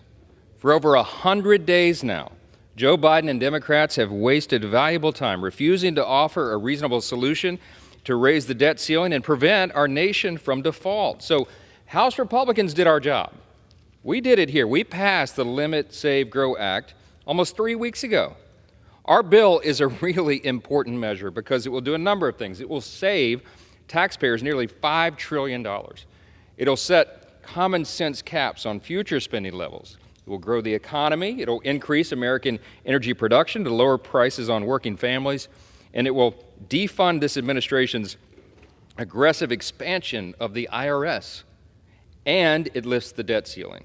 This is responsible legislation. We got together and we did our job. The bill has not changed, and neither has our position. We will not, under any circumstances, accept a clean debt ceiling increase. We can't do that. We have a stewardship responsibility.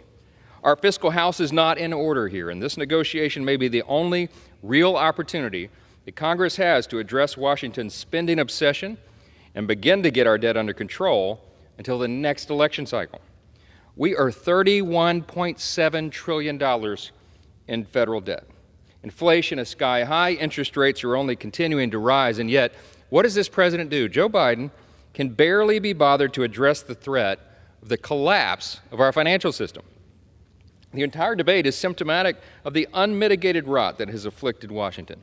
Our constituents know the parties have to negotiate, the markets know we need to negotiate, and until a decade ago, Joe Biden did himself. We have all these quotes on record. I mean, as recently as 2011, when he was in charge on the Senate side, and he was over here negotiating with the House, he said over and over and over how important this was, how important it is to the process, and how anyone who says it's only my way or the highway was being irresponsible. You know what? He was right. We're just asking him to live by his own mantra. Look, I'm confident that the White House will come to its senses soon. It has to.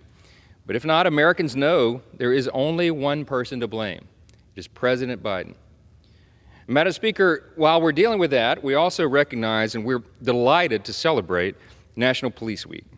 And it is my honor to lead this group of speeches tonight, honoring the men and women who risk their lives daily to keep our communities safe.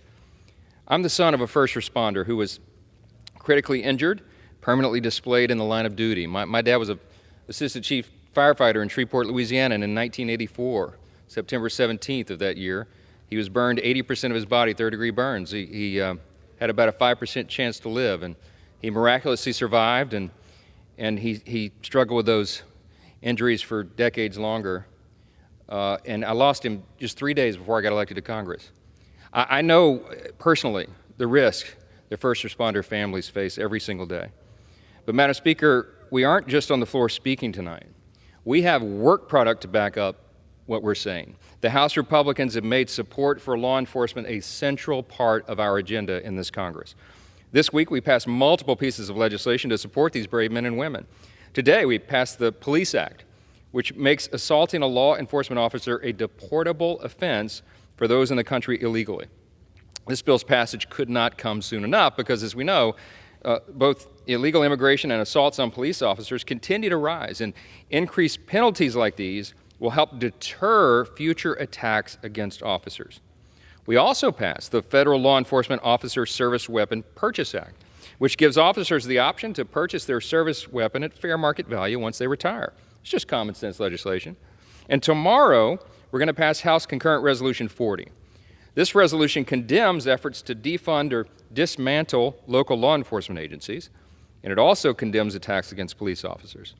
Just today, we watched, sadly, as Chicago laid to rest Officer Ariana Preston, who was tragically shot and killed outside of her home this month in a targeted attack. Officer Preston was just 24 years old, fresh-faced and idealistic, eager to serve the people of Chicago. But her life was cut short, due in part to dangerous anti-police rhetoric that is often used in these halls, and it's a shame. Madam Speaker, one would think that a resolution condemning attacks on police officers would pass through this House, of course, unanimously. But you know what? That wasn't the case last night. Two Democrats in this body, one of which has paid astonishing sums of money for armed personal security, voted against this measure. But this problem goes far beyond those two members in question. As I've recounted multiple times in our House Judiciary Committee, dozens of members of the House Democrat Caucus have publicly called to either defund or dismantle the police departments when America lost its collective mind during the summer of 2020. This is exactly why it's so important that House Republicans lead the charge in support of law enforcement, and we will. After 4 years of inaction and demonization of these heroic officers, the People's House now decisively backs the blue. Madam Speaker, I am delighted to be joined by a number of my colleagues, some of the stars of the House, and I'm happy to yield first to the gentleman from New York, Mr. Lawler. Thank you, Chairman. Good evening. This week we commemorate National Police Week. It is a time for us to honor our brave men and women in blue who steadfastly dedicate their lives to serving and protecting our communities. This week is a solemn reminder that our peace and security are often maintained at great personal risk to these brave individuals. I want to thank our officers, our first responders throughout the 17th Congressional District of New York. Many of them I have had the good fortune to know personally, and to understand the sacrifice that they and their families make day in, day out to keep our community safe. My district has roughly 50% of households having a cop, a firefighter, a first responder, a veteran living in it. These brave men and women go to work every day knowing that they are risking their own lives to protect, defend, and save the lives of others. Just last week, I joined my colleagues in placing wreaths at the names of fallen police officers all along the National Law Enforcement Officers Memorial. I placed a wreath by the names of Sergeant Edward O'Grady and Police Officer Waverly Brown, who, along with security guard Peter Page, lost their lives protecting Rockland County during the Brinks robbery in 1981. We will never forget their sacrifice or their families. 9 children who were fatherless because of the actions of depraved criminals and domestic terrorists. Placing that wreath served as a solemn reminder to me that our police officers stand on the front lines of our society, never knowing if they will make it home while working to keep our communities safe, which is why our support must transcend beyond mere words. It must reflect in our actions as a conference and as a House, which is why House Republicans just passed H.R. 2494, the Police Act. This legislation will help maintain the dignity and safety of our officers by providing serious consequences for those who harm them. Under this bill, non-citizens found guilty of assaulting a police officer would face deportation. In the face of increasing challenges, the Police Act is a crucial step towards ensuring that our police officers are afforded the respect and the protection they deserve. Another important bill we are voting on tomorrow is House Concurrent Resolution 40, which expresses support for law enforcement officers all across the country and condemns calls to disband or defund the police. There are colleagues on the other side of the aisle who spend days assailing the brave men and women in law enforcement, and this resolution will very quickly weed out those who back the blue and those who don't. Living just north of New York City, I'm reminded the days of 9/11 and the aftermath, and the brave men and women who went down running towards danger, going on into ground zero to try and recover and save lives. Many of these individuals today suffer from 9/11 related illnesses. It is a travesty, and we must always stand by them and show our support for them. And today, when I think of New York City, I see a city that is hurting, a city with a massive increase in violent crime, disastrous policies at the state and city level, a failed cashless bail law, which releases violent criminals back onto the streets. Over 40% of those who have been released on non-monetary bail for felony offenses have been rearrested while those charges are pending. It's such a disaster, the governor and the state legislature have tried to amend it 3 times. It needs to be scrapped, and they need to start over. You have the anti-crime unit being disbanded. Its primary function is to get illegal guns off the street. Parole for unrepentant cop killers and child rapists. Non-enforcement of petty crimes. Raise the age where 16 and 17-year-olds are being treated in family court while using a gun in the commission of a crime rather than criminal court. And it's not just New York City.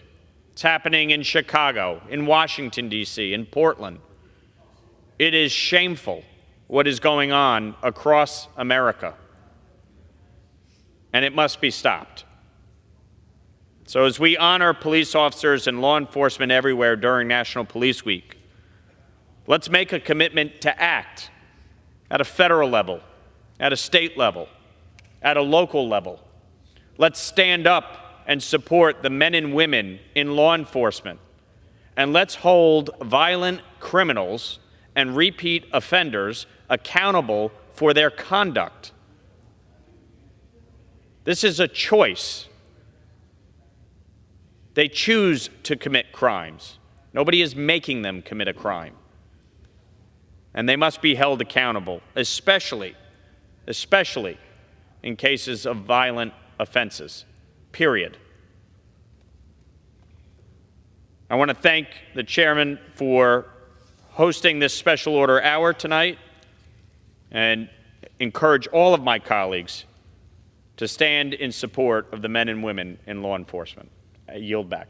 Thank you, my friend. That's a compelling testimony. And we took the House Judiciary Committee to Lower Manhattan just a few weeks back, right in Alvin Bragg's backyard, the DA, the Soros-funded DA, and we let victims of crime tell their tragic stories, and it was really, really something to hear. And there's a lot to be said about this issue. And for that reason, Madam Speaker, I'm going to yield to another great gentleman from New York, Mr. Williams. Thank you, Mr. Chairman. Madam Speaker, Americans demand that their elected leaders step up and do the work of the people. And so, 3 weeks ago, this body did exactly that. It passed the Limit, Save, Grow Act to avoid a debt default and to put in place common sense controls on our out-of-control federal spending. The Limit, Save, Grow Act will reduce our federal deficit by $4.8 trillion over the next decade and lifts the debt ceiling to avoid this looming crisis, all while protecting seniors and veterans. We've demonstrated to the American people that we are committed to doing the work of the American people on critical issues, providing real solutions, and working to retake our place on the world stage. Yet our bill was met by even more silence from the White House and childish derision from leadership in the Senate. No negotiation, no counterproposal. In short, not an ounce of work from the executive branch nor the other half of the legislative branch. Maybe they were too busy. Maybe they were on vacation. Maybe they hadn't thought through the disastrous consequences of doing nothing. No work, no solutions, no negotiations, no plan. The Biden-Schumer default is coming for your Social Security check because they refuse to show up for work. Just remember, the Limit, Save, Grow Act restores funding to fiscal year 2022 levels. If you liked veteran benefits in 2022, you will like them in our bill. In fact, the House GOP, through the Appropriations Committee, has announced our proposal to increase the budget for the Department of Veteran Affairs by nearly $18 billion. And for the record, I'm a proud veteran, and I'm insulted by our opponents' false accusations. Now is the time to show Americans what true leadership looks like. I implore our President and our Senate colleagues to come to the table and do the work that the people have sent us here to do. Their inaction and inability to work to find common ground has not gone unnoticed by our citizens. I'm here to do the work of the people. My Republican colleagues are here to do the same. Thank you, Madam Speaker. Mr. Chairman, I yield back. I thank you for your good work, and I thank you for your service as well. And we will take care of the veterans. That's what Republicans do. And that bill passed out of the Appropriations Committee sends a strong message that was, let's say, misinformation by the other side about the veterans funding. Thank you for that, my friend. Madam Speaker, I'm delighted to yield next to my dear friend from the state of Utah, Super Bowl champion, Mr. Owens. Thank you, Mr. Chairman, so much. Today, I rise to celebrate and honor our brave men and women in law enforcement who paid the ultimate price to protect and serve our communities and preserve our American way of life. In our nation's capital, there's a 304-foot-long wall, the National Law Enforcement Memorial, that features the names of more than 22,000 officers who sacrificed themselves in the line of duty. Beyond this magnificent architect, the legacy of service, dedication, and hard work remains etched in every American heart and continues to inspire generations of police officers. Throughout our nation, our men and women in blue risk their lives to fight crime, respond to emergencies, and keep our communities safe. During National Police Week, I want to highlight courageous officers who have gone above and beyond to serve others. The Rivington Police Department recently recognized the Violent Fugitive Apprehension and Suppression Team, VFAS, as Partners of the Year. It deploys innovative investigative methods to apprehend violent fugitives. Officer Kevin Salmon, a combat veteran and a Purple Heart recipient, received the inaugural Fraternity Order Police Officer Wellness Award due to his pioneering work to promote the wellness of mental and physical health of his fellow officers. The team at the Unified Police Department of Greater Salt Lake has built a relationship of trust and confidence between law enforcement officers and the Salt Lake community to help at-risk youth pursue life-changing academic and professional opportunities. Detective Mauricia Menzona is a beloved member of the Harriman Police Force, dedicated to quality education, welfare, and safety of students in her role as a school resource officer at Copper Mountain Middle School in Harriman, Utah. The Internet Crimes Against Children Task Force, established by Saratoga Springs, is at the forefront of battle against human traffickers and online predators. It's been an honor of my lifetime to represent and champion this extraordinary police force in my district and throughout the country. We begin our nation with certain promises, the promise of life, liberty, and pursuit of happiness, and that can only happen in an environment of safety. The fact that we have the most robust middle class, the biggest dreamers, the most innovative states in the world today is because we have a nation of safety. And I want to take this time to thank all those who've given their lives, given their efforts to get up every single morning to go out and protect this nation and come back home to a family that they've known they've done their job to make sure we stay safe. So to all my friends in law enforcement, thank you for all you do, and happy National Police Week. Thank you, and I yield back. Thank you, my friend. That was so well said, and thank you for highlighting those specific examples of brave men and women in the state of Utah who put on the badge every day to do that really important job. Madam Speaker, I'm delighted to yield next to the gentleman from Alabama, a great member from there, Mr. Strong. Thank you. Mr. Speaker, I rise in recognition of those in law enforcement that gave all from the 5th District of Alabama. William Street, Tim Anderson, James Foster, William Russell, W.L. Steele, William Baber, Lim Jones, Frank McKissick, Frank Bass, James Eubanks, Carl Anderson, Ed Kirby, Burns Allman, James Drake, Hugh Kraft, Thomas Wright, William Barr, Matthew Wan, William McInn, Bedford Bracken, Yule Starr, Alan Logal, Kelly Vault, Charles Drake, Wayne Bogus, Billy Daly, Preston Butler, William Gaskin, Benton McLemore, Leo Glover, Kenneth McDonald, Billy Clardy Jr., Michael Twilley, David Temple, Simi Jeffries, Charles Biles, Stephen Tyser, Dewey Dorsey, Thomas Lewis, Billy Thrower, Willis Vaughn Moore, Haskell McLean, Anthony Mims, Larry Russell, Daniel Golden, William Freeman, David Young, Keith Earl, Billy Clardy III, and yes, you heard that right, Billy Clardy Jr. and Billy Clardy III, a father and son, both lost in the line of duty some 50 years apart. Walter Johnson, Steve Finley, Garrett Crumley, who was ambushed just 52 days ago. I stand before you today in honor of these fallen officers of Alabama's 5th Congressional District. We will not forget the sacrifice they have made. I will not stop fighting for the brave men and women of our law enforcement until the day that I do not have a single name to read. Furthermore, I want to take this moment to recognize retired Sheriff Joe W. Patterson, who served as Madison County, Alabama Sheriff for 4 terms. Sheriff Patterson inspired many at a young age to serve our community. To this day, he is a mentor to law enforcement officers across North Alabama. In 1990, Sheriff Patterson offered me the opportunity to attend the police academy. While I did not take him up on that offer, he later swore me in anyway as a deputy sheriff, and later in life I served with the Sheriff's Department's office in the Narcotics Division.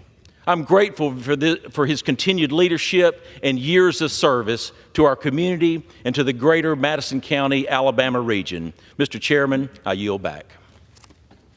Well, and thank you for that, and thank you for your service, my friend. I didn't know that about your bio. That's impressive. And I am really, really grateful, as we all are, for those who gave their lives in the line of duty, and we do pray blessings over their families and all those left behind. Madam Speaker, I am delighted to yield to somebody who knows a little bit about sacrifice, one of my favorite people in the world, gentleman from Indiana, Mr. Baird.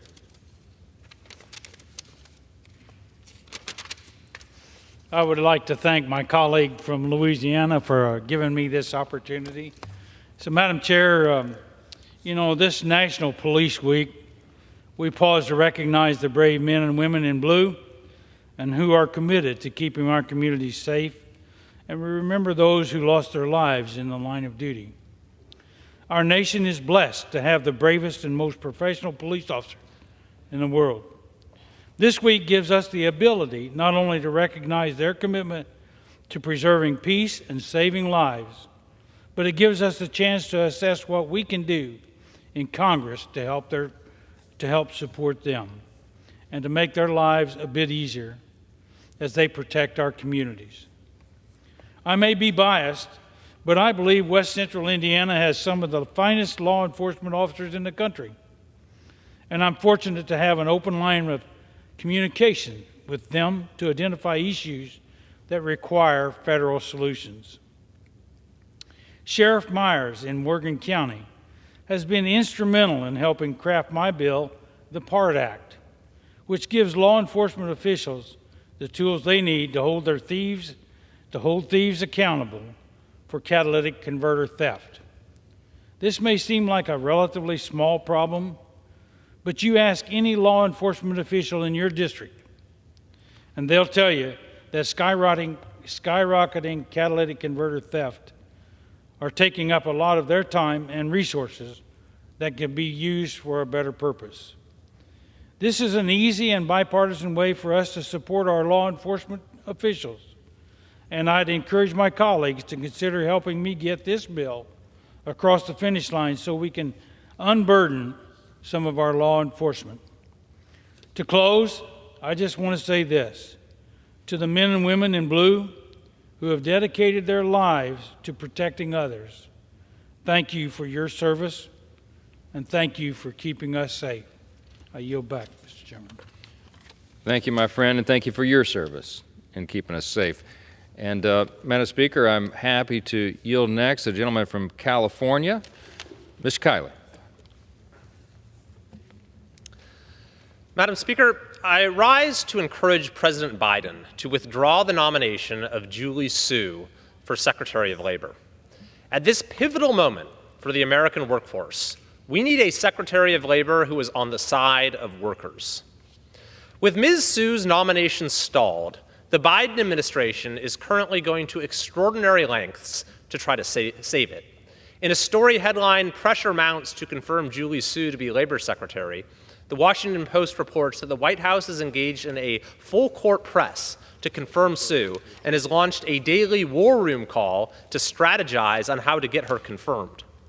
The Bloomberg headline reads, "White House prods Senate holdouts to end stalemate over DOL's Su," reporting that White House officials are launching a final lobbying push to convince undecided senators to vote for President Biden's embattled Labor Secretary nominee.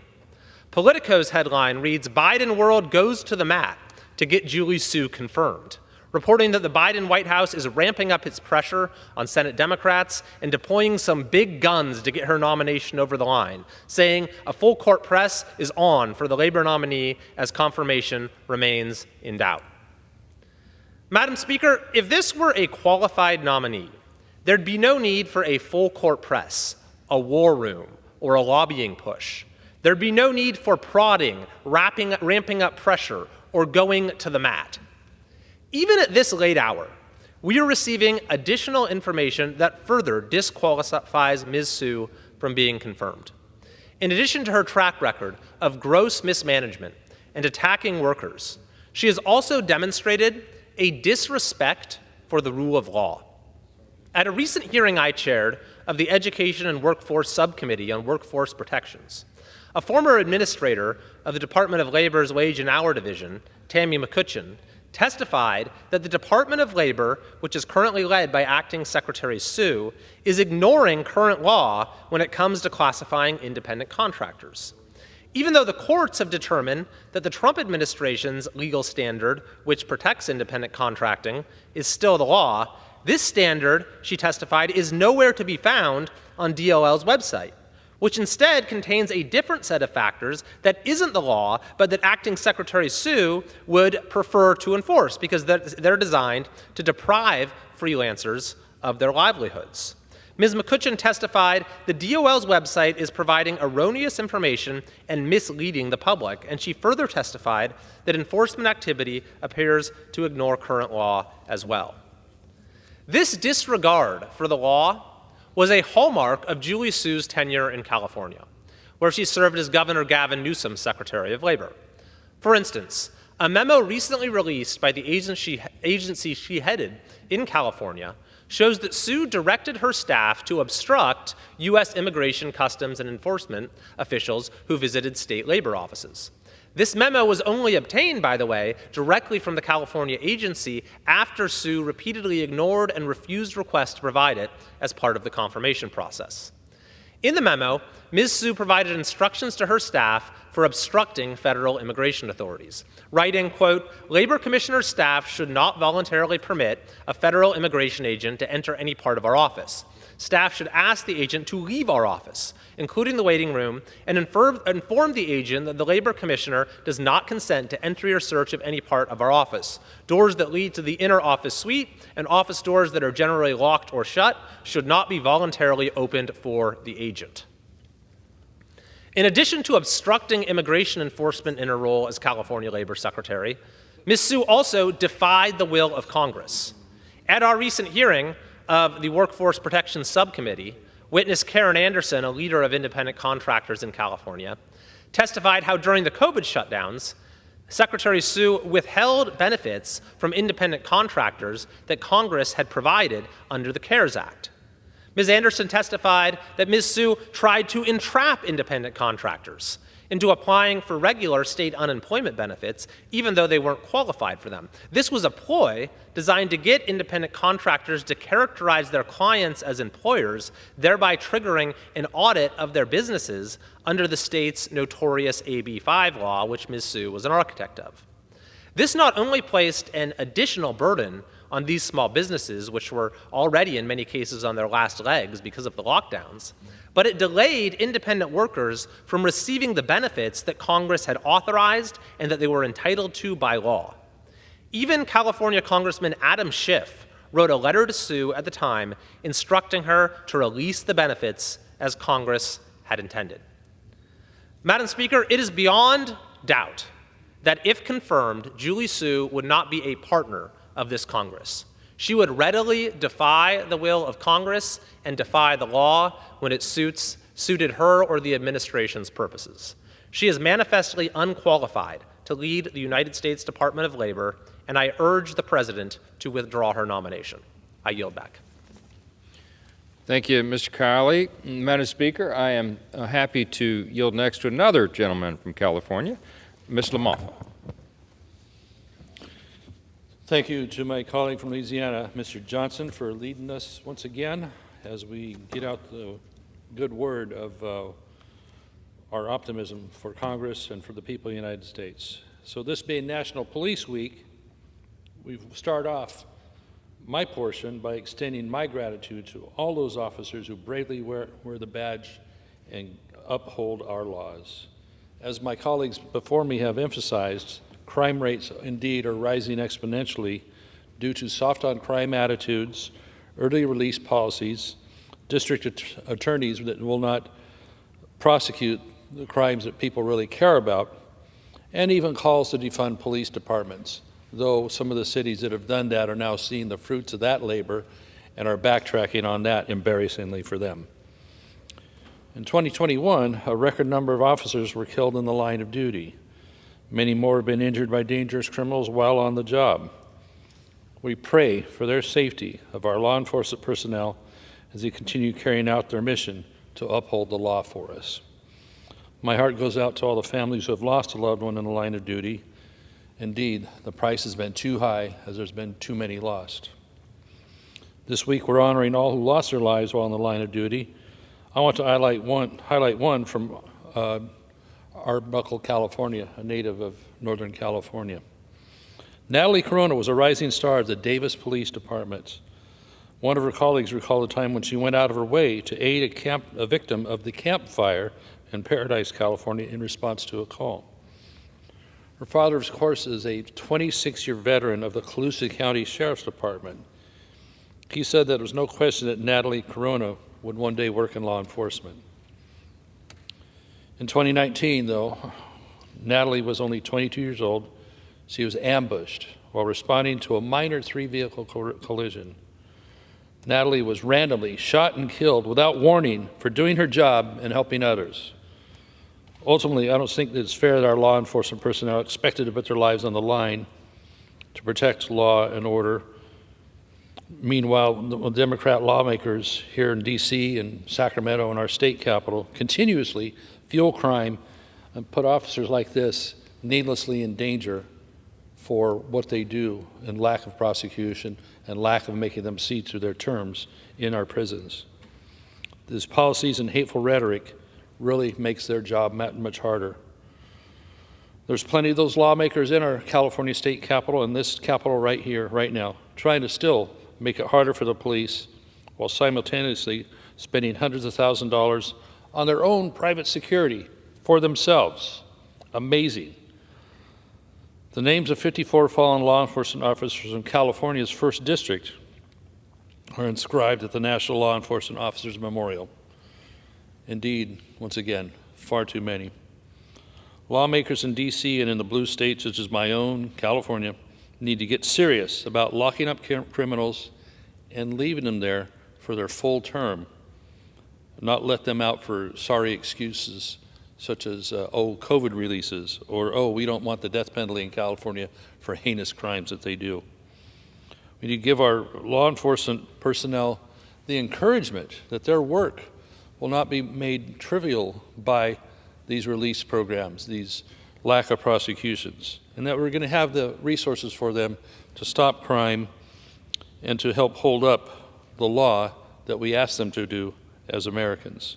So, indeed, it's a somber occasion when we memorialize those that we've lost, but we're very grateful that they're willing to serve in what is a really, really tough business at a time when they seem more and more persecuted than ever, that we want them to know that still the very vast majority of Americans appreciate them, that they answer the call, that they're willing to line up and do this work for us in order to help keep our streets in a way that we can be normal and do normal things and not have to worry about endless break-ins or thuggery, taking advantage of innocent people just going along trying to do normal things in their day-to-day lives.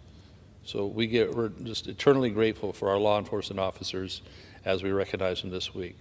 To my colleague, Mr. Johnson, thank you once again. Now yield back. Thank you, my good friend, and for your comments and really the sad state of things in California with so much that's going on there. And you're right, it's a blue state that really needs to get its act together, and I'm glad that we can come here and have this opportunity to honor men and women in law enforcement as you have. So thank you for that. Madam Speaker, I was, as my friend was speaking here about officers lost in the line of duty, I was just looking over some statistics, and on the web page that is entitled Officer Down Memorial, they honor officers who are killed in the line of duty, and they have a listing of the total line of duty deaths so far this year. We're sadly at the number of 42. I did not realize this until I was just sitting here doing the research, but my state of Louisiana is in the lead by total deaths by state, as they're all listed. And we would just close this special order hour by saying that there really aren't words. We can come to the floor of the people's house here and we can share our thoughts and share our hearts and we can pray for the families of those who are lost in the line of duty and all those who serve so bravely each day. But words really don't do justice to the level of risk that is taken by those who put on the badge every day and go out and do that hard job. We need more of them. They represent the best of America, and we know that. All of my House Republican colleagues honor those who have served. We honor their families for their sacrifices, and certainly those who have been lost in the line of duty. Madam Speaker, with that, I yield back the balance of my time. The gentleman yields back.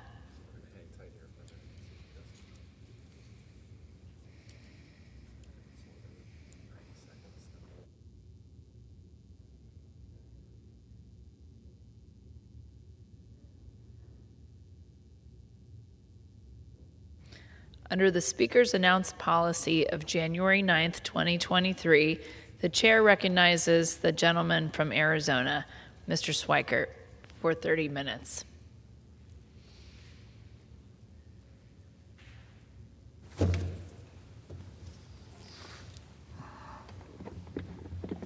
Forgive me, Madam Speaker, as we get ourselves all set up here. It's the nature of when you never know when the other speakers are finishing. Madam Speaker, we're going to actually sort of walk through a couple things we did last week. We're going to do it again because I got the feeling no one was listening. We had a joint economic hearing today, which, you know, I'm blessed to be, we call it the vice chair. We rotate the chairmanship back and forth between the House and the Senate. And have you ever had these occasions where in the hearing, everyone knows the truth, but no one's allowed to actually say it out loud? And those of us who go and say it out loud sort of get fussed at? Well, as my father used to say to me, screw them. We're going to actually have something unique around here. We're going to tell the truth.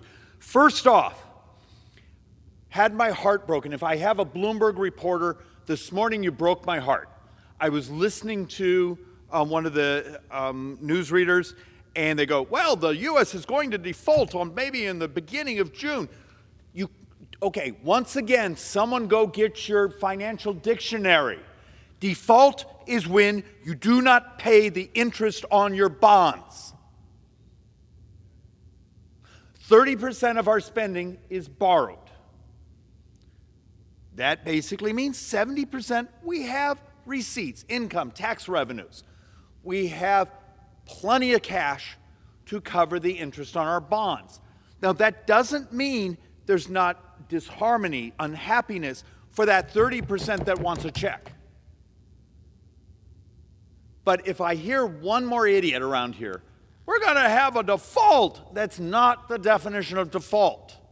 Matter of fact, there used to be a Treasury Secretary under Lou, and he and I went around and around on this, and we finally came to an agreement that we would clean up our language. We'll call this would actually be default, not paying interest on your bonds.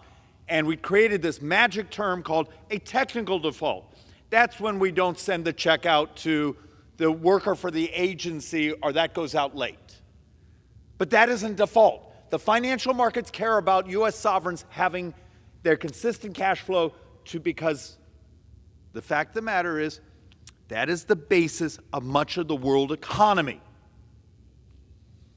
We will never default, even if you pass the debt ceiling.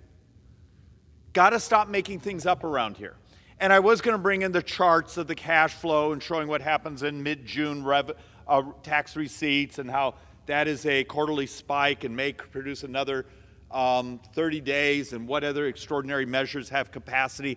But I realized no one's actually listening to the facts anymore. So I thought we would try something else. If I get another person from the left who basically comes up and goes, we should have a clean debt ceiling. Really? Okay. Walk us through when you've controlled this body. Are you controlled the votes in the Senate?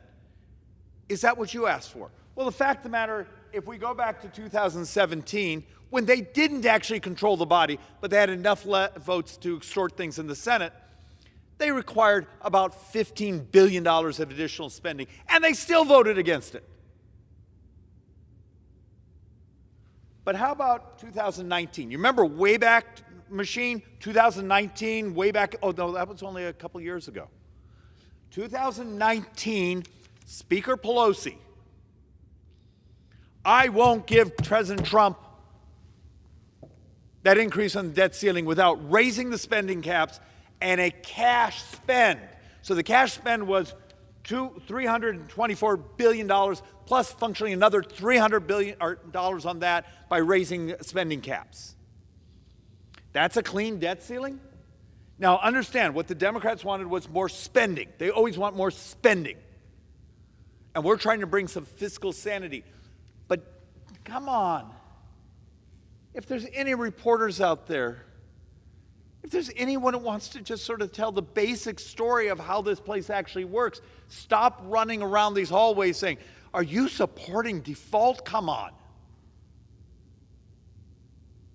You know, you may be a hardcore leftist, but at least the public deserves some of the basic facts. Because we're in real trouble. We are in such real trouble. So let's actually walk through. Washington, D.C., Congress is almost incapable of adult thinking conversation. I used to joke here, no one owns a calculator. Daddy works, when I speak to my little girl, who I want to be a math major, Daddy works in a math-free zone. And she used to think that was funny until she started to realize it's probably true. But we're only willing to do hard things when there's a stressor. You've finished your budget appropriations, you're at the end of the year, you're trying to see, oh, we're just going to do a continuing resolution, which just means we're going to keep spending tomorrow what we spent yesterday, but you got to get a vote for that new authorization, or we're up against the debt ceiling. Remember, almost the only times this place has ever done something adult-like on policy in regards to spending debt deficits is when we've been up against debt limits. You know, I mean, how many times do we have to show these boards? How many of you remember Grand Rudman and then the next Grand Rudman and the Bush tax increases? Remember, those tax increases were part of a deal with the Democrats back, what was that?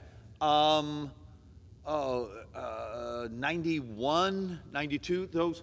Oh, actually, 1990, I could just read my board. But you look at these things when there was major policy sets. They came because of a stressor, and that stressor was the debt ceiling. Yet, maybe that's why the left is so terrified of an honest conversation here. We're borrowing, my latest calculation, if I go from the day President Biden was sworn in till now, my best calculation is we're borrowing about $51,000 a second during that time. $51,000 a second. And understand, in 9 years, we're borrowing over $90,000 a second. Do you understand the wheels are coming off? And for some reason, my brothers and sisters on the left don't want to have an honest conversation about it. I don't know if you get votes or that's how they find love, but when they hand out trillions of dollars and they say crazy things, well, the tax reform you all did in 2017, even though by the fourth quarter of the next year, tax receipts were higher than they were before tax reform. Yet, the bill they passed there, Orwellian name Inflation Reduction Act, you've seen the new scoring. They told the American people, oh, it'll be under $300 billion of handouts to green energy. Fine. Okay, lock that in. But instead, we now have, what is it, Goldman Sachs and others coming saying, nope, looks like the number could be 1.2 trillion. Think about that, 1.2 trillion in direct sort of grants compared to tax reform in somewhat almost the same bracket of spending that was about growing the economy, bringing repatriation of businesses back, fastest movement of economic growth during that economic period, closing of income inequality, food insecurity, just completely different visions of the world. So one more time, why do some of us care so much about telegraphing to the markets? Remember, the world debt markets, we are borrowing so much money. You know, that $51,000 a second, you know, that adds up to what? Like $4.5 billion a day, every single day. We are consuming much of the borrowable, lendable capital from the entire world. We are chewing up so much of the world's capital that other parts of the world are slowing down because they don't have investment capital to build a new bridge or start a new business in other sides of the world.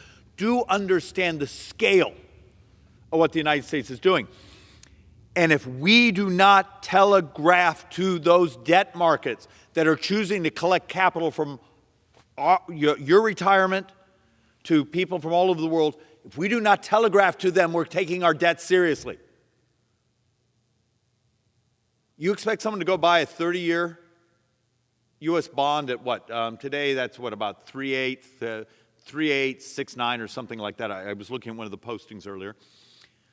You're going to buy a U.S. bond under 4% and believe you're going to get value for 30 years when the debt explodes? Because at the end of 30 years, U.S. sovereign debt is going to be close to $130 trillion. What will inflation be like when you've borrowed that much money? The only way we would survive is you got to inflate like crazy, wipe out the value of all your savings, wipe out the value of that bond.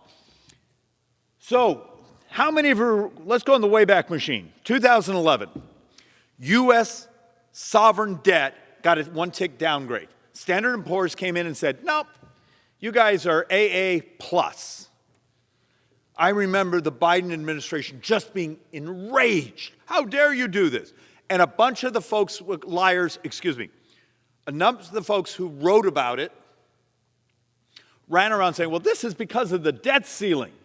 No, it wasn't. If anyone reads, now it's not just a letter, it's an entire report from Standard & Poor's, but some of the takeaways from it, it's because we did not provide a credible path that we were serious about taking on our debt. And the funny thing is, there's a paragraph in the report. Remember, this is 2011. The political brinkmanship of recent months highlights what we see as America's governance and policymakers become less stable. This is 2011. Do you think we're better off today? Do you think we're taking our debt more seriously today? Because do understand, I think at that time we were like $9.5 trillion of borrowing. Today we're 31. Are you telling me things are better today? This is Standard & Poor's report from 2011. They downgraded United States debt because we did not take our debt seriously. We did not take it seriously how we were going to manage it into the future. Here we are, a decade plus later, Things are dramatically worse. We've now hit the inflection period of baby boomers moving into their benefit cycle, and we have no way to pay for it. We lie constantly because we are terrified to tell the truth. But I will argue, and this is, I just wish I could get more of my brothers and sisters around here to make this argument. It's not about the stressor of the debt ceiling. The ultimate stressor here is if we get downgraded. If the world starts to look askance at U.S. debt and saying, well, we want a premium for buying their bonds because they're not taking it seriously. They're going to have to set off a huge inflationary cycle to devalue their dollar, so in the future they're paying back that debt with devalued dollars. You don't think we're going to walk into a downgrade? And do understand the law. There's lots and lots and lots of laws around this country that this state pension system, this retirement system, if you get 2 downgrades out of the 4 big rating agencies, if you get 2 of them, they can't even buy U.S. sovereigns. This is 2011. Things are dramatically worse. You don't think we're getting looked at on how unserious we are about, and yet, once again, it's debt ceiling fights, stressors, however you want to politely phrase it, are the only time we've done something rational around here.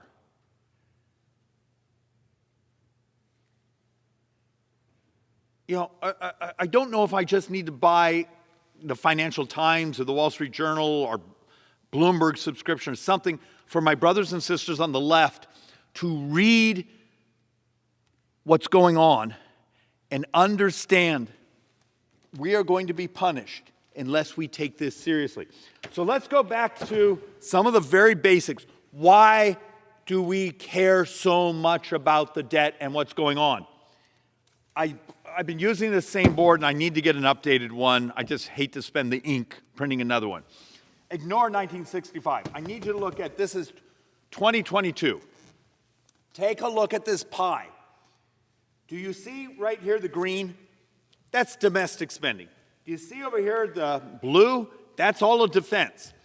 Understand, in 9 years, if you came to me and said, David, I need you to balance the budget in the 10-year window.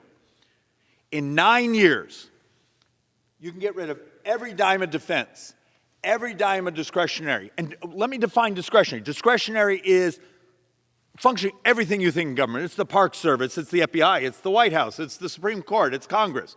Yeah, maybe applaud for that. But all government is gone. The only thing that's left is what we call mandatory. It's the benefits. It's your Social Security, it's your Medicare, it's Medicaid, it's veterans benefits. 9 years, all government is gone, as you know it. You still have to borrow a couple $100 billion. And in that same year, the Social Security Trust Fund is gone. In that same year, seniors take a 25% cut to their Social Security check, and the immorality of this government, we just doubled senior poverty. But yet I had a president get behind that podium at the beginning of this year and basically say, promise you won't talk about Social Security and Medicare. He basically sentenced seniors in this country to doubling senior poverty. Because we're all running around here terrified to talk about it, yet it happens. Go look at the CBO report, which is now functionally 8.5 years, less than 9 years. Social Security Trust Fund is gone. If this inflationary cycle kicks up and the COLA keeps as high as it is, it could be gone in 8 years. And at that moment, you doubled senior poverty. That's the immorality the left is handing us. And they walk around here and pretend like they care. Care by your actions, not by your words. That's almost a cultural difference we have between the right and the left. We want to be judged by what we do, not by our virtue signaling. Because you can't turn virtue signaling into policy. So let's actually walk through, and I did this chart. It's really hard to read, but I'll try to walk through. So okay, I do these floor speeches every week, and I know, I almost sound like an accountant on excessive caffeine. But at some point, the math always wins. So let's actually walk through some of the inbound we get. from people who will watch the video or talk about this. And there's one woman who over and over and over and over says, if we just didn't have your wages, we got rid of all the wages of Congress and your pension, we could balance the budget. And you read it and you wonder, is it just an insane bot or someone that's off their meds? But so we're going to walk through some of these brilliant suggestions we get. That would be, we put it on this chart, get rid of all of the U.S. Congress and the Senate too, plus the pensions and plus the salaries, just it's gone. You basically covered 18 to 19 minutes of borrowing for an entire year. 18 to 19 minutes for borrowing. Okay, let's look at a couple of the other favorite hits. Let's just get rid of every dime of foreign aid. Every dime of foreign aid is about 17 days of borrowing, and that's in this last year. Understand, by the end of this decade, it's no longer 17 days, it's basically like 9 days, because the debt is going up so much because it's mostly health, it's almost all healthcare is the growth of the debt. So last year, we got rid of every dime of foreign aid, and we gotten rid of 17 days of borrowing. Now you may say, fine, if that's your policy, but you got rid of only 17 days of borrowing an entire year. Well, what if we just got rid of all the 2017 tax reform and pretended it didn't change all the growth effects and all the companies that moved their book of business back to us and their IP and all those things? This is one of the Democrats' favorite points. You should get rid of the 2017 tax reform. Okay. Look here, it takes care of 1, 2, 3, 4, 5, 6, 7, 8, 9, 10, 11, 12 days of borrowing. Getting rid of the entire 2017 tax reform got rid of 12 days of borrowing. That's what this brain trust around here right now proposes to the American people. You are lied to because we are terrified for you to understand how bad the math is. And this goes on and on. I mean, we could actually do a 50% income tax. Just start with 50% income tax, meaning if you're in California, we're basically with your state tax, if you're a higher income earner, you're in the 70s. Great. Love California. 50% income tax. Basically, it takes care of about 5.5 weeks of borrowing. 50% income tax. It shows you how absurd many of these suggestions are. One of my favorite ones is go to a 70% income tax for people that make $10 million or more. 70% income tax, $10 million more. It takes care of 1, 2, 3, 4, 5 days of borrowing. Are you starting to get the point here? That the suggestions that keep being thrown out and people pretend this is real. They're not. They're not. The primary driver of our debt between today and 30 years from now. You're approaching almost $120 trillion of debt 30 years from now. 75% of that debt is the shortfall of Medicare. 25% is if we take Social Security and backfill it. It's demographics. We have, 67 million of us who are baby boomers. And every day we wait, it gets dramatically more difficult to fix. And I have an entire side here that cares so much more about winning the next election because we've lied to our voters for so long. If we get rid of waste and fraud and foreign aid, we'll be fine. Come on. Look at the math.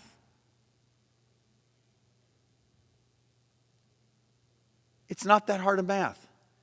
Download the CBO reports. Download one of the Social Security actuary reports. They're not that hard to read. But stop making things up. And here's the primary driver, and I know this makes people upset when I show it, but it's the reality. And I want to make sure people understand this board.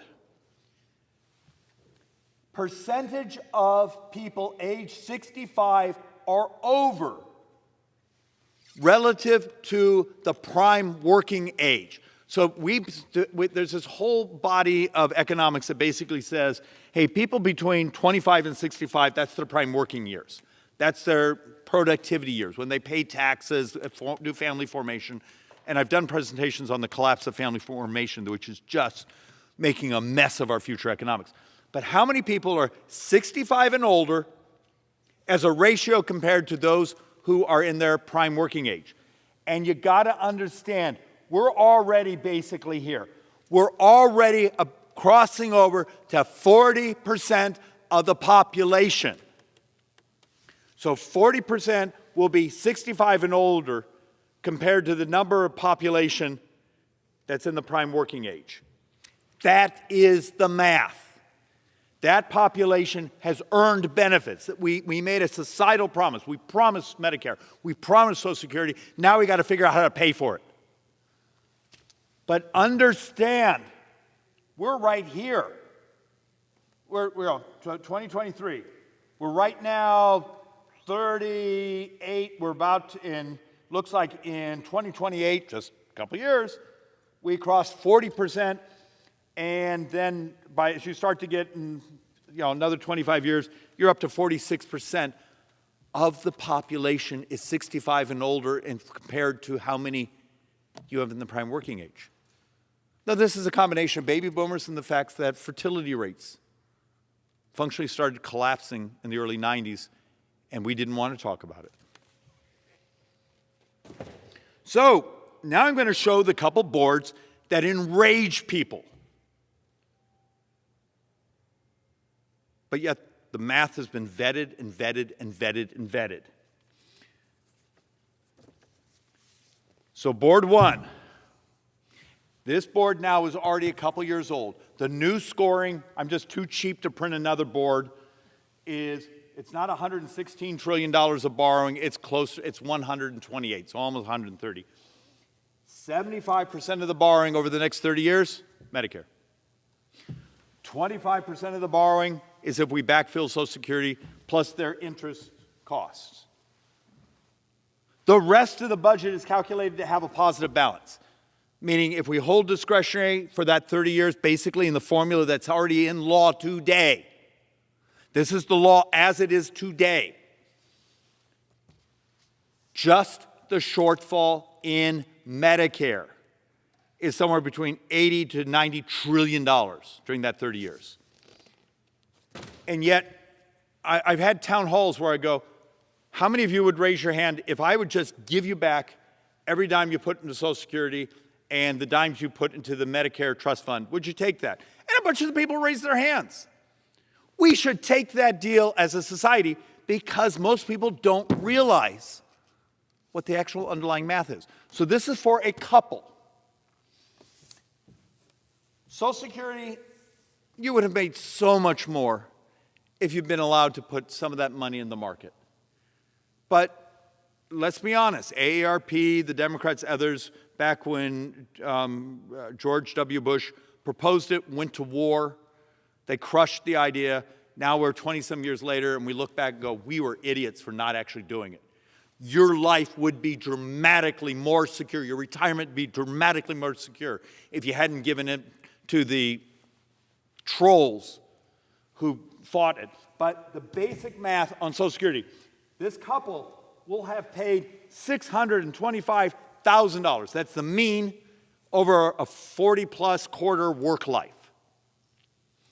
You're going to get back $698,000. So what is that? $72,000 spiff you get. So you functionally get your money back from Social Security. It's not a great rate of return, but you get it back. But what people don't understand is the primary driver of U.S. sovereign debt is Medicare. That couple will have put in about $161,000 into Medicare taxes. The Medicare trust fund only pays 40% of the Medicare bills. The rest comes right out of the general fund. So you put in $161,000 in your work life. This is for the average couple. You get back $522,000, and this number has gone up dramatically because of medical inflation. We just haven't had the time to recalculate it. It's this differential right here is the primary driver of U.S. sovereign debt. And I've done this in groups, and I get booed for the math. You get booed. And you're going, but it's a calculator, it's math. Are we that terrified of the truth? And understand, the wheels are coming off already. In the first 7 months of this fiscal year, entitlement spending is already up 11%. That's particularly driven because Medicare costs in the first 7 months of this year look like they've gone up about 16% because healthcare inflation really almost doubled the base inflation from this, from all the spending the Democrats did when they were in charge. But last month, receipts, revenues started to collapse. Capital gains taxes have crashed. So understand, when we did the calculations last month, 7 months into this fiscal year, our costs on entitlements are up 11%, and our receipts, our tax revenues are down 10%. That's why if you actually pull out the Treasury tables and read them and do the math and add them together, you are today about heading towards 1.7 trillion borrow, and assuming that the rest of the fiscal year is normalized. If it stays on the particular path, that number may be a few $1 trillion higher. I mean, you may be getting up to 1.9. God forbid if we're having a 2-year, because the reason I'm talking about this is we are hitting numbers of borrowing we weren't supposed to hit for another decade, decade and a half. There's this concept called fragility. Everything is fine and wonderful in life and our bonds, and everyone's willing to buy our debt until they're not. And that moment you have that failed bond auction, the moment you actually have this starting to happen where receipts are crashing and your costs are going up, and the rest of the world sees that and says, maybe we don't buy U.S. bonds this time. And the moment you hit that inflection, if U.S. rates for the next 25 years are 2 points higher than we had over the previous decade, at the end of that 25 years, every dime of tax receipts goes just to pay interest. You want to know what default looks like? That's what default looks like. It's not the clown show we're having around this place where people run around pretending their hair is on fire. Madam Speaker, I'm sorry, I know it's a little agitated, far too much caffeine. This is important. We need to understand the math. And with that, Madam Speaker, I yield back. Under the Speaker's announced policy of January 9th, 2023, the Chair recognizes the gentleman from Texas, Mr. Roy, for 30 minutes. I thank the Speaker. As usual, I thank my friend from Arizona for his dogged determination to try to shake this institution into not only recognizing, but, Lord willing, addressing the looming crisis or the already existing crisis that we are dealing with. He does so eloquently, intelligently, and without fail. Virtually every time I feel like I have a special order, I'm following the gentleman from Arizona who is making his case to the 14 people watching on C-SPAN. But man, those 14 people are loving it. But yeah, my voice is echoing like it often does in this chamber for a special order. But I'm here tonight because while I wish it was a full chamber, the fact is something that needs to be addressed that is shaping our public discourse is the extent to which my colleagues on the other side of the aisle, and in particular in the administration, are a little fast and loose with the facts. But maybe stated differently, the radical left, I'll call it, particularly in the administrative state, the bureaucrats, the organizations out there that are the engine of the left, have entrapped the American people with a laundry list of lies. As Thomas Jefferson once said, once a republic is corrupted, there is no possibility of remedying any of the growing evils but by removing the corruption and restoring its lost principles. And at the root of that corruption is when you're telling a constant barrage to the American people of things that simply are not true. It matters that we speak the truth. It matters that we deal with facts as objectively as possible. To quote Jefferson again, to seek truth wherever it may lead. I'm wanting to quote Jefferson as a graduate of the University of Virginia. Unfortunately, the University of Virginia is not the institution that it was founded to be in terms of seeking truth wherever it may lead. I hope it can one day be restored to that purpose. Take, for example, the World Health Organization.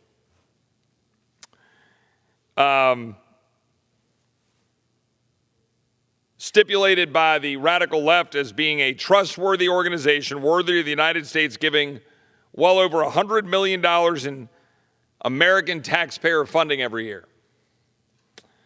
Yet, the WHO, the World Health Organization, is an organization that wants to undermine free speech by calling on WHO members to, quote, tackle false, misleading, misinformation, or disinformation, which we saw on full display during COVID. It says gender, quote, exists on a continuum and is beyond non-binary. Declares that disrupting reproductive health services is, quote, disempowering and dangerous and calls for full access to abortions in every country. Has guidelines that highlight the importance of national programs establishing and providing gender-affirming care. The fact is, it is not an objective institution. It did, in fact, tell lies and falsehoods. In February of 2020, Senator Tom Cotton went on Fox News and raised the question that it might be possible COVID-19 leaked from a Wuhan lab. Remember that it was put out that the Wuhan lab leak is a racist conspiracy theory. Senator Cotton went on. The New York Times and Washington Post accused Senator Cotton of being a conspiracy theorist. PolitiFact labeled the idea of a lab leak as a, quote, debunked conspiracy theory. Facts: the Department of Energy and FBI currently conclude that the virus most likely came from the Wuhan Institute of Virology lab.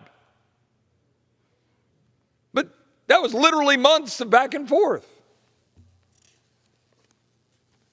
How about the statement that the COVID vaccine is 100% safe? More than 11,000 claims of injury from the COVID-19 vaccine have been filed with the Countermeasures Injury Compensation Program. 4 have already been paid out and 23 more are eligible.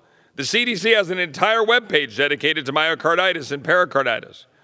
Pfizer's own website states myocarditis and pericarditis have occurred in some people who have received the vaccine, more commonly in adolescent males and adult males under 40 years of age than among females and older males. How about this one? Herd immunity means you want everyone to die. Dr. Fauci referred to herd immunity as letting it rip in an October 2020 interview with CNBC. The fact of the matter is, people started talking about herd immunity, started talking about the recognition of immunity that you get from having had the virus. Who knew? Except for every living human being with eyes and have the ability to discern how viruses actually work. How about this one? Masks work. You remember running around the floor of the House of Representatives under the orders of House leadership? You must wear a mask or you're going to be fined. You remember that? Half of us were hiding in the back, sneaking in to vote so we could avoid the tyrannical whims of the previous speaker, because you were getting fined if you didn't wear a mask. Well, Rachel Walensky on November 21st, quote, masks reduce the chance of COVID-19 by 80%. Everybody needs to wear masks. Our schools were masks. Our children were masks. They were put in the corners with masks. They lost the ability to speak clearly. Our younger kids have speech impediments. Fact, according to Tom Jefferson, who conducted one of the most comprehensive analyses of pandemic masking, quote, there is just no evidence that masks make any difference, full stop. How about gender? Men can compete in women's sports, and it's still fair. Leah Thomas, a biological male swimmer for the University of Pennsylvania, and let's be very clear, if you have eyes, Leah Thomas is in fact a dude. That's just simple, obvious truth. Everybody knows it. Literally everybody knows it to be true. Leah Thomas won a 2022 NCAA Division I championship in the 500-yard freestyle instead of a woman. Thomas soared from a mid-500s ranking, competing as male, to one of the top-ranked swimmers in women's competition. Transgender women are the same as biological women, we're told. Biological males have larger hearts, larger lungs, and a 12% higher hemoglobin, which helps transport oxygen in the blood. Grown biological males have approximately 36% greater muscle mass than grown females. Yet, transgender women are the same as biological women. We couldn't even get our colleagues on the other side of the aisle to fully defend Title IX in the Rules Committee a few weeks ago. Title IX was the holy grail. It was a holy grail of equal protection. Now, it doesn't fit the narrative because transgender men, Leah Thomas, is apparently able to compete against women like Riley Gaines, and that's perfectly fine. You just ignore your eyes. Don't you understand? They tell you it is so. Leah Thomas is a woman now, they say. Oh, really? Parental rights. Parents cannot be trusted with their children's education. President Biden said it. There is no such thing as someone else's child. No such thing as someone else's child. Our nation's children are all our children. Let me be perfectly clear. My children are my children. They are no one else's children. And be dang careful in trying to claim otherwise. Parents who speak up for their children are domestic terrorists. One alleged, quote, terrorist, end quote, cited by the National School Board Association was my friend Scott Smith from Loudoun County. He's a domestic terrorist, they say. How about border crisis lies? The southern border is secure and things are better than you all expected, says the President of the United States. Well, since Biden took office, we've seen 6 million encounters, the release of approximately 2 million migrants, 1.7 million gotaways. Then Title 42 was lifted last week. The president says it's much better than you all expected. Well, we still have 3,000 or 4,000 a day. We still have thousands of gotaways. We still have thousands of pounds of fentanyl. And oh, by the way, Texas Department of Public Safety is having to stand on the border with razor wire and not doing their job to secure the people in Texas because they're making up for an administration that lies. And my state is the one holding the bag. Tell that to the DPS agents, Mr. President. Get your happy rear end out of Japan and go to South Texas. It's better than you all expected. The President of the United States doesn't have the courage to go to South Texas. That's the simple truth.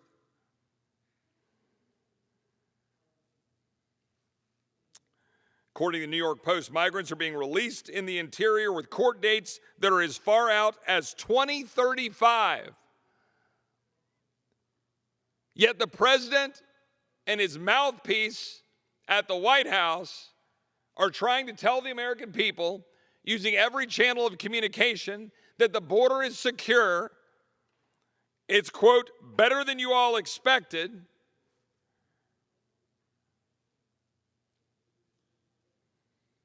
I would note that thankfully states are coming to the aid of Texas, who are spending billions of dollars and putting our personnel in harm's way, undermining our own security to deal with the job that the federal government is supposed to do. And by the way, we passed H.R. 2 that would secure the border. We did our job as House Republicans. And I would say, just as a point for consideration at the other end of Pennsylvania Avenue, and frankly throughout this building, including this side of the aisle, why would I vote for anything at all? Debt ceiling, government funding, anything until we pass H.R. 2 and sign it into law. Why? Why would I do that? I might be able to be convinced, but you better bring me a really good bill. If you want me to ignore the need for us to pass H.R. 2, sign it into law. I don't care the Democrats control the Senate. I don't care that President Biden doesn't want to sign a bill. I care about my country.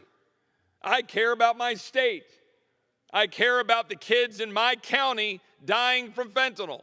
I care about the migrants dying in the false name of compassion. I care that the Secretary of Homeland Security looked me in the eye in the House Judiciary Committee and lied under oath that we had operational control of the border. That happened. The Secretary of Homeland Security also lied when he said, unapologetically, that Border Patrol agents who report to him whipped Haitian migrants on the Rio Grande. It's just simply not true, and he knew it wasn't true. He had a memo given to him that said it wasn't true. He has now acknowledged it's untrue. Has he apologized?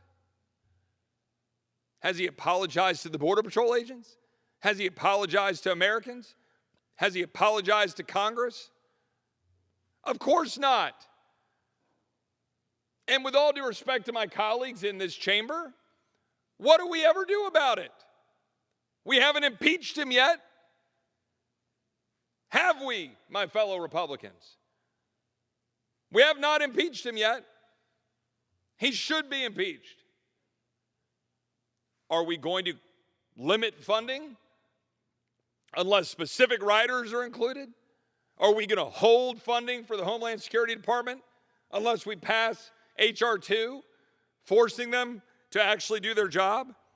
Again, I want to reiterate that the Secretary of Homeland Security lied about Haitian migrants being whipped by Border Patrol agents and then blamed it on systemic racism.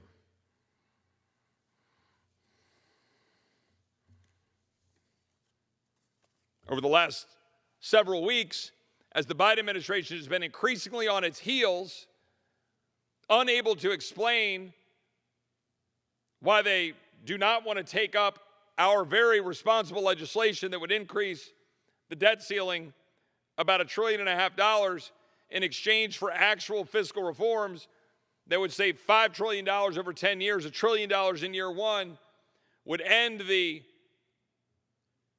unfair student loan program that would pick winners and losers, that would favor someone who took out student loans and hasn't paid them off yet over the person who had student loans and paid them.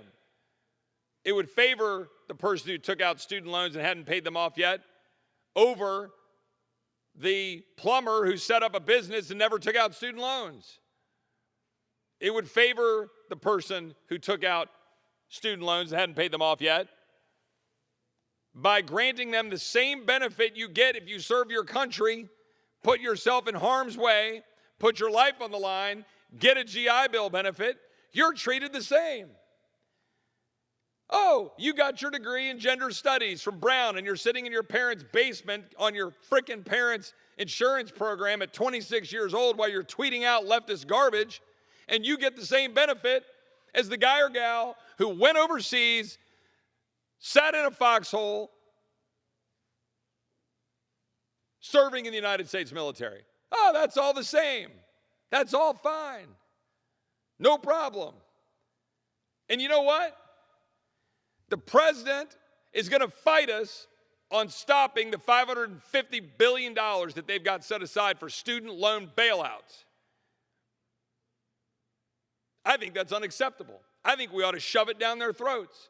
I think we ought to go around the country messaging it. If the president of the United States wanted to play chicken with the economy and risk defaulting, it'll be on him. It'll be the president who defaults. The president is the one who will choose whether to default. Make the president own it. We've done our job. The American people are with us. They want fiscal reforms. They don't think we ought to spend money we don't have. They don't think $32 trillion of debt is acceptable. They don't think that we ought to pick winners and losers and pay off certain student loans versus others. They don't think we ought to expand the IRS $80 billion and hire 75 or 80,000 new employees at the IRS. They don't. They recognize that you're far greater likelihood of being audited if you're poor or a minority than if you're not, and they don't really think it's a good idea to expand the IRS. The American people don't want us to take money up to the tune of $1.2 trillion, according to Goldman Sachs, take those dollars, hand them off to corporations, 90% of the subsidies going to billion-dollar corporations, elite white liberals getting money from the government so they can go around and say how great they are, driving their Teslas, patting themselves on the back while they get enriched. Let me be very clear. They get enriched through government subsidies to then make power with wind and solar that can't actually sustain a grid. You can't even make this stuff up. We tell lie after lie after lie to the American people that somehow it is good to have, quote, green energy that literally doesn't work if you don't have gas or nuclear backing it up. Yet that's what we're going to do. Republicans passed in the debt ceiling bill measures that would reduce the so-called Inflation Reduction Act expansion of those subsidies so that we are no longer taking money from hardworking Americans, blue-collar workers, people out there trying to make it. We're either taking money from them, borrowing money or printing money, handing it off to rich, elite, white liberals who like to feel good about themselves for their corporate cronyism.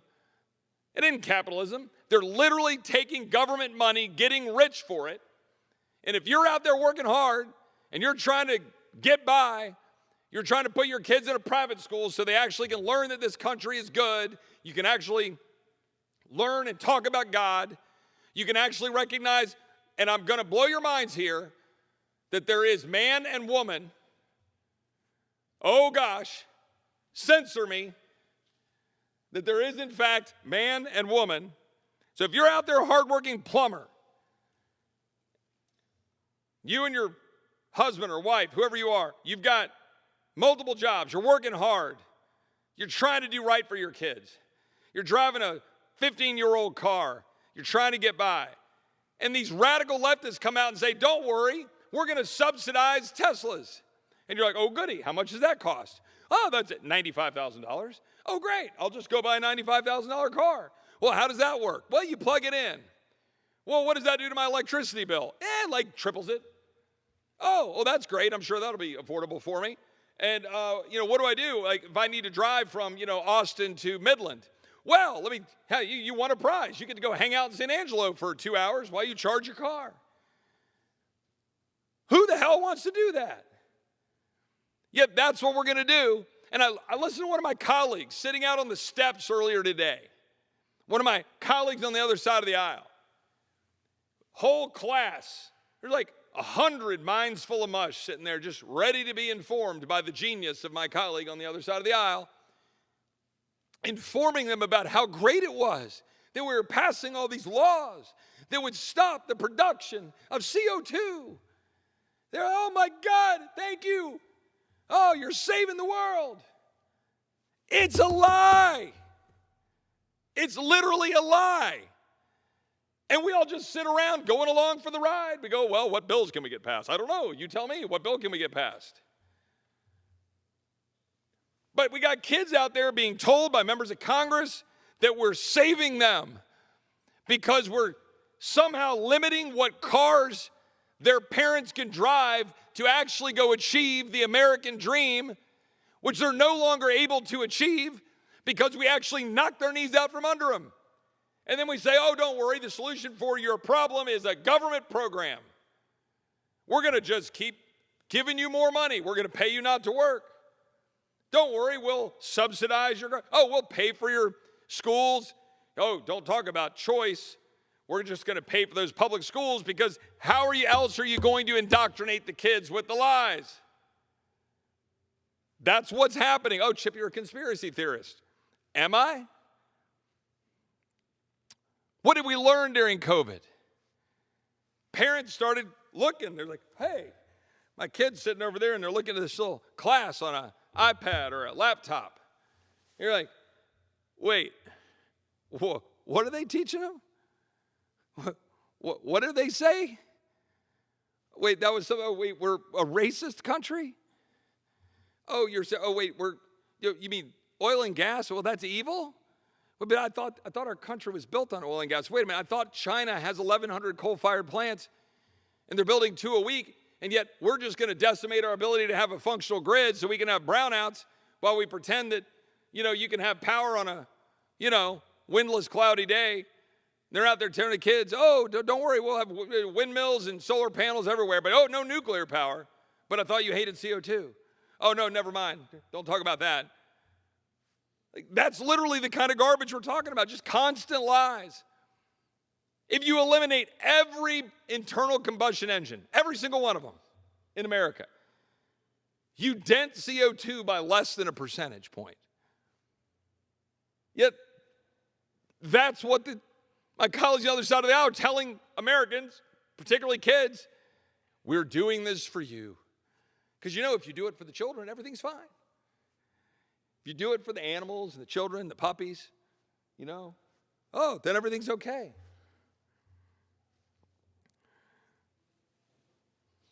We put legislation together to save $5 trillion over 10 years. My colleagues on the other side of the aisle going around saying, you're cutting the VA benefits. We didn't cut anything. Literally nothing. We simply put a cap in place that limits the total amount of spending to $1.471 trillion. Yes, that draconian amount of $1.471 trillion that we were operating on literally 5 months ago. My colleagues on the other side of the aisle, they run down to the floor and they say, you're cutting cops, you're cutting veterans. All lies. It's true, all lies.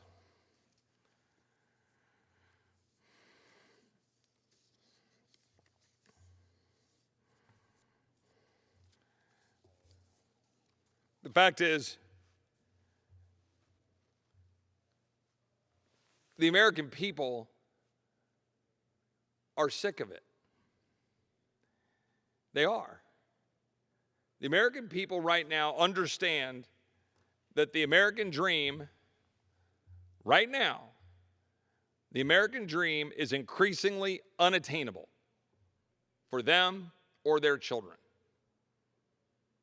If you are measuring the ability to achieve the American dream by how many government dollars you're taking or what government programs you're on or how much money your business is making because you're getting grants or subsidies or tax credits from a government that is $32 trillion in debt, and that even under the best circumstances, under our plans or the president's plans, we're still going to be about $50 trillion in debt in a decade. And we just act like it's not so. Like, seriously, I mean, just a note for everyone listening, all 14 of you.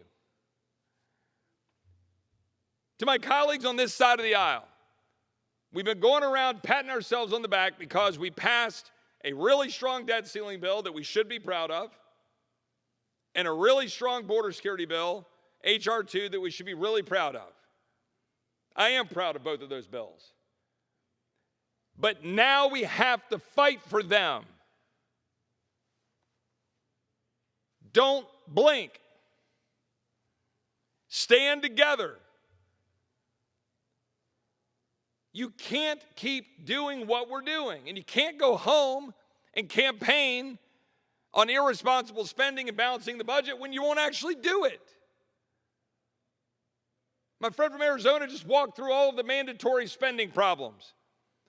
We're not even talking about that yet in what we're doing this year. We're just trying to hold the line on discretionary.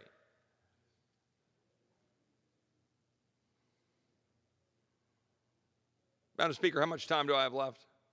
I know everybody's holding on with bated breath for the conclusion. The gentleman has slightly over a minute remaining. Slightly over a minute. I'm sure I could do something genius with the last minute.